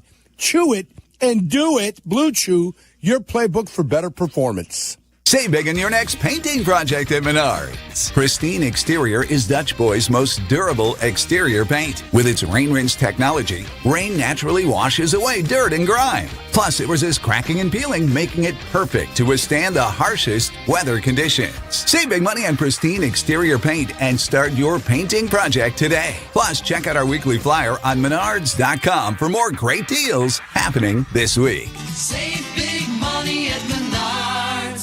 Howard, my head is on a swivel at crosswalks these days. Oh, yeah, cars everywhere. I had a buddy on a bike get clipped by a Jeep who took off. What do? Well, it's important to seek immediate medical attention, take pictures, and gather witness names and numbers. Aiken Law can also help obtain video footage, police reports, and work with insurance companies or anything else necessary. And that's why I have 312-6 million saved in my phone. Howard is our lawyer on the Kap J Hood Show, weekday morning 7 to 10 on ESPN Chicago. Beat the heat with any size True Oasis fountain drink for 89 cents with True Rewards at True North convenience stores. True Rewards members can pick their favorite Pepsi fountain drink and pay only 89 cents. Find the app in your favorite app store to sign up and save instantly. Hey, you want to talk about your stuff? You know, the things you as a sports fan have collected over the years. Talk about it with a pro. Sports Collecting with Tom Morgan, Saturday mornings at 7 on ESPN Chicago. Presented by Huggins and Scott Auctions, ERC Delivery, and REA. Adam Schefter here for Vivid Seats, your ultimate destination for all your sports and concert needs this summer. With a game-changing rewards program and an unbeatable selection of tickets, they make it easy for every fan to watch their favorite teams and players in action. Catch every home run and thrilling comeback in person from your favorite seat. Plus, every ticket is backed by a 100% buyer guarantee, giving you peace of mind with every purchase. Visit VividSeats.com or download the app today. Vivid Seats, the official ticketing partner of ESPN. Purple Wave Auction remains the trusted leader in online equipment auctions. What makes the difference is you. You are part of our growing global community that continues to trust Purple Wave with the equipment that builds and feeds America. This trust placed in us by our community, from construction to ag producers and fleet drivers, brings great equipment opportunities to their next owners. Join the Purple Wave community today. purplewave.com. Advantage Acura of Naperville is your connection to your new Acura. Drive home in one you'll love in less than 60 minutes, or they'll make your first car payment. And every new Acura comes with the Advantage Plus program. Come see them in Naperville or visit AdvantageAcura.com. Restrictions apply. See dealer for details. Peggy and Dionne, live from training camp on ESPN Chicago.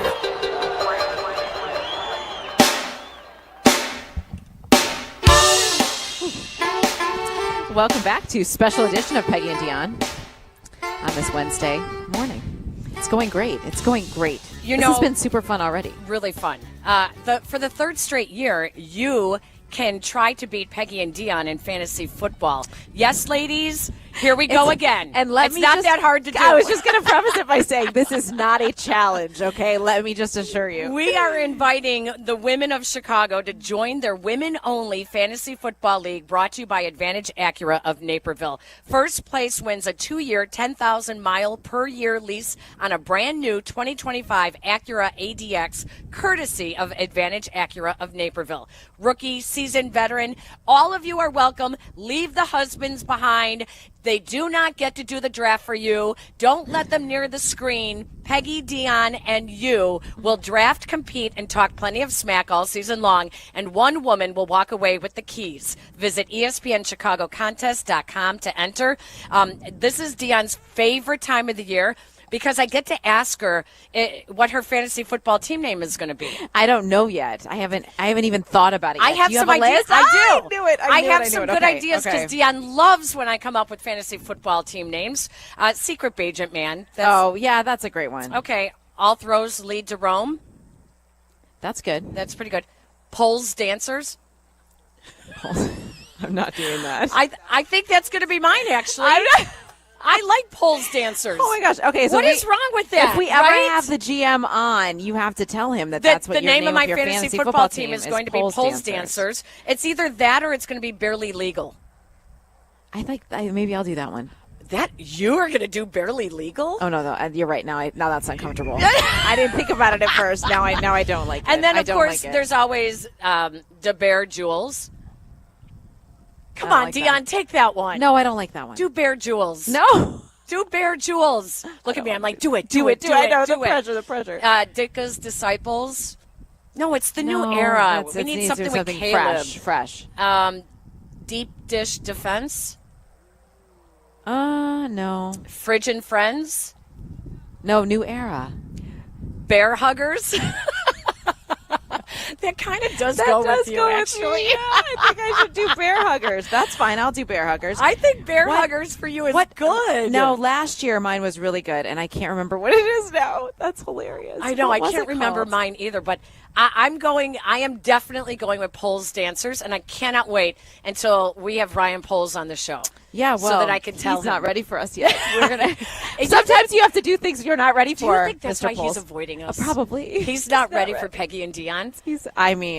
Ben what I'm Johnson guessing. could totally he would totally hang. Yes, he'd be fantastic. I think so. We'll work too. towards it. So please visit ESPNChicagoContest.com to enter, and you can be in the Peggy and Dionne Fantasy Football League, brought to you by our wonderful friends at Advantage Acura of Naperville. I just wrote down Bear Huggers, but now I'm going back to what was mine last year because I know it was really good. I don't remember mine. But I do not want the first pick, and I don't want the last pick, and that's what happened to me last year. Really? So, yes, put me in the middle. No, in the middle. I'm with you. I'm totally with you. But the please sign up and join us. Put the poles dancers in the middle. The poles dancers in the middle. The poles dancers. It's always, you guys, it's always fun. We always have a great time. Last year we had 2 teams, remember? Or two leagues. 2 leagues because we were so. So come on, you guys, get on there. Let's show them how much women love fantasy football. Yes. Speaking about things that are really growing fast, if you Google the fantasy football leagues for women, it is unbelievable. Really? Yes, it is crazy. And Justin Turner's wife from the Cubs has a fantasy football team. Does she for real? But I don't think we could say the name of her team on Really? Well, if I can't say it, then it must be bad. Hang on. Aren't we just streaming today? That's right. Let me find it out real quick. All right, find out really fast while you do that. I can't. To the surprise of no one, I went to log into my fantasy from last year. I don't know the passwords. That's not news. All right, well, we're going to have to take a quick break. And when we come back, Peggy will have this, unless you need... No, you need more time? It's a little shocking. Okay. Well, she'll find that. And very funny. And she would do great on our show. Well, maybe we'll have to have her on, too. We just listed 3 people we need to get on our show. But we're going to continue after the top of the hour here on Peggy and Dionne. This is ESPN Chicago, WNVP, WTBC, HD2 Chicago, a Good Karma Brands radio station. Hey teachers, congratulations on another year of being awesome to the students you lead. We salute you. Now it's time to relax and take care of the things you've neglected this school year. When planning for this time, don't forget about your family. And if your family is complete, summer is a great time to take the next step, a vasectomy. Take that step with Vasectomy Clinics of Chicago, because experience really does matter. Especially with this procedure. They make it so easy with their 30-minute, no-needle, no-scalpel, in-office vasectomy. Log on to vasectomychicago.com, read the testimonials, and learn more about their procedure at Vasectomy Clinics of Chicago. With 4 convenient locations in Naperville, Tinley Park, Arlington Heights, and downtown Chicago at Lake Point Tower, now with free valet parking. Their procedure is covered by most insurance, so everything is lined up to make your decision an easy one with Vasectomy Clinics of Chicago. Visit vasectomychicago.com today or call toll-free 877-877-4VAS. That's 877-877-4827. Hey, this is Courtney Cronin. If you're injured, you want a legal representative that gets you and where you come from. Exactly. When you call us, you're not getting some out-of-town mega firm. You're talking to Chicagoans. That's Julio Costa of Costa Iavoni, and his partner Anthony is also here. Thanks, Courtney. We're proud of the trust we've built here in town. There's an immediate connection with Chicagoans. They know we'll take the time to understand what they're going through. And then we will fight to win. At Costa Iavoni, we get you. Costa Iavoni, your trusted local personal injury attorneys at 708-4million. Hard work beats talent when talent doesn't work hard. That's why when it comes to hard work, nothing works harder than a Chevy Silverado. It's built to handle the big jobs day in and day out. Chevy has a Silverado pickup that's just right for you. 1/2 ton, 3/4 ton, and 1 ton. Call it the Goldilocks effect. No wonder Chevy Silverado is the official truck partner of the Chicago Bears. Check out the full line of Chevy Silverados at ChevyDriveChicago.com. Work hard, play harder in a new Silverado. Peggy and Dionne live from training camp on ESPN Chicago.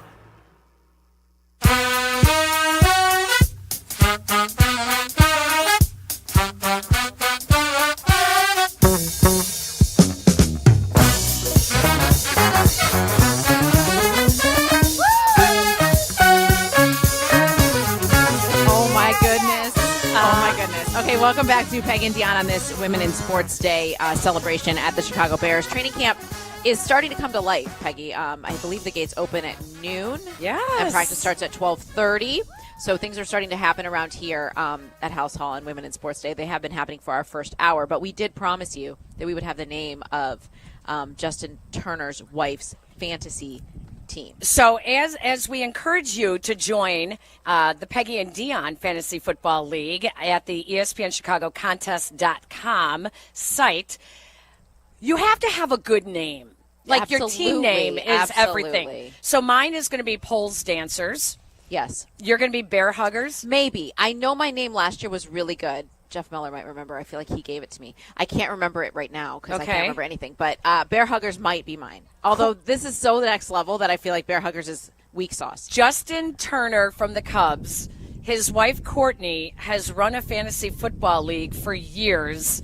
And the name of her fantasy football league is... I love it.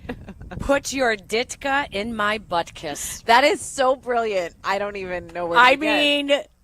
That's hysterical. That's hysterical. Like, we need Courtney to come on Peggy and Dionne. Yes, like she's got absolutely she has it written all over that she would so crush on totally our fit show. in. Yes, right? absolutely. Totally fit in.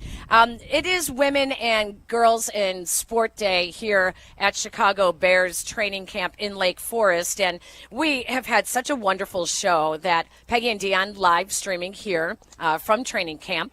We are produced by Hannah LaMotta. Good job, Hannah. Hi, guys. Thank back you. Home. Yes. That's woman number 3. We were joined by Stacey Dales, NFL Network, woman number 4. Mika White Morris from the Chicago Bears, woman number 5. Courtney Cronin, our insider for not only the Chicago Bears, ESPN, and all things NFL.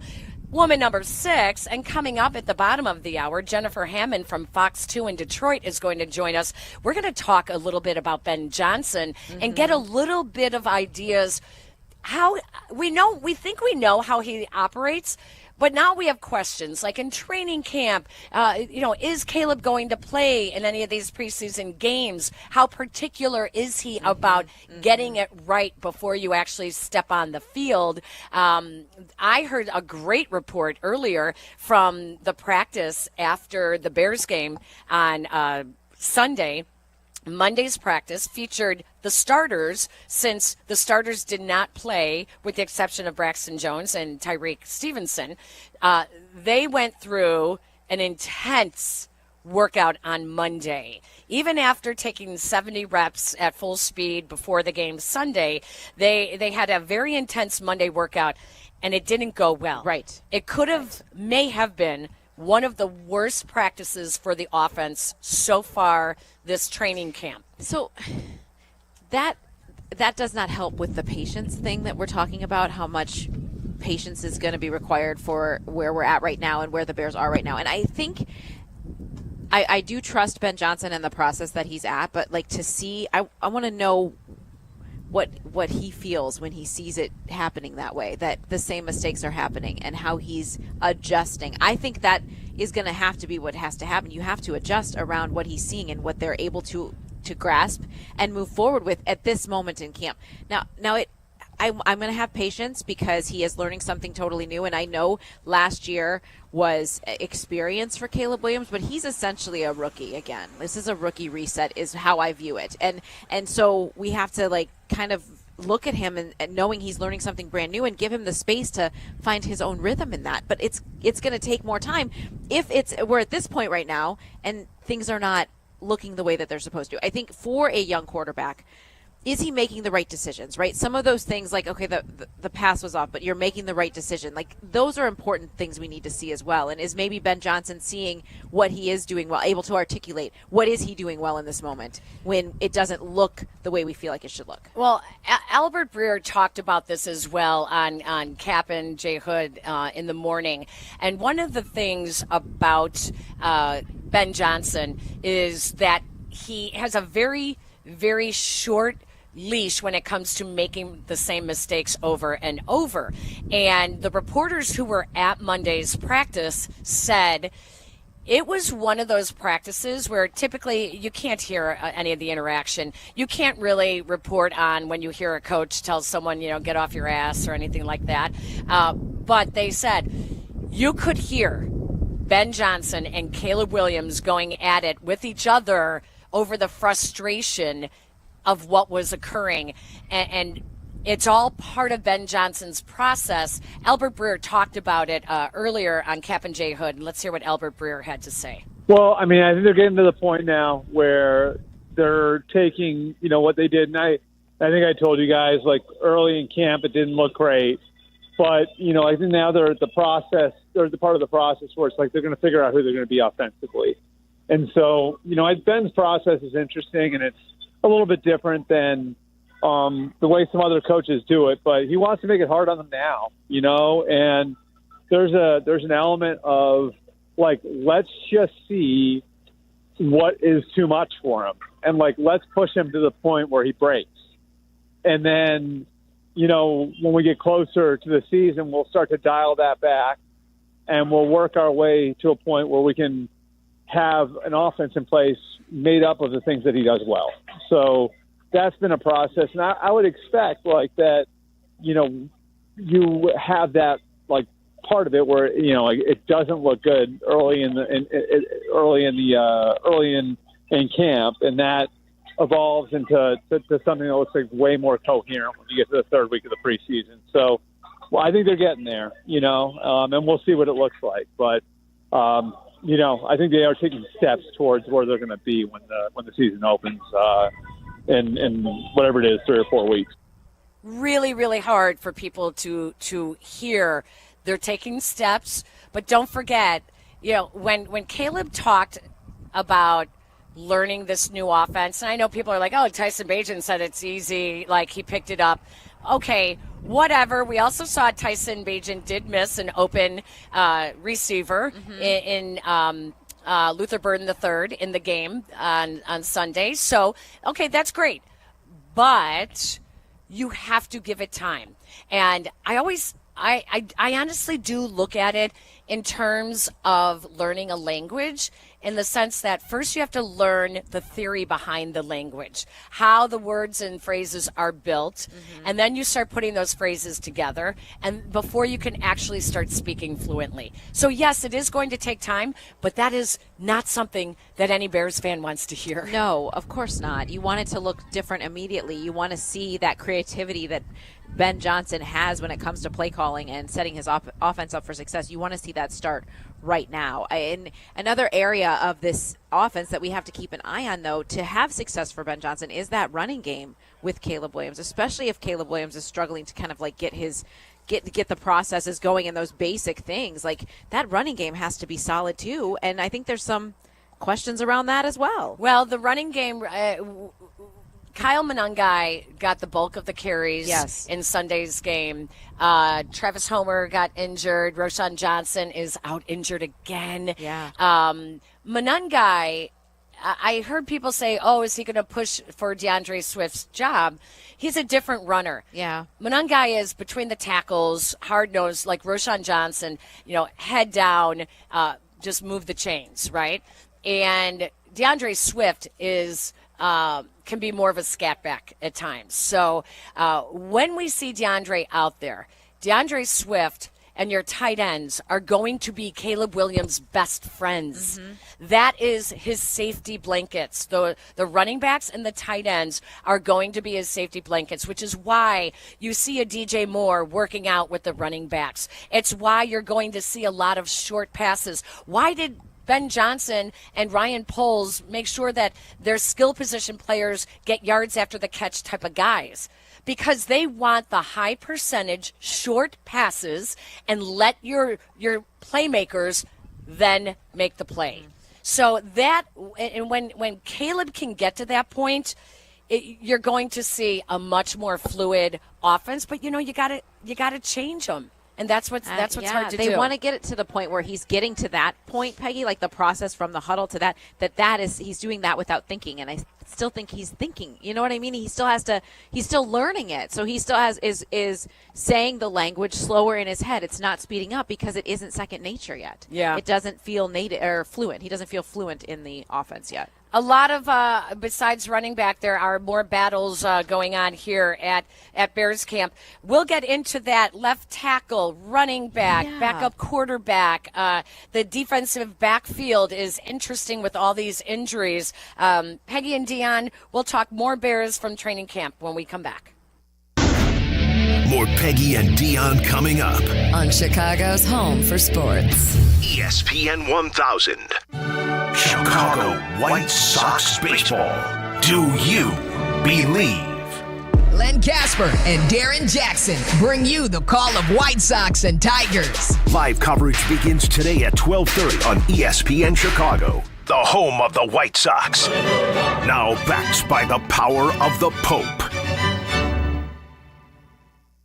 This is your White Sox Minute. I'm Len Casper. The Sox waited out another rain delay, then beat the first-place Detroit Tigers 9-6 Tuesday night. The offense was great top to bottom as they compiled 13 hits. Colson Montgomery not only notched the go-ahead hit in the 5th inning, he made a game-saving defensive play in the 7th. And on the mound, Yoendris Gomez got the win after an impressive 5-inning, 1-hit, 1-run performance. The rubber game today starts at 1:10. Save all summer long with our summer savings section.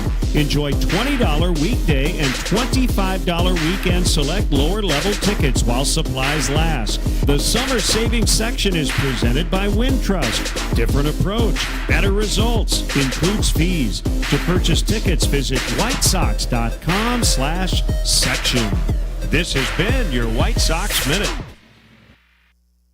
Take advantage of the final full days of summer with help from Apt. Appliances, Apt. Air conditioners, Apt. Modern tech for back to school. Shop where I shop at Apt. Thousands of in-stock items like washers and dryers, air purifiers, and kitchen essentials. Get expert help to set up new devices and smart home gear. Perfect for your busy family heading into the new year. For free and-home delivery, professional installation, and complete satisfaction, shop Apt, pleasing people since 1936. Are you confident your retirement game plan is as strong as steel? Hey, it's Yurko from Mitch Lyons Wealth. MitchLyonsWealth.com is full of tools for you to access at no cost to make sure you're positioned to win retirement. Go to MitchLyonsWealth.com today and get a free copy of Mitch's book or his retirement documentary. You can set a no-obligation 10-minute call with Mitch and his team to see if strategies they are utilizing might improve your retirement. That's MitchLyonsWealth.com, your best game plan to protect, grow, and win retirement.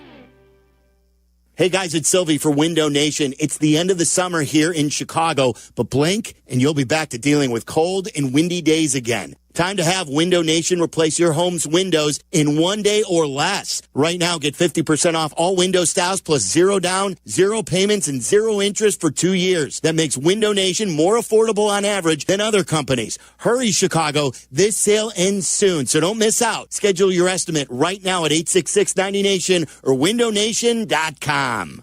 A SoFi personal loan is here to help you achieve something once thought impossible, overcoming high-interest credit card debt. Walk the tightrope of your finances with one low, fixed-rate monthly payment, no fees required, and as soon as the same-day funding. That's right. Pull off your own debt-defying stunt with a SoFi personal loan. Visit SoFi.com/trick to learn more. Loans originated by SoFi Bank, N.A., member FDIC. Terms and conditions apply. NMLS 696891. Your fantasy draft is here. The Smack Talk is starting, and this season, ESPN Bet is giving you more ways to ride with your squad. Introducing ESPN Bet Fan Center, where you can instantly link and bet on your fantasy teams right in the ESPN Bet app. An enhanced sports betting experience only from ESPN Bet, the sports book for sports fans. Download the app today. Must be 21 plus. Gambling problem? Call 1-800-GAMBLER. In New York, call 877-8-HOPE-NY or text HOPE-NY 467-369. Advantage Acura of Naperville is your connection to your new Acura. Drive home in one you'll love in less than 60 minutes, or they'll make your first car payment. And every new Acura comes with the Advantage Plus program. Come see them in Naperville or visit AdvantageAcura.com. Restrictions apply. See dealer for details. Peggy and Dionne live from training camp on ESPN Chicago.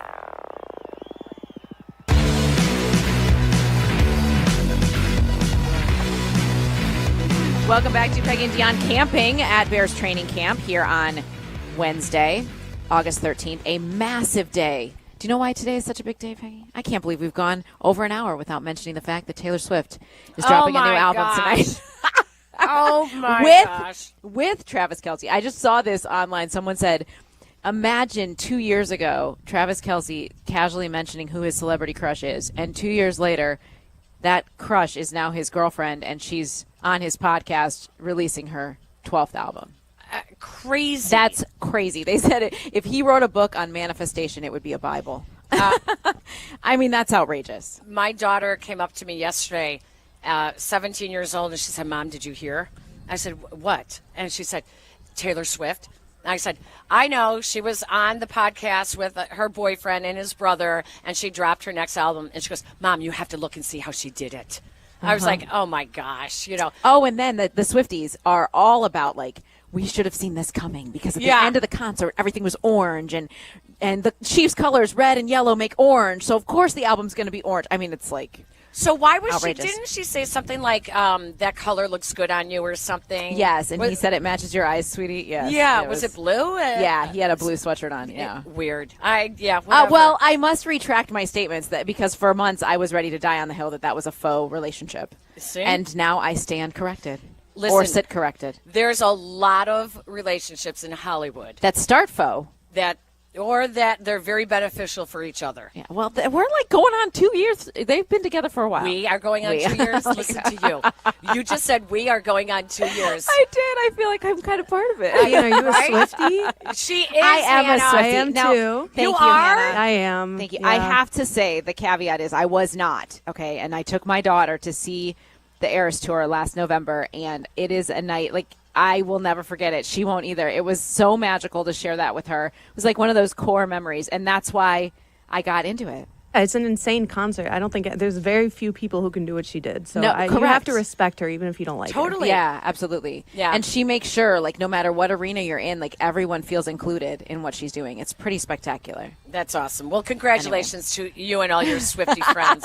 What will you ever do when they get married? I mean, popping champagne tonight. You're going to be calling in to work sick. This is going to be like Princess Di. I'll be honest that I tend to listen to Kylie Kelsey's podcast more than I do In the Heights. However, I have not listened to Kylie Kelsey. She's so funny. She would do so well on our show. Oh, my gosh. Hello. Yeah, she's then fantastic. I think we need to try to book She's fantastic. We should try to book her. That would be a really interesting conversation.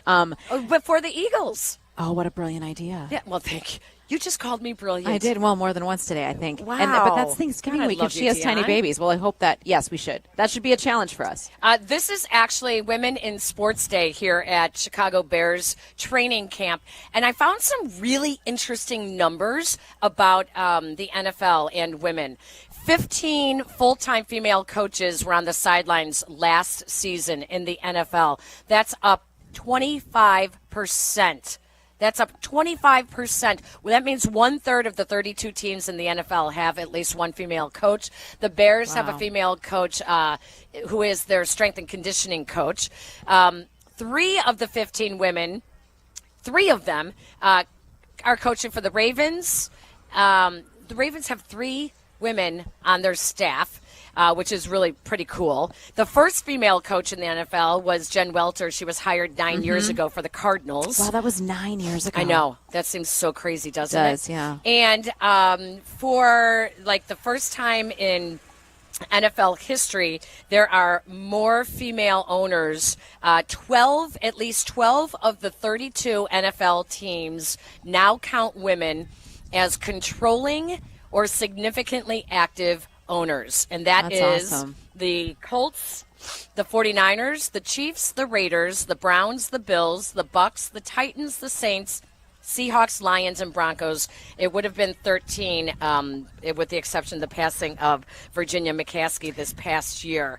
So, and among the 30 new limited partners for minority owners in the teams, 18 or 60% of them are people of color, women, or both, according to NFL spokesman Brian McCarthy. So that includes Melody Hobson of Ariel Investments here in Chicago. She's a part owner in the Broncos ownership group. Wow. Dominique Dawes, the gymnast. Yeah. She owns a piece of the Falcons. Yes. So, yeah, since 1920, when the NFL launched, they got their first female owner in 1947, and that was Chicago Cardinals' Bill Bidwell's wife, Violet, when she took over the Chicago Cardinals back in 1947. The next female owner didn't happen for 35 years, and that was Virginia Hallis McCaskey taking over after the death of her father, George Hallis. So women in sports in the NFL, it's growing leaps and bounds. And like Mika Morris-White said earlier on our show, it's no longer just football 101. No. Let's teach girls about football. It is making a difference in front offices and on the field. Well, what you just read through about the ownership in the NFL and the female influence of it is, as she was saying, as Mika was saying to us, like, it's not about just having a seat at the table. It's about using your voice to propel things forward and why it's important. And they're recognizing the importance of having females in those roles to get what they want accomplished. Yeah. I think that's pretty powerful. Says a lot about just how far the league has come. When you look at other leagues and you look and, say, when is the first female coach going to be in a men's league?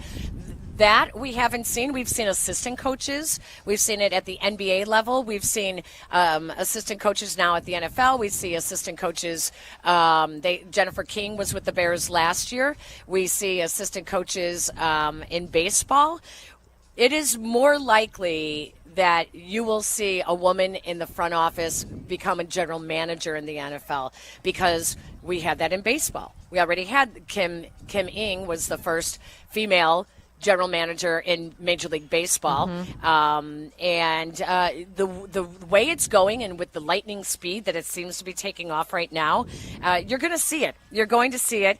The Denver Broncos have a woman as their executive director of football operations, and that's the key. Being in football operations and feet on the ground, on the grass, that is what a lot of people are watching to see what happens. And the Minnesota Vikings interviewed a woman for the general manager position 2 years ago for the first time. So it's interesting.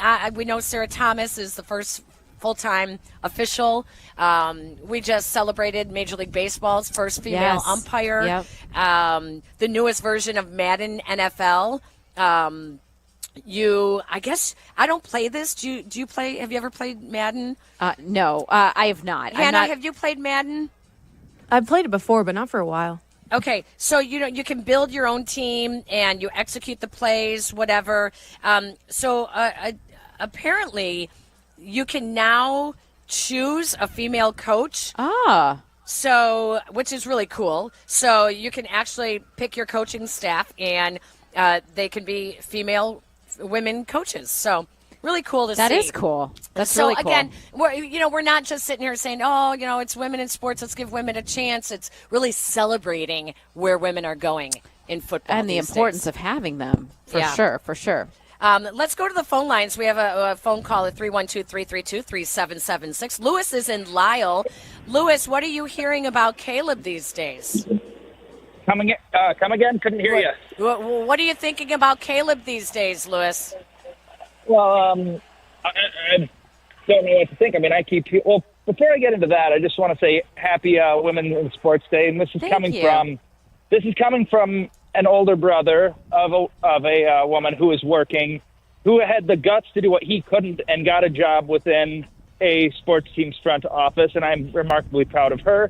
Wow. And a husband of a woman working in an art gallery that actually is partnered with the Bulls and Sox, who actually helped design their Chicago alternate uniforms, like those red and black White Sox uniforms. Oh, that's cool. I am beyond proud of both of them.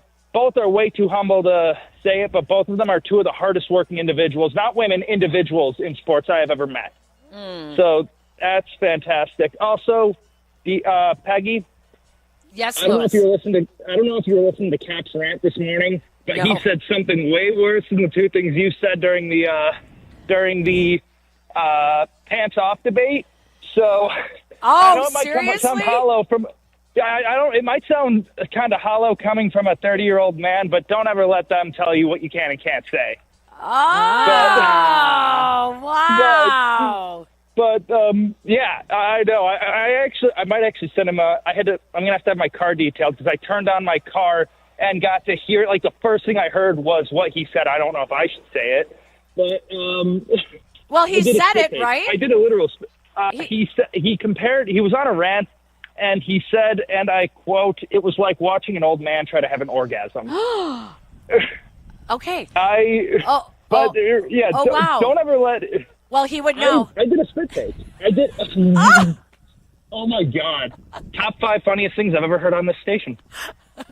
You weren't ready. I wasn't either, Lewis. I wasn't ready. I did a literal spit take because it was literally the first thing I heard. I then started laughing, but first thing I heard when I turned on my car.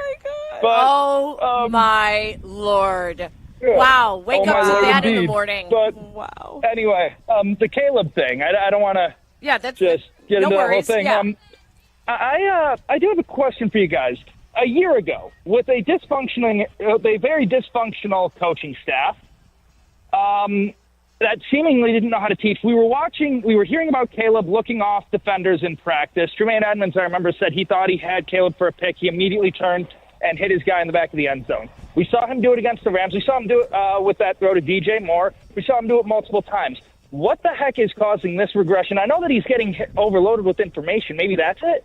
And I know I just answered my question, but what could be causing this massive issue where now everybody's saying he doesn't know how to avoid a sack? He doesn't know what's going on around him.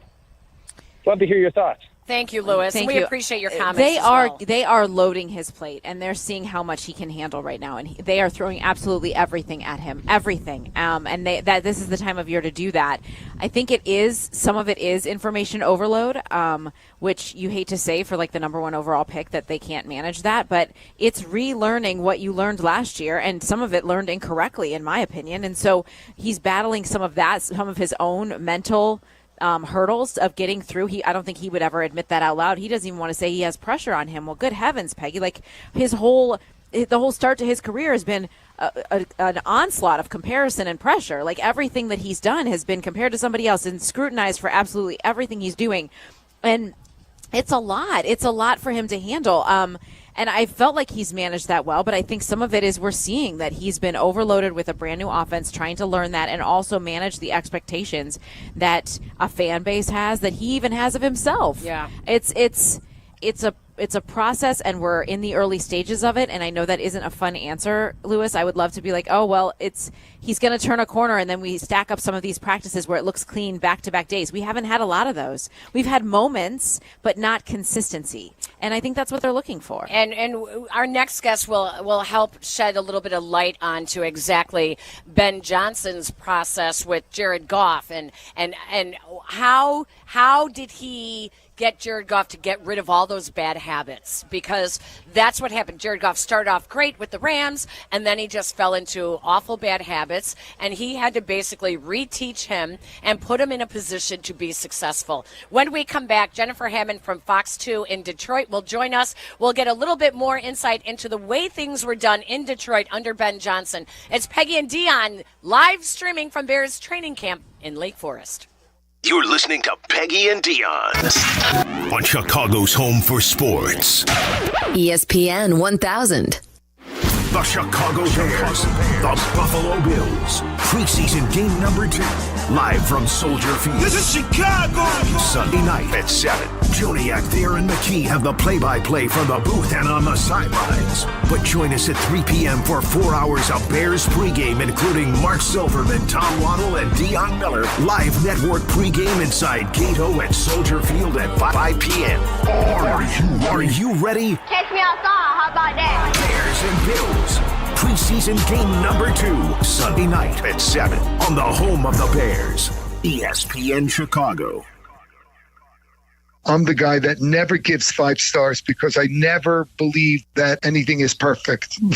But I would give them 20 stars if I could. Ernest Stellar Review belongs to QC Kinetics, the nation's leader in regenerative treatments. They came through when he badly needed relief for his aching knees, and doctors had told him that surgery was the only option. What they're doing is cutting edge, and it really helps. And I'm a tough sell. QC Kinetics is led by National Medical Director Dr. Mitchell Scheinkup, a pioneer in this field. With 20 years of clinical work, tons of research, teaching, publishing in non-surgical natural pain treatments, these are the medical pros to trust. I'm living my life basically pain-free from what I was dealing with, so I'm a happy camper today, no doubt about it. QC Kinetics. Call today to see if you're a candidate. Call QC Kinetics, 312-809-5955. That's 312-809-5955.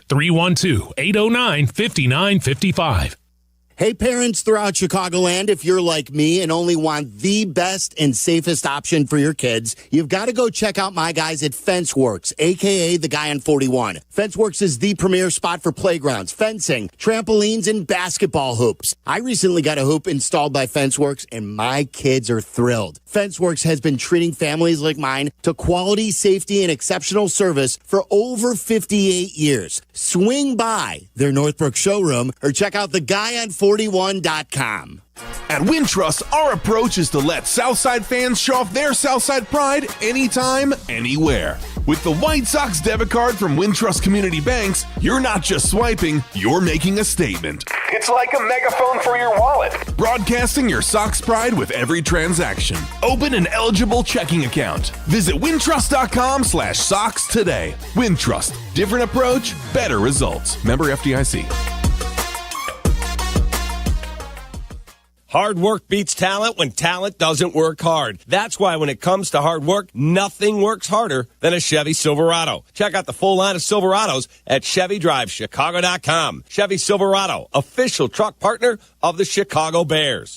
Great Clips is your answer to back to school. You can get a kid's haircut for just $5.99. That's right, for kids 10 and under, haircuts are just $5.99. For a limited time, no coupon needed. August 4th through August 21st at participating Chicagoland salons. Great Clips. It's going to be great. Grown-ups, don't go back to school. Go forward through school into your future as an IT professional. Whether you're starting out, switching careers, or a veteran ready for change, My Computer Career can help you get into IT in just a few short months with no prior experience. So take the free career evaluation now at mycomputercareer.edu. Your rewarding career in IT awaits. That's mycomputercareer.edu. An Elite CompTIA certification partner. Financial aid is available to those who qualify, including the VA benefits.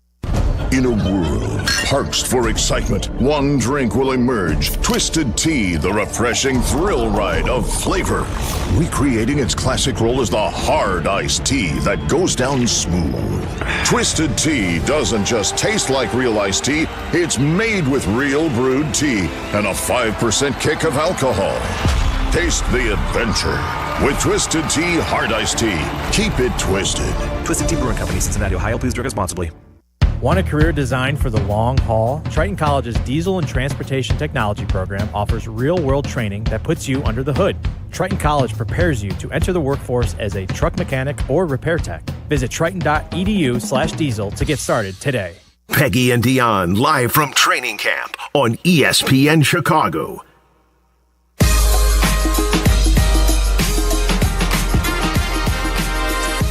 Yes, we are live from training camp, and things are starting to come to life as we are inside an hour before practice starts here at Bears training camp. We are very honored to be a part of the inaugural Women and Girls in Sports Day here at training camp. This is the first one that the Bears are celebrating, and they have so many special things going on today, special opportunities for fans, including a custom hat and patch pressing station from Alice in Wonder. And if you know Alice in Wonder, you're going, her stuff is amazing. Their stuff is amazing. Amazing. I'm so excited. I was asking you. I'm so those excited. Hats and I over there look so cool. They're the coolest hats ever. I can't tell from here the cost. I told my son to go look, and he won't do it. So 34.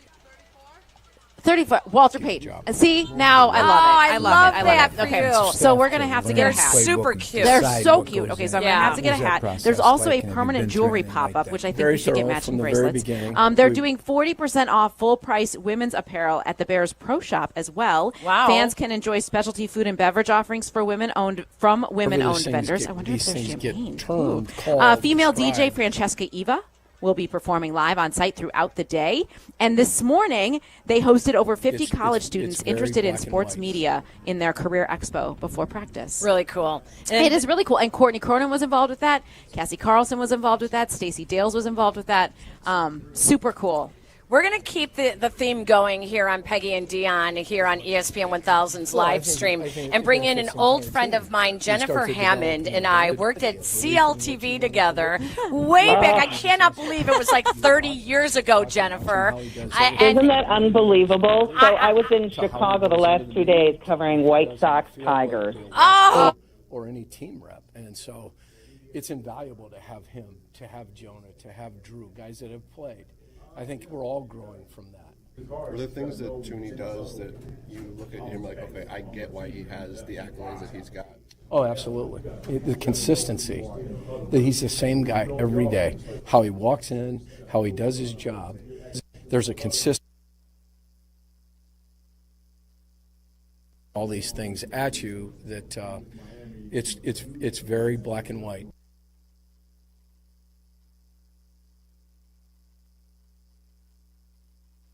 As much or more defense. Well, I think it benefits the entire team. Yeah. You start to develop an identity, a belief in what you want it to look like. It becomes your DNA. We want to be physical. How do you see the run? Obviously.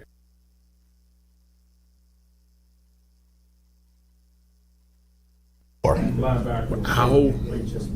do you see the run? Obviously, you had a vision as you're putting it together in the offseason. You had a vision over.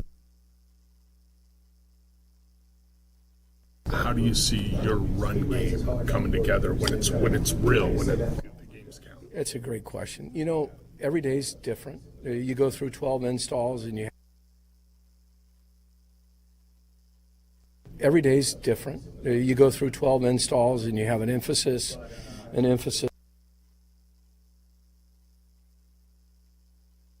Really made some gains. Do you think he can continue kind of on that trajectory toward? I think that's the challenge. I think that's exactly what we talked about yesterday on the day off. He and I had a little communication. I think that's exactly what we talked about yesterday on the day off. It becomes just a play.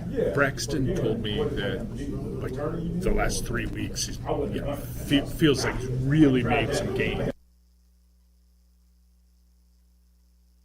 I think that's exactly what we talked about yesterday on the day off. He and I had a little communication. And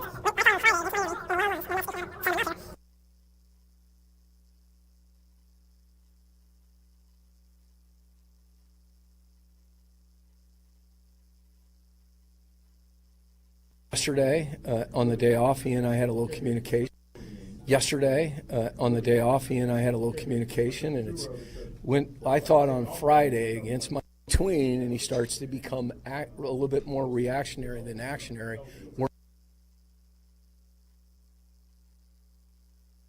Right to left. Has that been an issue at all for him? No, I don't think it's been a huge. We've really emphasized left.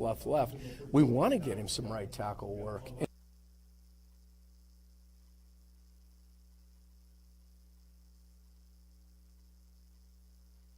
Snap issues or balls on the ground, maybe earlier. I think there's.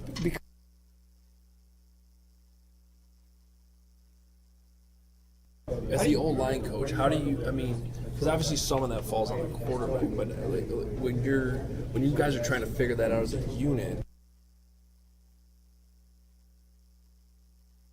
Expectation is it'll get better. The rest of it, I've on a competitive level with Ben Johnson, and hopefully Caleb gets there, because really one of the greatest credits of Ben Johnson's career is developing and extending, quarterbacks out of their comfort zone to be more creative, to do different things. Even if you watch, I think it was maybe the 6th or 7th episode of Quarterback when they're talking about that stumble bum play. Remember the one that the Lions pulled out in Chicago? Yes. Yep. And originally, Ben said he wanted Jared to actually drop the ball totally and fall over. And Ben said, and Jared, I think, kind of challenged Ben and said, I don't think I'm going to go that far, but I'll pull it off. We'll pull it off. And it really speaks to kind of the brilliance. So it is interesting. I was watching a little bit of the coverage when I was in Chicago this week, and to see, I guess, what had been take him out to Soldier Field and had him run through whatever kind of offensive series without any defense on the field. I'm sure that was maddening to Caleb and something he's never experienced. But it will hopefully make him better as well, as long as he is, open to learning, pushing himself, and getting better. One thing I will say, Jennifer, is that Ben is very intentional about building a relationship with Caleb Williams. I asked him last week about, did you know you'd have to reset him? He said, I didn't know him. And I think that's where it feels like they should be further along. But they're in the infancy stages of just simply getting to know each other. I want to ask you, though, about Ben Johnson's intensity. Now, when you're around a guy like Dan Campbell, you don't have to be that intense around your team, right? You've got a head coach who does that. But did you guys know that he was that intense all the time? Like, he's out here at practice yelling and throwing it. Like, he's just is much more animated than I thought he was coming in. Yeah, there was a little bit of that in Detroit, but when Dan Campbell is the alpha in the room, and I say that not in a negative sense, it's not like everyone has to fall in line and follow. One of Dan Campbell's greatest attributes is that he brings strong, opinionated, creative guys around him, and he isn't afraid to be outsmarted by his assistants. He wants guys who are smarter than him. He doesn't want to be the smartest guy in the room. But I do think because he is such an intimidating and confident presence, everybody else kind of just pales in comparison. So that's really the guidepost. But Ben Johnson was always seen as an intense guy, very detail-oriented, as I mentioned, and really competitive. Like, he just wanted to win all the time at all costs. But it was interesting when he got to the podium, because Dan Campbell is great with a policy to allow us to speak to the assistants. He brings his running backs coach up there. He brought Scotty Montgomery up there and Ben and Aaron Glenn, knowing full well that, this would be something that would help groom them for potential head coaching jobs. I mean, Dan Campbell was very intentional in that. So I think the fact that Ben learned under Dan with the intentional work habits and also just kind of that very outspoken, commanding practice, commanding meetings, it doesn't, seem to, it's pretty obvious where it all comes from. I mean, it's a lot of his personality and also learning under now we call it the Dan Campbell tree, I suppose. Dan Campbell may have a tree. Yeah, exactly. One of the things he's as big as a tree. Yeah, is what we're not used to is the starting quarterback not playing in the first preseason game. And they haven't even announced whether or not he will play in the second preseason game, because Ben Johnson really puts an emphasis on these joint practices. Last week it was the Dolphins. This week it's the Buffalo Bills. And I'm curious, Jennifer, in Detroit, was that a Dan Campbell thing? Did the starters typically not play in the preseason? Did Jared Goff only play very sparingly? What was the process like with the Lions? I believe 2022 or perhaps 23 was the last time we saw Jared Goff and any of the main starters, the front line starters, play in a preseason game. And that is absolutely a Dan Campbell thing. And it's starting to feel, I guess, a little more around the league. More and more teams are doing it. I think it's just Dan Campbell is of the mindset that, yes, they get enough out of not only their own scrimmages against each other, offense versus defense, which have been really chippy and competitive here in Detroit this summer, but also they're having joint practices today and tomorrow with the Dolphins, and then next week again, Wednesday, Thursday, with the Houstons in advance of their final preseason game against them on Saturday. So I think it's absolutely something that he saw, learned, and admired and appreciated from Dan Campbell, and it's something that he's carrying to Chicago. I do think, though, with a new head coach coming in and getting to know players, that he's probably going to put his starters in at some point and give them some playing time, because they just don't know. There's so many unknowns with Ben Johnson and what that offense is going to be like. So interesting that you say it that way. And I also just caught on what you talked about. That Dan Campbell wasn't afraid to have assistants around him that were smarter or that had better ideas. And I just was struck when Ben Johnson said out loud, he's like, I want to be surrounded by truth tellers, not people who just tell me what I want. And I think that sounds like a Dan Campbell philosophy. Yes, absolutely. And I think it's a great way for people to operate. I think in any walk of life, in any business, you don't want people to BS you and not tell you when you can be better. And especially in the NFL with so much on the line. And, let's face it, the head coach is going to be the first one to go. I think that Caleb Williams perhaps will stick around if the situation doesn't work out with Ben Johnson longer than. I've heard that debated on the radio many times.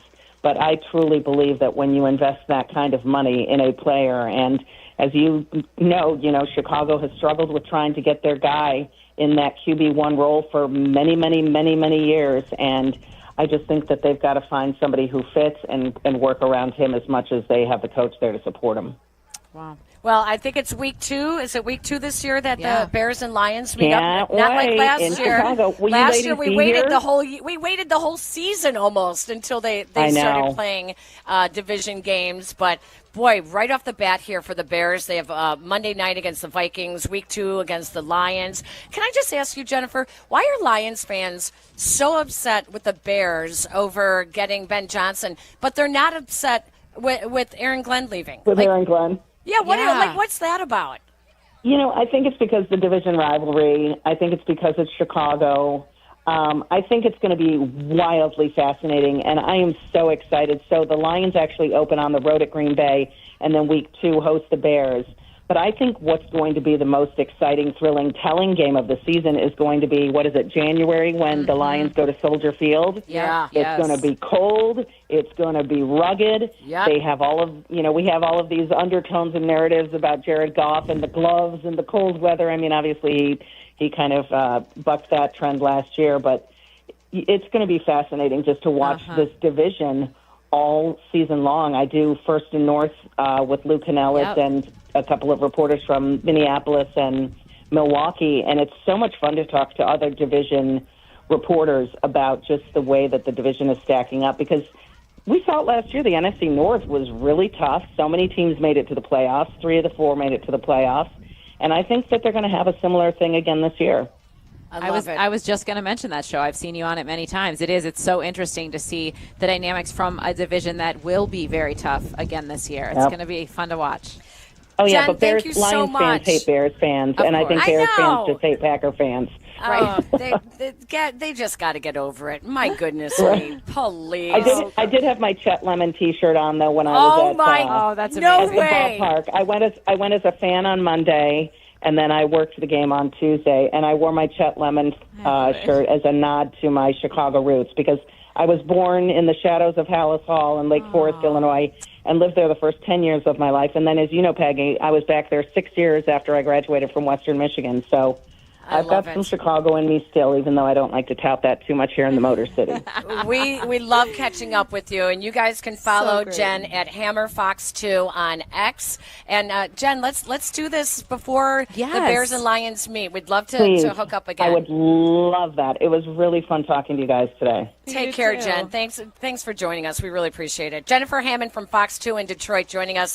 Chicagoan who has been covering the Lions now for the past 30 years. Peggy and Dionne, we are live streaming from Bears training camp. It's Women in Sports Day here at Bears camp, and lots of things for women and men and children to do. And we have lots more to talk about as well. So let's take a break. When we come back, more from Bears camp with Peggy and Dionne. This is Peggy and Dionne.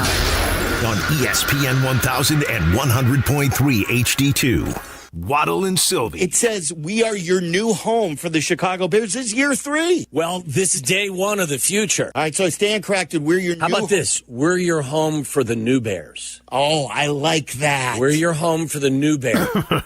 I like it. This is the home of your new Chicago Bears. ESPN Chicago. Boom! That's your promo. Right there.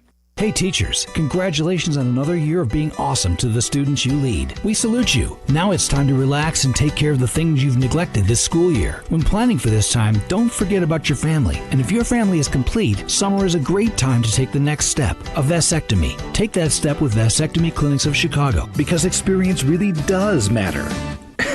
Especially with this procedure. They make it so easy with their 30-minute, no-needle, no-scalpel, in-office vasectomy. Log on to vasectomychicago.com, read the testimonials, and learn more about their procedure at Vasectomy Clinics of Chicago. With 4 convenient locations in Naperville, Tinley Park, Arlington Heights, and downtown Chicago at Lake Point Tower, now with free valet parking.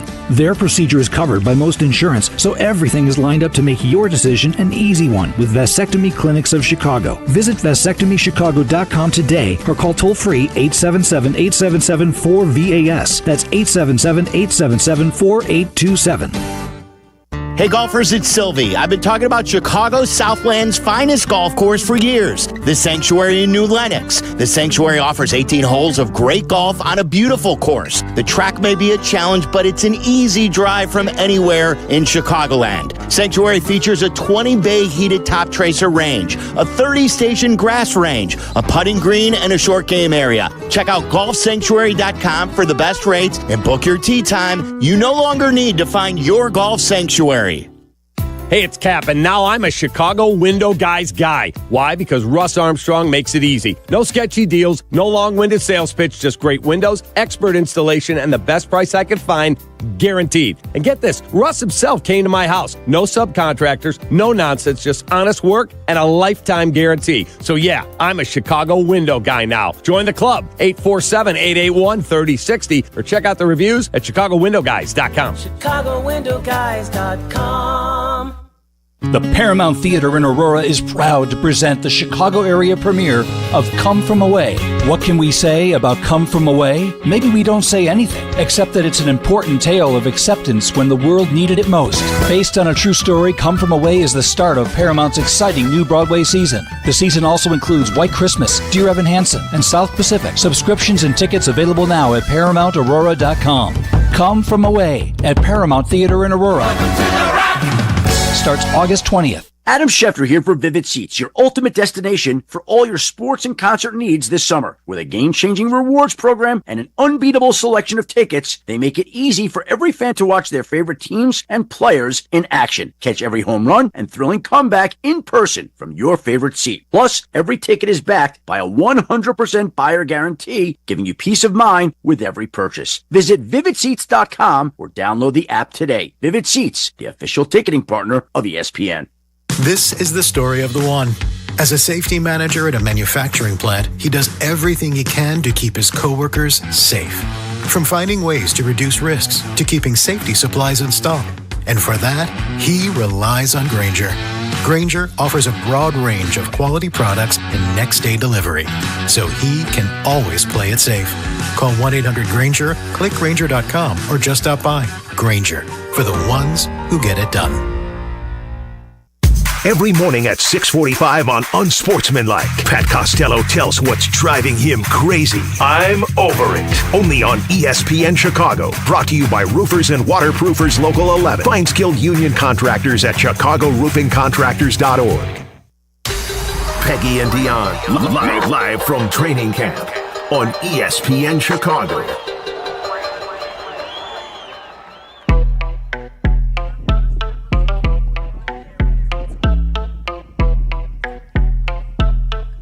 Welcome back to a Rare Wednesday with Peggy and Dionne here on ESPN 1000. We are honored to be a part of the Bears' inaugural Women and Girls in Sports celebration today. I have a feeling this is going to happen more than once, Peggy. This is a great turnout already. Practice will start in about 35 minutes. Wow. I know, right? Excuse me. And then Ben Johnson is set to address the media in mere moments, so we will bring that to you shortly. Our live stream is brought to you by Chevy and Northwest Indiana dealers. There's no better time to see your local Chevy dealer, official partner of the Chicago Bears. In the market for a new pickup truck? I am. The Silverado is the perfect ride for you this Bears season. Hint, hint. Make sure to check out the Silverado EV and take advantage of the tax credit while you still can. Chevy and Northwest Indiana dealers. We do need a Peggy and Dionne pickup truck. That would be pretty spectacular. We have talked about this forever, doing our Thelma and Louise version. Absolutely. Like, this is when we do live remotes. We should be coming in a Chevy or an Advantage Acura. Yes, you can cover my Acura. I'd be happy to put a logo, like a billboard on the side that says Peggy and Dionne. Yeah, what do they call that when your car is wrapped? Oh, how cool we are. We just pulled that out. Like we know. We just totally pulled that out. I love it. It is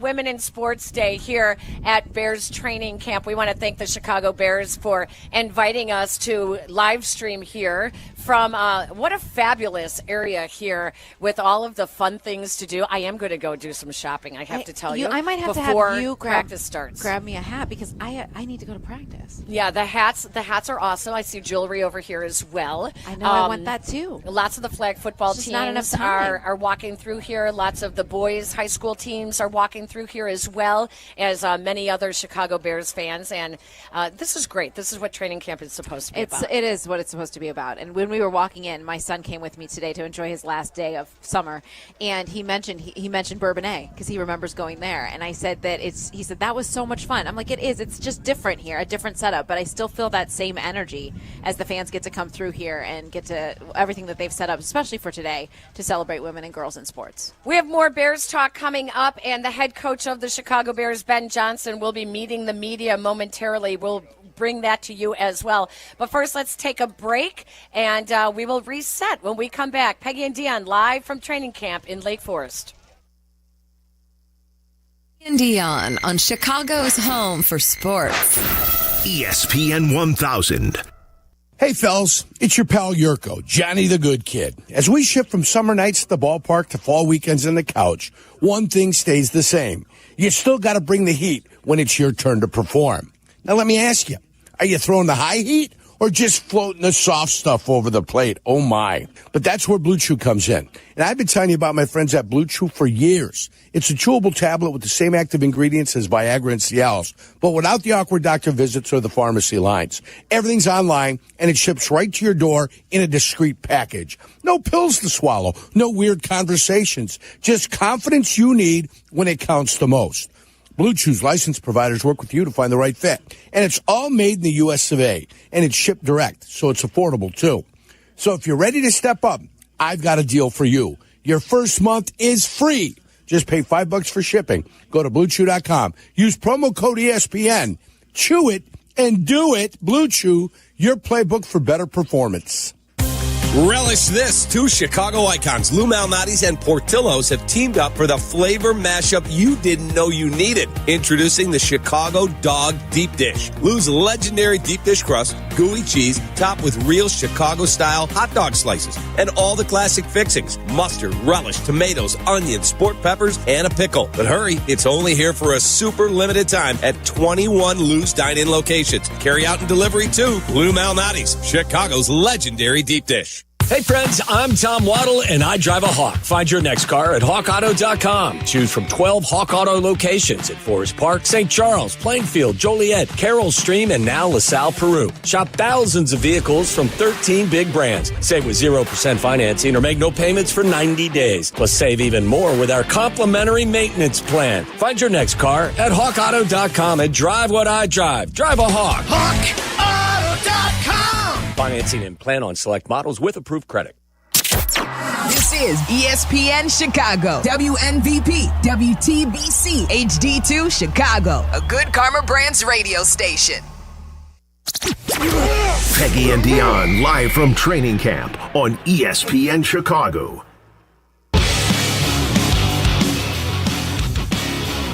It has been a tremendous morning here at Bears training camp. And you know what's amazing, Peggy, is the last time we were camping, we started with a great crowd, and at the end we were the only ones here. Now this time, we started with no one, and look at it now. I know, it's crazy. It's so great. I feel this is what such a happens good way to start during the day. week in middays. This is what happens when you don't work weekends. Stop it. What is that like? You're welcome, Carmen and Yurko. You're welcome.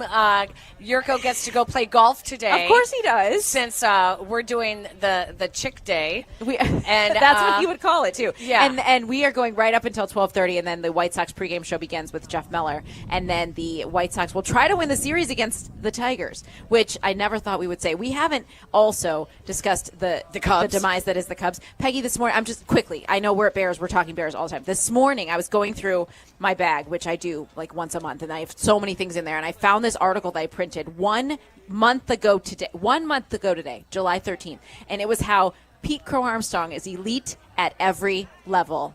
Brilliantly written by Megan Montemurro, but it was jump the gun. Right? Yeah. I know. And then to watch him last night throwing his helmet and Kyle Tucker and the frustration. Yeah. Kyle Tucker's trying to learn to hit again, Taylor McGregor said. Oh, boy. What? It's not good. What? It's not good. It's not good. And then the Brewers It's the don't know doldrums. how. The Brewers with little Andrew Vaughn don't know how to lose. It's unbelievable. Isn't that crazy? Unbelievable. See what happens when you're surrounded by Correct. great players. You know, Right. you can ease out of Well, your also slump. the heaviness of losing 125 games or whatever they did, 21, whatever it was, and but then also getting and the pressure that he had and getting a fresh start. This is why I think some of quarterbacks that have come through the Bears were in a bad situation. They go other places and they've learned to thrive. Right? Because that they don't realize the heaviness that they're carrying until they're no longer carrying it. Exactly. It's my psychological analysis. Meanwhile, back here at Bears camp, lots of competitions going on at various positions. And we mentioned earlier today that the Bears yesterday signed 4 defensive backs, 2 safeties, 2 cornerbacks. None of them are big name players, so it's not like they think Jalen Johnson isn't coming back. But the problem is they're really banged up in the defensive backfield. I mean, between Jalen Johnson being out, and they're hopeful that he is going to be back for week 1, Nashawn Wright has been doing very well. Very well. Filling What a great in start. for Jalen Johnson. So this is actually, that's the bright side. Putting a little pressure maybe on Tyreek Stevenson, though I don't think that he'll take that job away from Tyreek Stevenson. If anything, he is going to be a great extra corner because these guys go down. They do go down. Well, they get injured. Kyler Gordon has a hamstring. Injury. I'm hopeful that when we hear from Ben Johnson in a few minutes, we will get some sort of update on what's going on with Kyler Gordon, because that felt very much tossed into Friday afternoon. It's kind of like, oh yeah, he was out with a hamstring injury. Like, that is significant for someone who has struggled in the past with hamstring injuries. They already waived Amir Speed, who was on the roster last year. He was injured. Draft pick Zay Frazier has not been here in camp since I think the very first day. He is out for personal reasons. Terrell Smith, who has always been a very, very good, almost a starter, and so good coming off the bench. He has a groin injury. So they waived Major Burns, Sean Wade on IR. So it's suddenly their strongest position is become banged up. And that's a little concerning for sure. The concern that I had on Monday when we heard from Declan Doyle, when he was asked about the left tackle competition, and he said he feels like it's still wide open. Peggy, that bothered me. I feel like this far into camp, someone should be pulling ahead. Right. Or it's a very difficult decision because they're both playing really well. Like, that was to hear it's both wide open at this point. I don't think they're both playing very well. No, that's what I'm saying. Yeah. Like, that would have been a different. You know what I mean? If he had said that, I'd feel like. But to hear him say it's still very wide open competition, it feels late in camp to be still saying that. Well, I or think looking at it because that way. they drafted Ozzie Trapillo in the second round, people were expecting him to take the job from Braxton Jones. And I think what we're seeing is he played okay in the preseason opener. Right. He didn't play great, as Yurko said. He has to take that job away from Braxton Jones. Right. And he right. didn't do anything in the preseason opener to take that job away. Right. So that is going, at the very least, they are going to have a good swing tackle, which will be good for them to have. So we saw a little bit from the left tackle. The defensive backs, we already talked about. Nashawn Wright has looked really good. The running backs, Kyle Monangai looked good in the preseason opener. Rugged, dependable, between the tackles, hard worker, a guy that the coaches can depend on as he is still learning, making mistakes. He's going to have to learn how to pass protect better. Yeah. There was one of those sacks that Tyson Bagent took. The guy flew right by Kyle Monangai. Yeah. And then the backup He's got a lot quarterbacks. to learn. I still find this very interesting because Tyson Bagent has looked good. Yeah. And when we say looked good, he's looked good as a backup that he knows the offense, can run the offense. The thing that stands out to me is just how openly he has been praised by Ben Johnson for being smart, for understanding what they're asking him to do and then doing it, and his execution and being able to move in and out of the offense, and what he's learning and how quickly he's learning. And for the head coach to be that open about it and just heap praise on him, it lends me to believe that they really like what he's bringing to the table in that as that backup competition. And the question becomes, are they going to keep 2 or 3 quarterbacks on the roster? Does Case Keenum stick around? How important is Case Keenum now to the Bears in their development with Caleb Williams? Seems like it would have been more important last year than now this year, having not only Ben Johnson, but the entire staff that Ben Johnson has put together in the quarterback room is there to support Caleb Williams. First of all, how can you watch that press conference that Case Keenum had after the game on Sunday and not cheer for him? Like, he's such a pro at every level. I loved what he said about I'm going to be throwing passes with my kids later. And he's like, but I hope they remember that Dad threw 2 touchdown passes at Soldier Field. That's really cool. Yeah. That's really cool. Oh, well, let's go. The head coach, Ben Johnson, addressing the media here. Roster moves there. We had a number of injuries coming out of that game. And so to get through the next couple weeks here, we added some guys on the team, and we'll see what they got and get some good practices coming up here. We're excited about today. We got some good situational work that we need to get to. A lot of unscripted in practice today that I'm excited about. It's it's more like real football at this point now that we got our installs in and all that under a controlled setting, and we can get all the situations that we're looking for. And we'll take it one day at a time, but this is a big one for us. So I'll go ahead and open it up from there. And with that DB's room, how does that injury toll challenge you here in the short term, the next couple of weeks, of just being able to have enough guys maybe? Yeah, no, I think we'll have plenty of numbers, and it'll give those new guys some opportunities to get some reps and compete. Schematically, we'll be smart and keep it fairly simple in the game so that they can go out there and they can play ball. But I think we'll be just fine in terms of getting the reps that we need to get over the course of the next 2 weeks. And how long do you? Since we asked you for a Jalen Johnson progress report, what stands in his way of playing in week 1? He is right on track. Everything I said last time, he's right on track. He's right where he needs to be. It's really, like I said, those type of injuries, you don't know short term, long term. Every guy's a little bit different, but I think we're going in the right direction right now. How long do you expect Kyler to be out? He's more week to week right now, but hopefully before camp ends, we'll be able to get him back. When we see the pre-snap issues with Caleb, the delays and stuff like that, can you explain what is exactly the issue is and what's complicated about that? What are we not understanding about why it's harder than it looks? Yeah, I would say it's not just him. We had some procedure issues in the game the other day as well. So I don't think we've hit it from the beginning in terms of how much we're loading guys down. Some of the play calls are a little bit longer than others. He and I met yesterday. I'm pleased with how he's able to spit these plays out right now. He's made significant progress in that regard. And once we get going here in a game week, we're going to condense the verbiage even more. So we've challenged him. It's been a lot.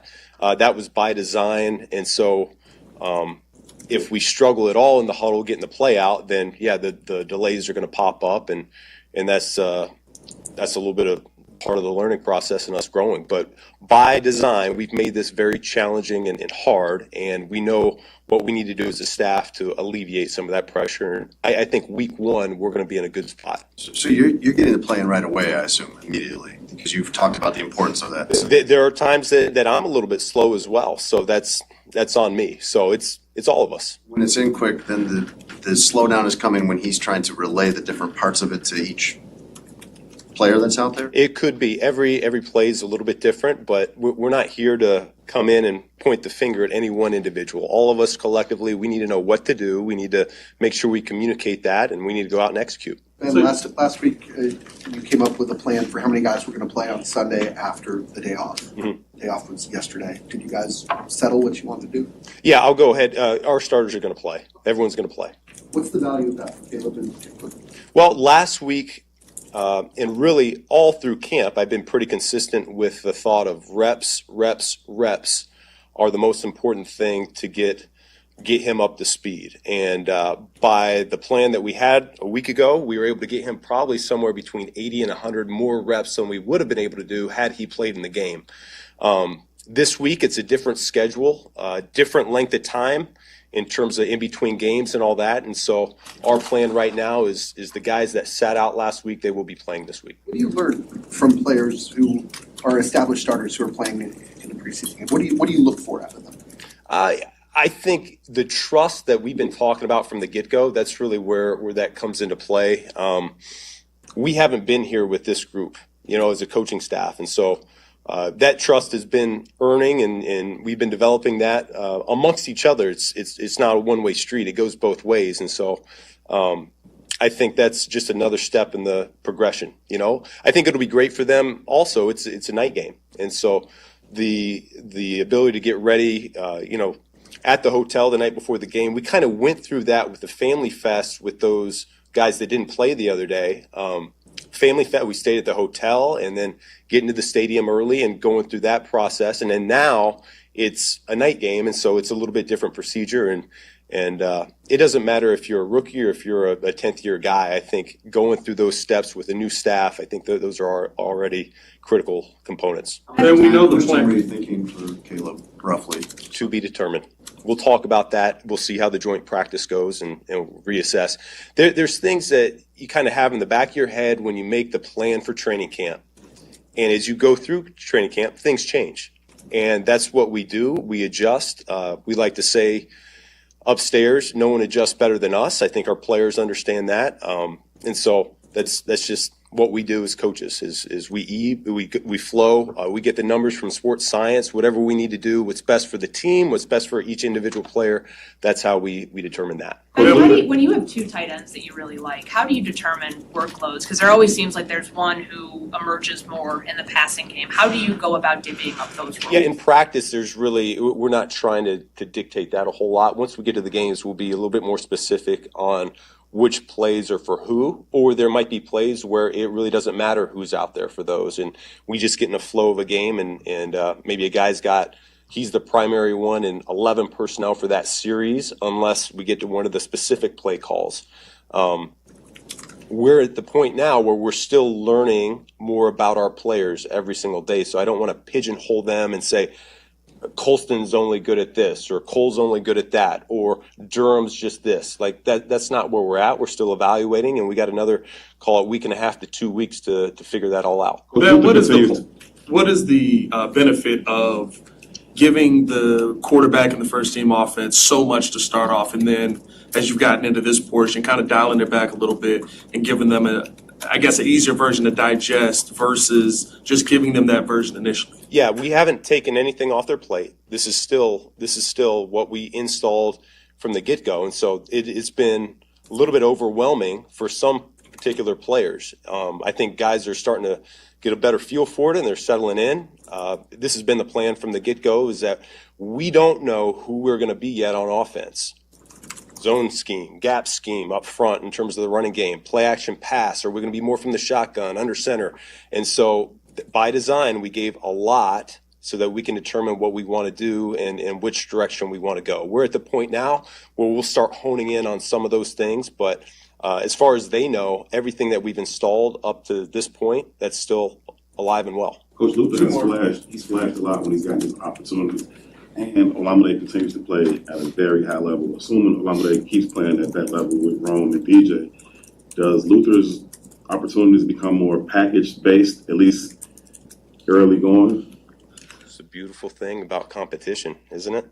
Okay. Is that each week, you got to earn what you get on game day. So that's exactly how we set this up. That was Ryan and my vision in terms of acquiring all this talent, particularly on the perimeter. It's not just within the position group. It's not just receivers battling out amongst themselves. It's receivers versus tight ends versus running backs. And we'll do whatever's best for the team, number one, to help us win games. But those guys, they want the ball. They got to earn it. And I said in the springtime, and I'll say it again now, what they do when the ball's not in their hands goes a long way in terms of how much we as a coaching staff want to prioritize trying to make them primary. What are you saying from Luther in terms of his role when the ball's not in his hands? I see improvement. it's not where it needs to be, but he is getting better every single day. Ben, what's your philosophy on the coaching structure around Caleb, where you have you, Press, Declan, JT, and I think you probably would even count Case as part of that group that works with him? Yeah, it's there can be a lot of cooks in the kitchen, and so by design, we've been very selective in who is in charge of what with him. JT's leading the charge; he's the quarterback coach in that way, and I've stepped back a little bit over the course of the week and allowed Declan, and allowed Press to really lead the charge in that room in terms of what's the intent of the play, what should we be doing with our drop, what should we be doing with our eyes. They see the game through my lens, so I trust them to be able to articulate that.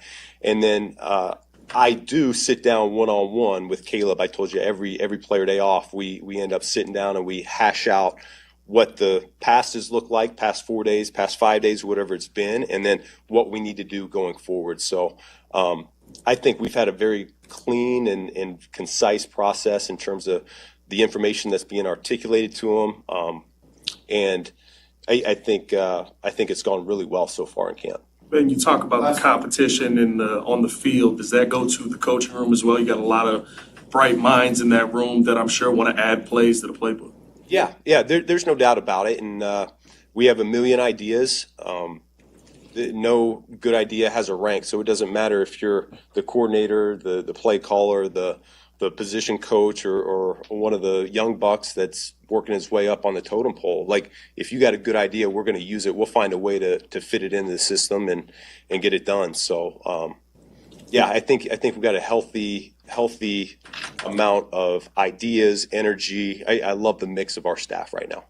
Thanks, man. You want good ideas from us, too? I am always willing.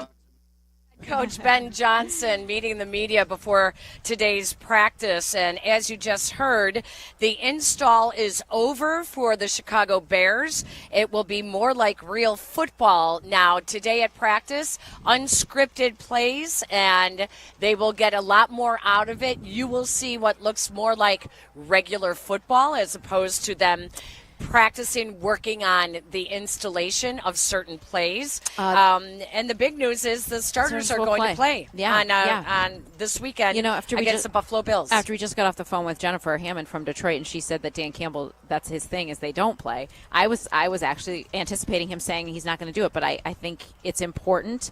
This is a big step. I think today is a big step with the install all in. I think he said this is a big practice for us today, and sometimes it takes longer for guys to learn things, and we have to be patient with that, and you kind of heard that in his voice. But they haven't taken anything off of their plates. It's still very full, and he said for some guys that can be overwhelming. And when asked about those pre-snap issues with Caleb, Ben Johnson said it's not just Caleb, that the procedural issues were happening in the preseason game the other night, and Caleb obviously didn't play in that game. So he said they haven't hit it as much as they should, just how much they are putting on these guys' plates. The play calls are long, Ben Johnson said.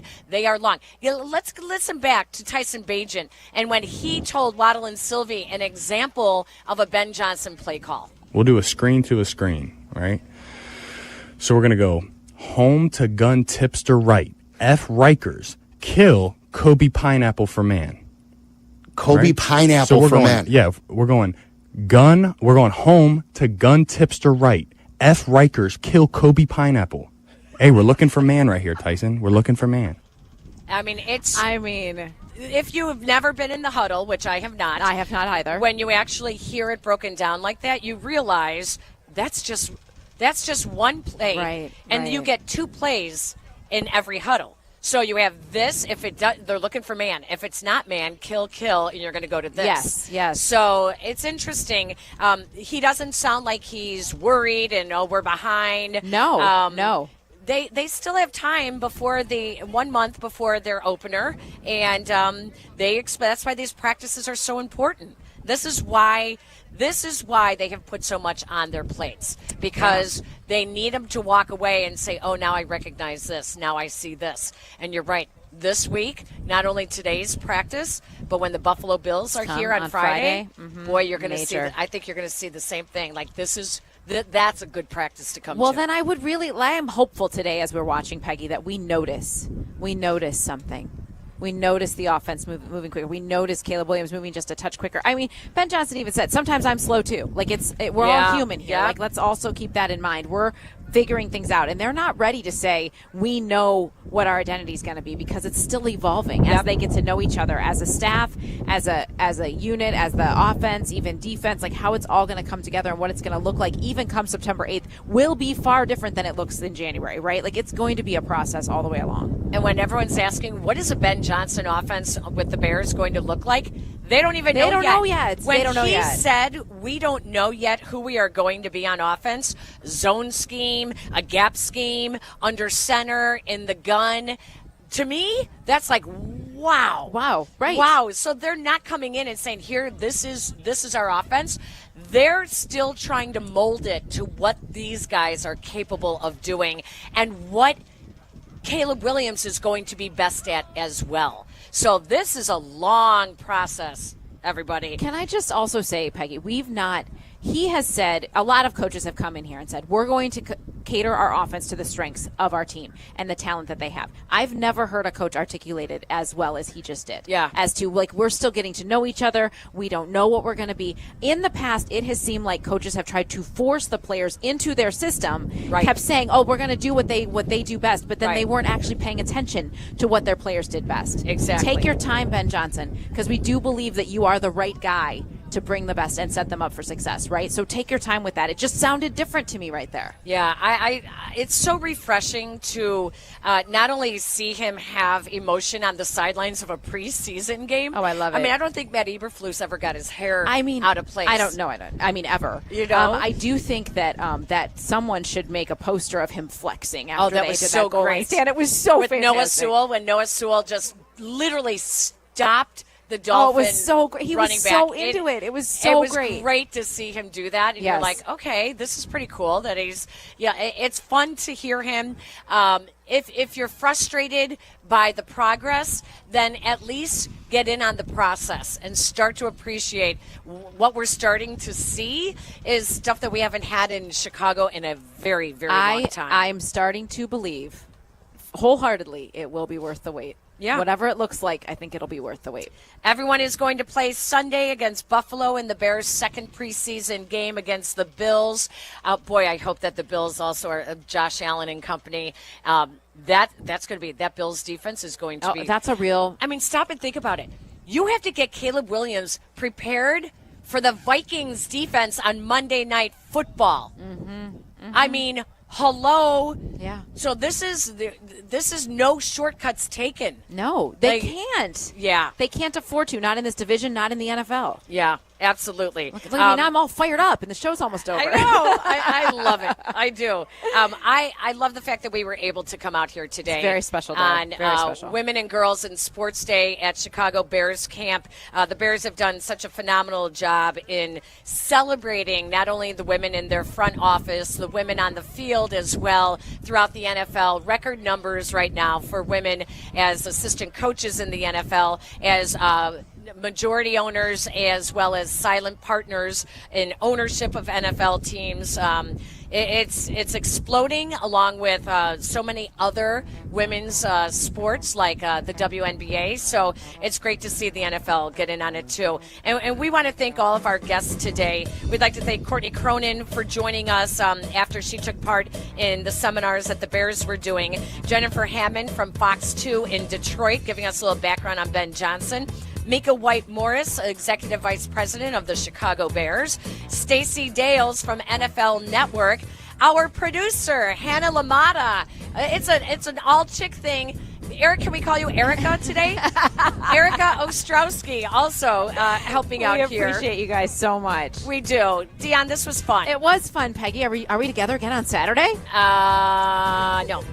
Oh, no, we're not. Oh, no, we're we are not not. again. All right, we have White Sox baseball coming up next. Thanks for joining us, everyone. So long.